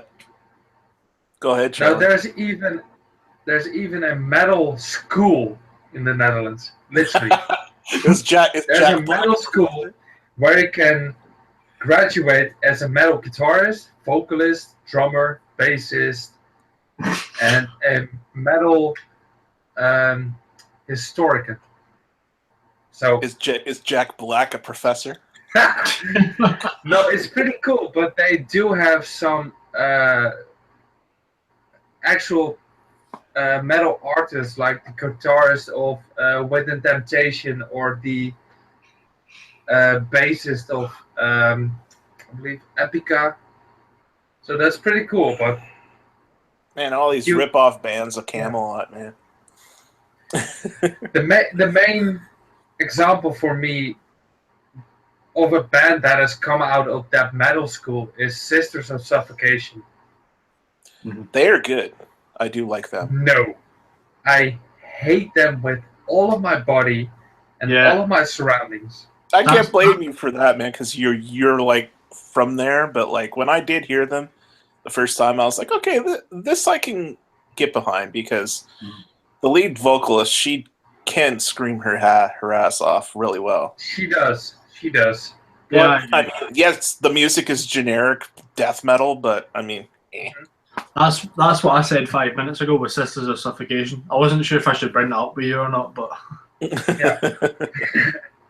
Oh man, you can't offend me. What I did was I used to do compilations on my Bandcamp account of my Good Music Promotions, and I was trying to promote the Dutch death metal scene, and I contacted those girls, and they seemed like pretty decent girls. And I said, like, yo girls, would you like to donate one track for my free to download promotion compilation? And every other band said, of course, man, here you go, here you have the whole album. Okay. Yeah. Sisters of Suffocation. They told me, like, you're not worthy because you don't have more than 1,000 likes on your Facebook. I was like, what the fuck? I'm offering you free promotion. The only thing you have to give me is one freaking song. That's all. Yeah, that's kind of dickish. Yeah, even though they have one, have not got one. I hope. Yeah. Yeah, I was really surprised and not angry, but. Are you sure it wasn't their management, or was it them? No. No, I know it's one of them. Yeah. Okay. Because they weren't that big around them. Well, that doesn't bode well then. No. So that gave me a really good opinion about them. I always bought the EP on vinyl as well, and it's when you told me that story I didn't buy it. I kind of went. I told you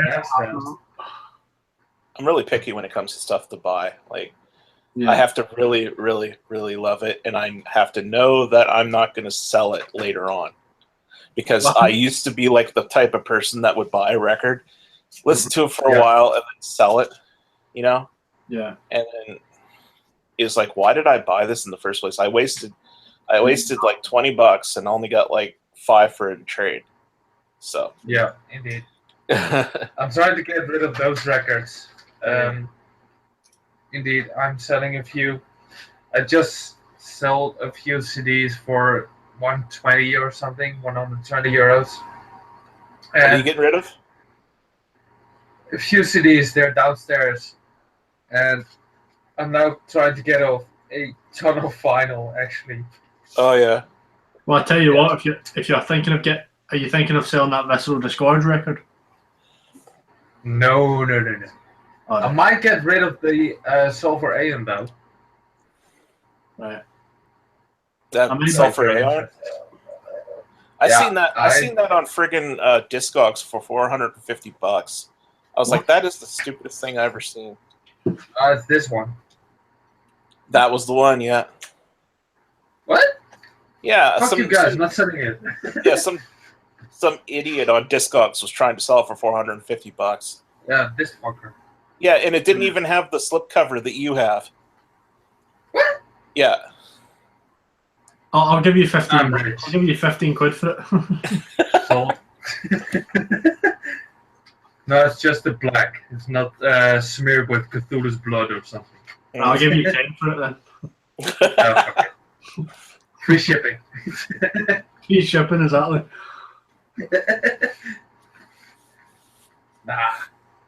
Nah, I think what I'm trying to do at the moment is, I think what Bono said earlier, I'm trying to like complete collections. Yeah. I got the picture disc of Blazing the Northern Sky. That's cool. I love that picture thing. The 30th anniversary. I got that in HMV today. How much was it in HMV? It was 22 quid. £22. That'd be about what it is here. It'd be about $30 here. Yeah, that's pretty good. And also, I bought another record that's gonna make people laugh a lot, but it's a real nostalgic record for me. It's Sum 41's All Killer No Thrill. I bought that. Living in Canada when that was popular was torture. Yeah, I can imagine. In Too Deep was on like every radio station, every video station for a year. And I was to the point where I was like ready to track them down and string them up. But you also wanted to go diving at the same point, didn't you?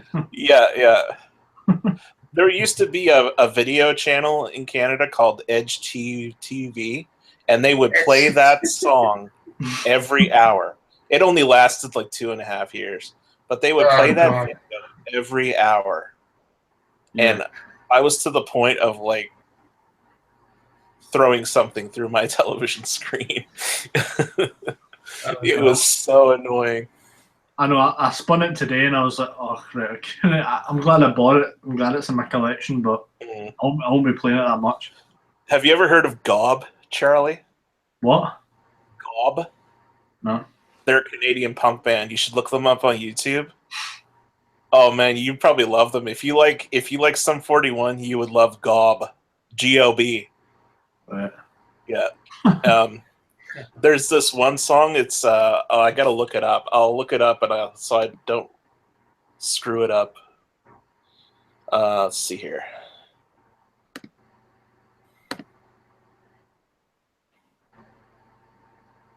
I'm also trying to complete my Katy Perry collection.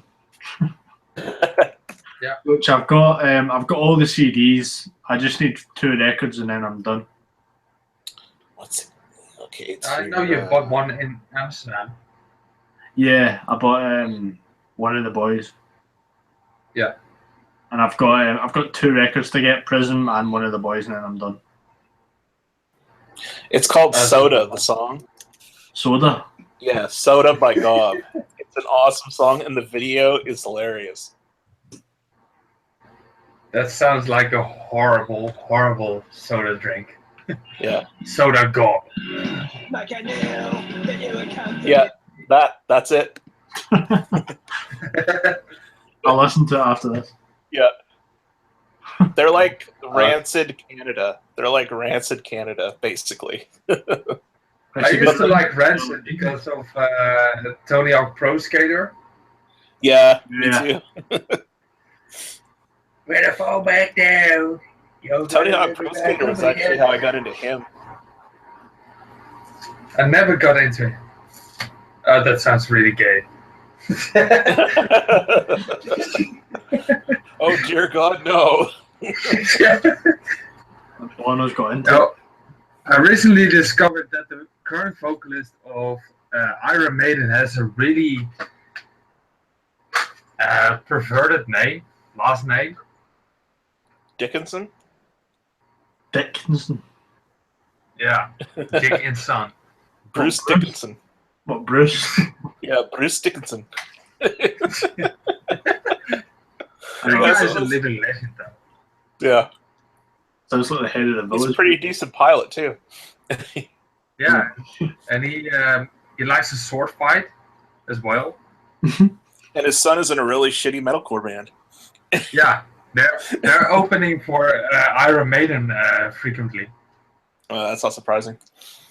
That's like I remember when Tom Aray's brother was in Thine Eyes Bleed, and everyone was like, "Oh man, you gotta check out Thine Eyes Bleed. His brother plays bass in it," and I'm like, "Yeah, and who cares?"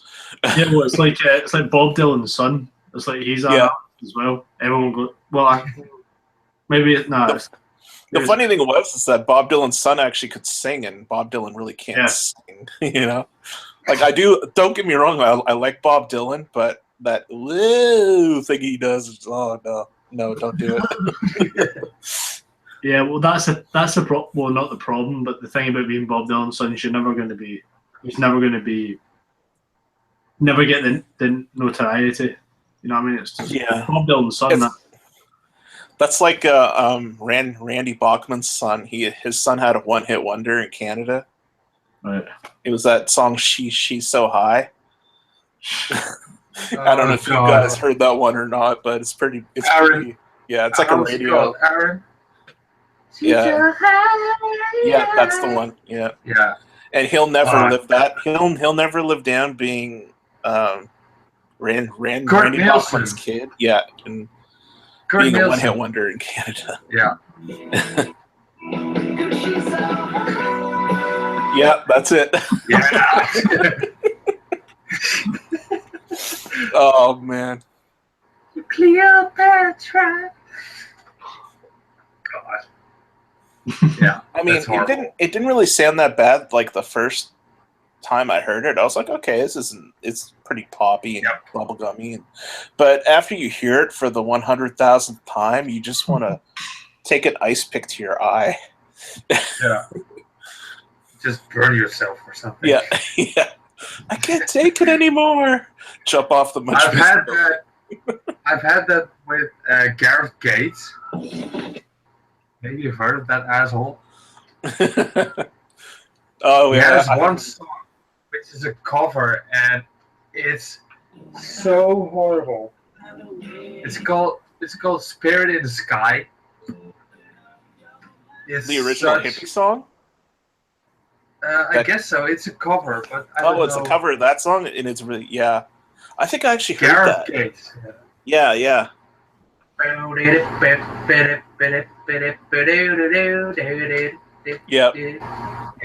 Guardians of the Galaxy. Yeah, I guess that's from it. Yeah. Yeah, whenever I hear that song, I just think of like friggin' hippies sitting in a circle, drumming and smoking pot. Just like the Netherlands. Trust me, I went to the Steiner school. You didn't get more hippier than that. One of the most. Oh, it's such an odd little school. I can beat that. I guarantee you can. Yeah, I do. Go on. Once during I dropped all of my records.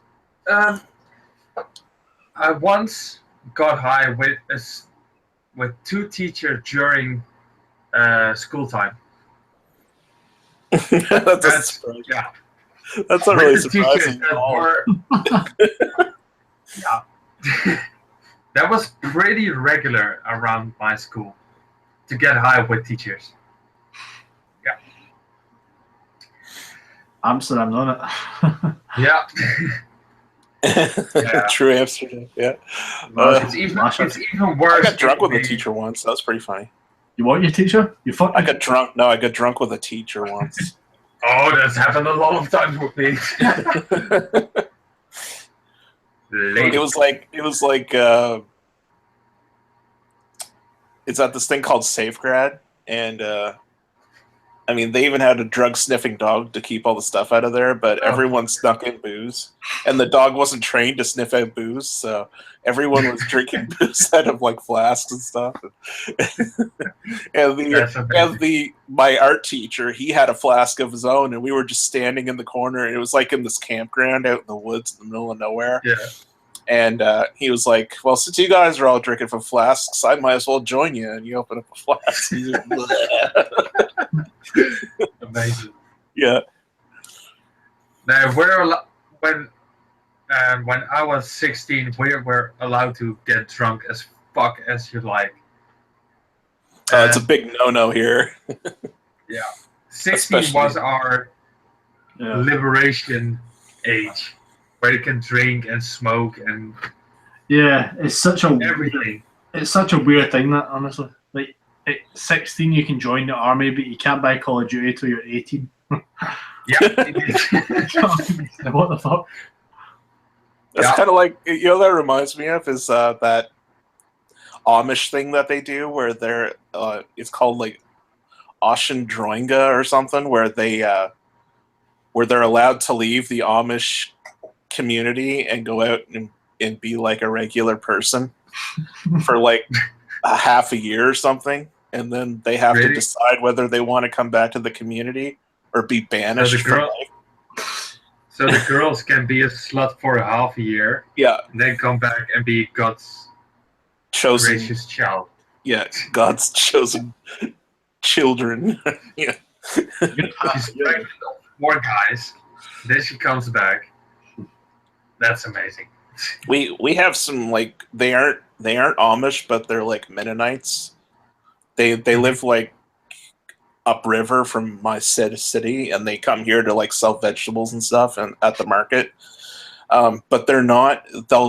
They're like half Mennonites because they drive cars, but they all like wear like the same clothes. Like the women wear only dresses, the men wear only like button-up shirts with suspenders and stuff, and it's weird. Wow. Yeah. That's beautiful. Yeah, I don't know what it is, but it's like an offshoot of Mennonitism, but it's like they're not the total Amish where they like have the horse and buggy. Because that we do have some similar kind of people around our area. We call them campers, and they're just people living in how do you fucking call them? Trailer parks. Oh, like pikeys. Yeah, pikeys. Yes, indeed. Yeah, that's them. Yeah. And the funny thing is, every pikey that I've come across has their last name tattooed on their arm, or a city from where they're from, or a door. Like, so 9 out of 10 guys have Amsterdam written all across their arm. Wow. Like they don't know where they are or something. That's like gulag almost, man. That's like gulag tattoos, man. That's crazy. Yeah. I've got a question actually. I know you've done it, Corey. I think you've done it, Corey. But are you doing the 20 question tag thing, Bono? Yeah. I'm trying to. I did it, but I did it half-assed, and it's a really crappy video, and the lighting's horrible. But whatever. I watched that. Yeah. Fine. That's what mine will be like. It's not. I did it like 3 o'clock in the morning, and I was like, "Yeah, I'm half asleep, but oh well, whatever." Okay. Now I have to gather a lot of vinyl downstairs because I used to have more singer-songwriter material, but now I've put them all downstairs because my parents have a turntable. Mm-hmm. And did you see my? Yeah. Yeah. Did you see my video yesterday? No, not yet. Showing the friggin' huge ass pile of snow in my backyard. No, I saw. Is the thumbnail like the Game of Thrones thing? Yeah. Yeah, I haven't watched it yet, but I've seen the thumbnail. Yeah. It was the we got like 42 inches of snow. Jesus. Yeah, and I was standing. It's almost the size of my. Yeah, it's friggin' like, oh. I'll go in tomorrow and take some more video of like my neighborhood, and I'll post it because you guys have to see how friggin' huge the snow piles are, man. It's crazy. Like, and they're drifts. They're not like actual like from plows. They're like real drifts. It's another world, man. Well, I guess we had 30 like 10 centimeters of snow, and the whole of the country was going apeshit. You guys are we got snowstorm and this and that. And jeez. Do you even know what a plow is? This is a plow.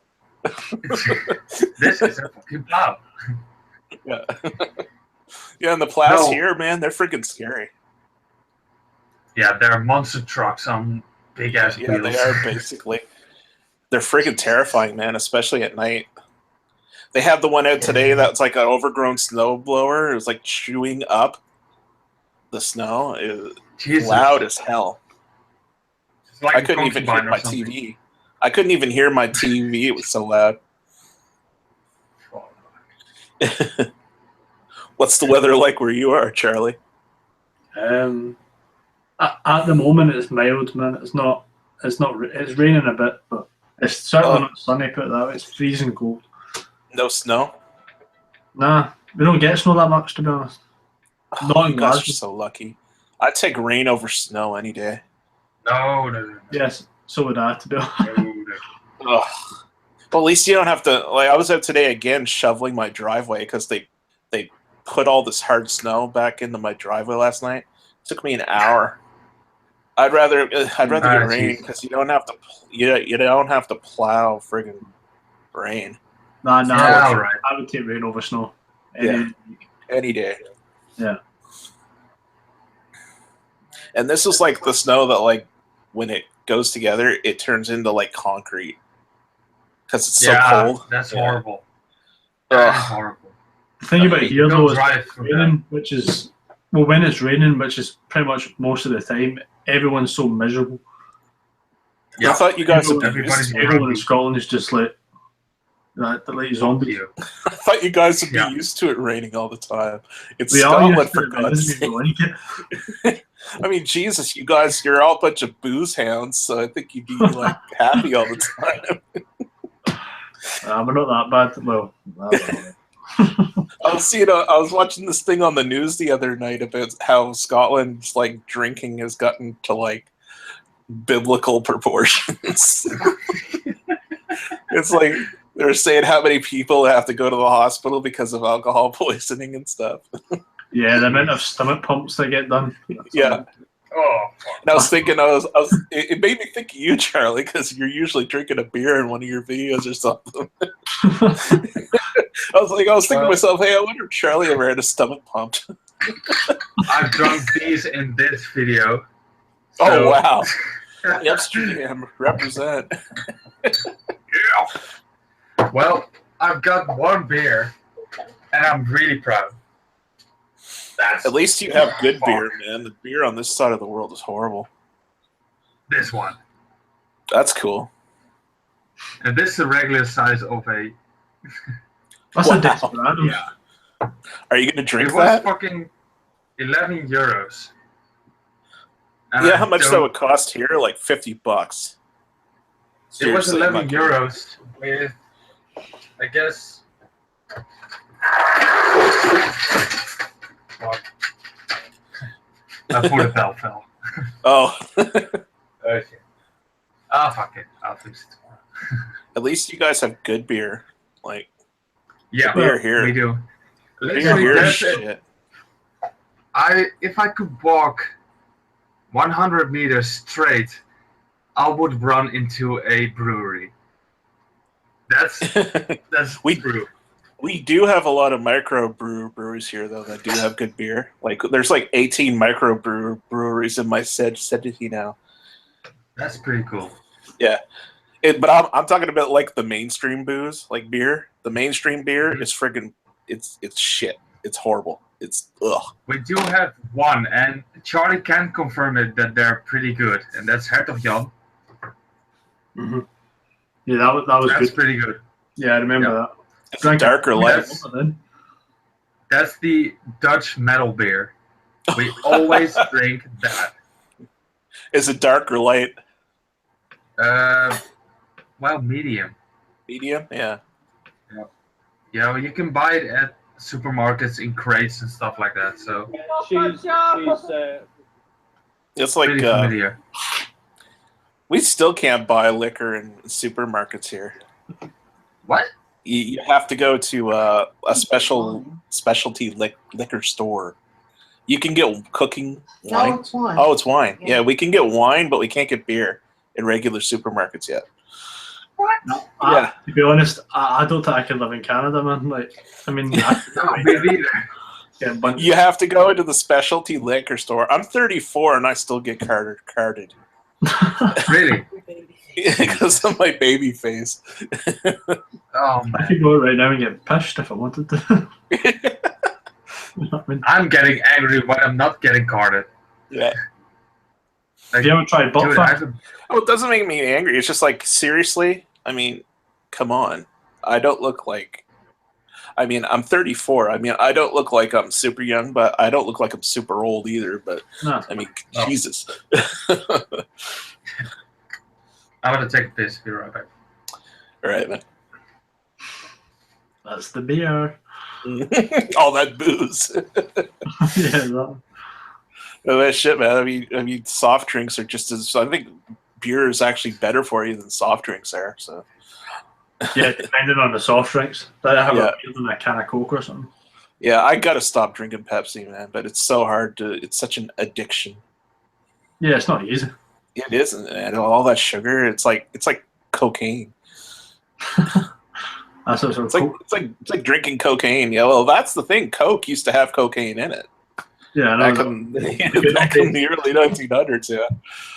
Until they realized it was like a harsh, painkiller drug, and then they took it out.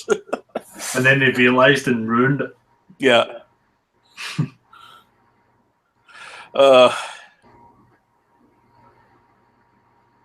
Yeah, man, I'm like, would love to go to Scotland right now. I know you're bored with it because you live there, but it would be so interesting for me. Plus, to get away from this fucking snow.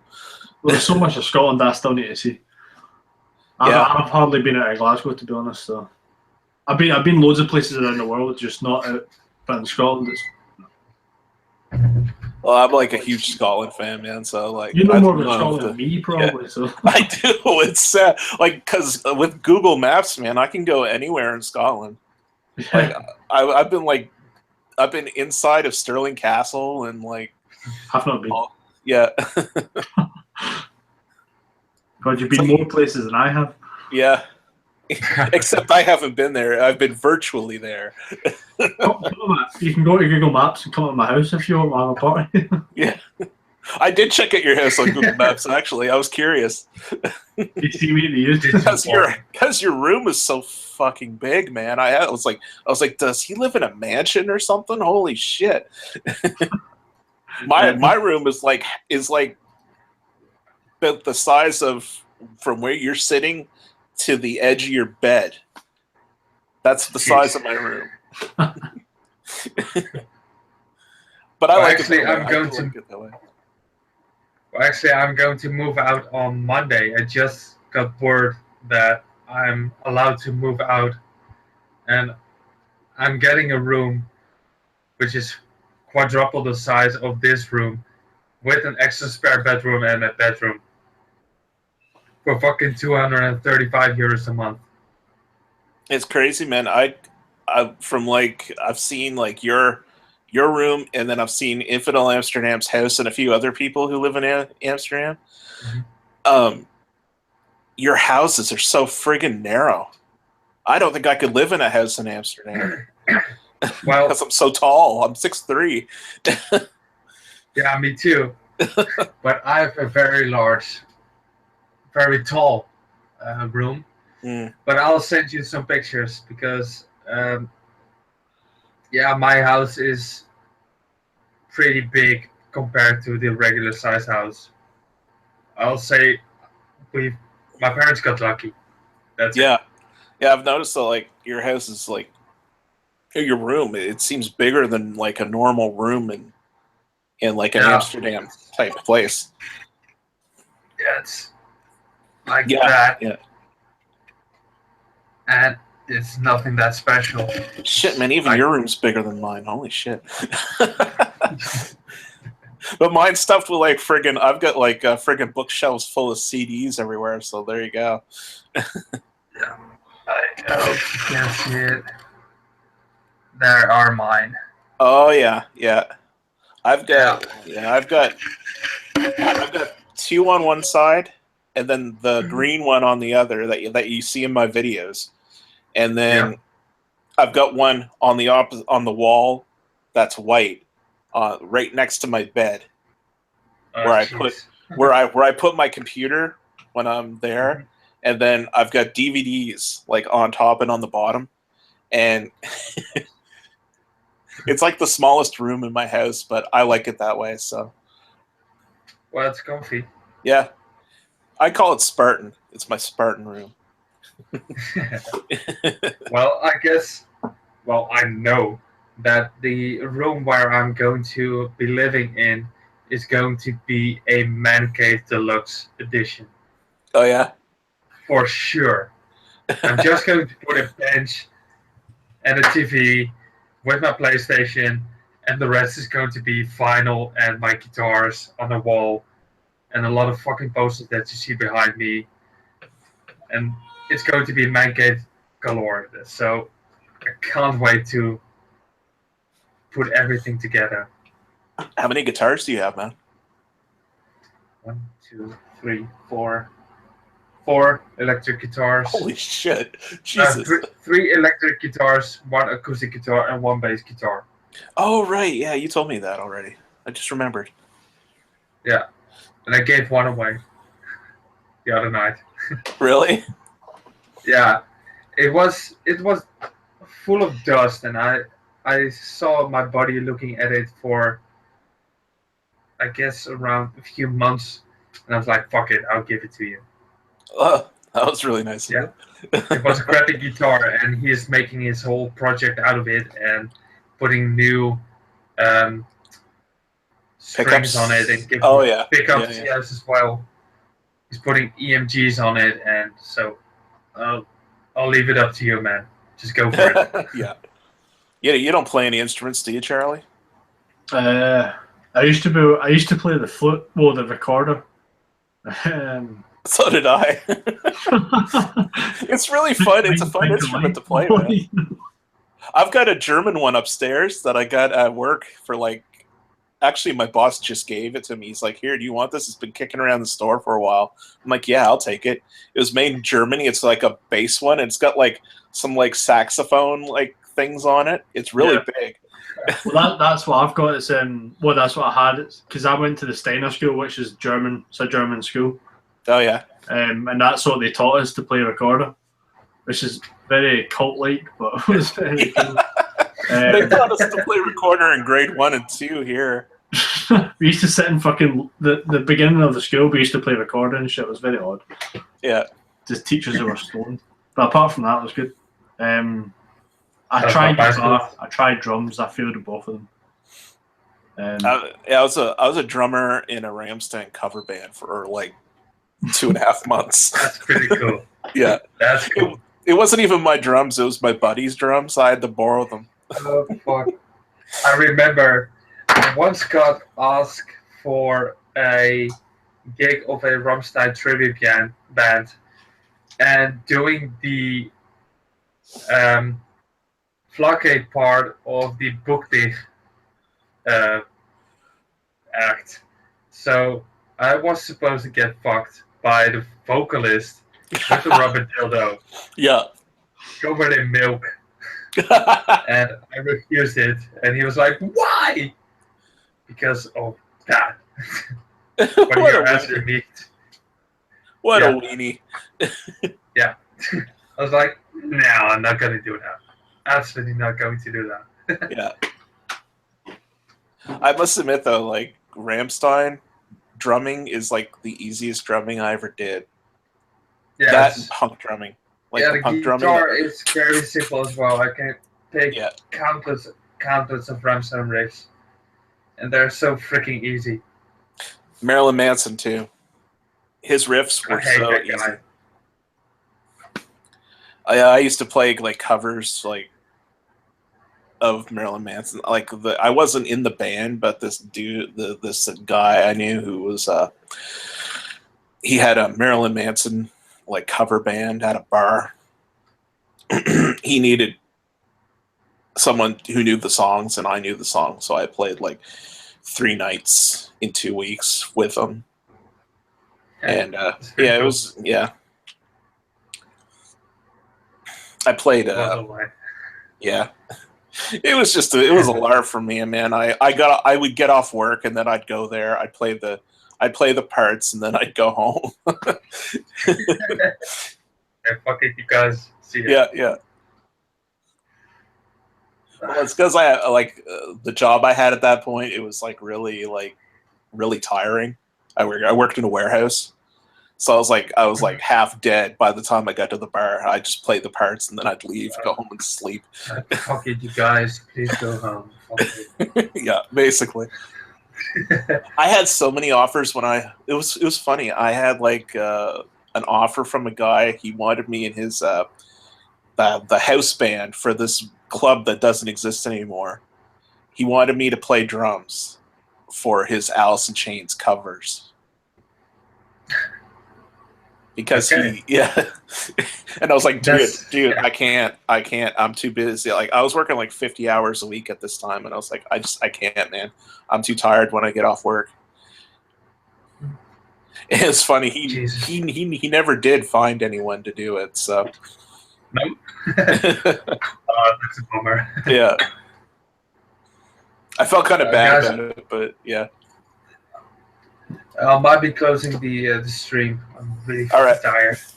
Yeah, man. I understand. Yeah. It's 2 at night, so yeah. Yeah, it's 1 o'clock here as well. So. Yeah. It's only 9 o'clock here, but It was fun, guys. Yeah, cheers for coming on, mate. Yeah, we gotta do this more often. It was often. really cool. Yeah. Yeah, of course. I'm up for it, but I'll be moving around this week, so yeah. I'll give a ground tour. That'd be cool, video, man. I think. Yeah, that'd be sweet. I'd like to see your pad. Yeah. I'll be sending you some pictures if you like. Yeah, man. Okay, alright. Hey guys. Alright, man. Next time. Yeah, have a good one. See ya.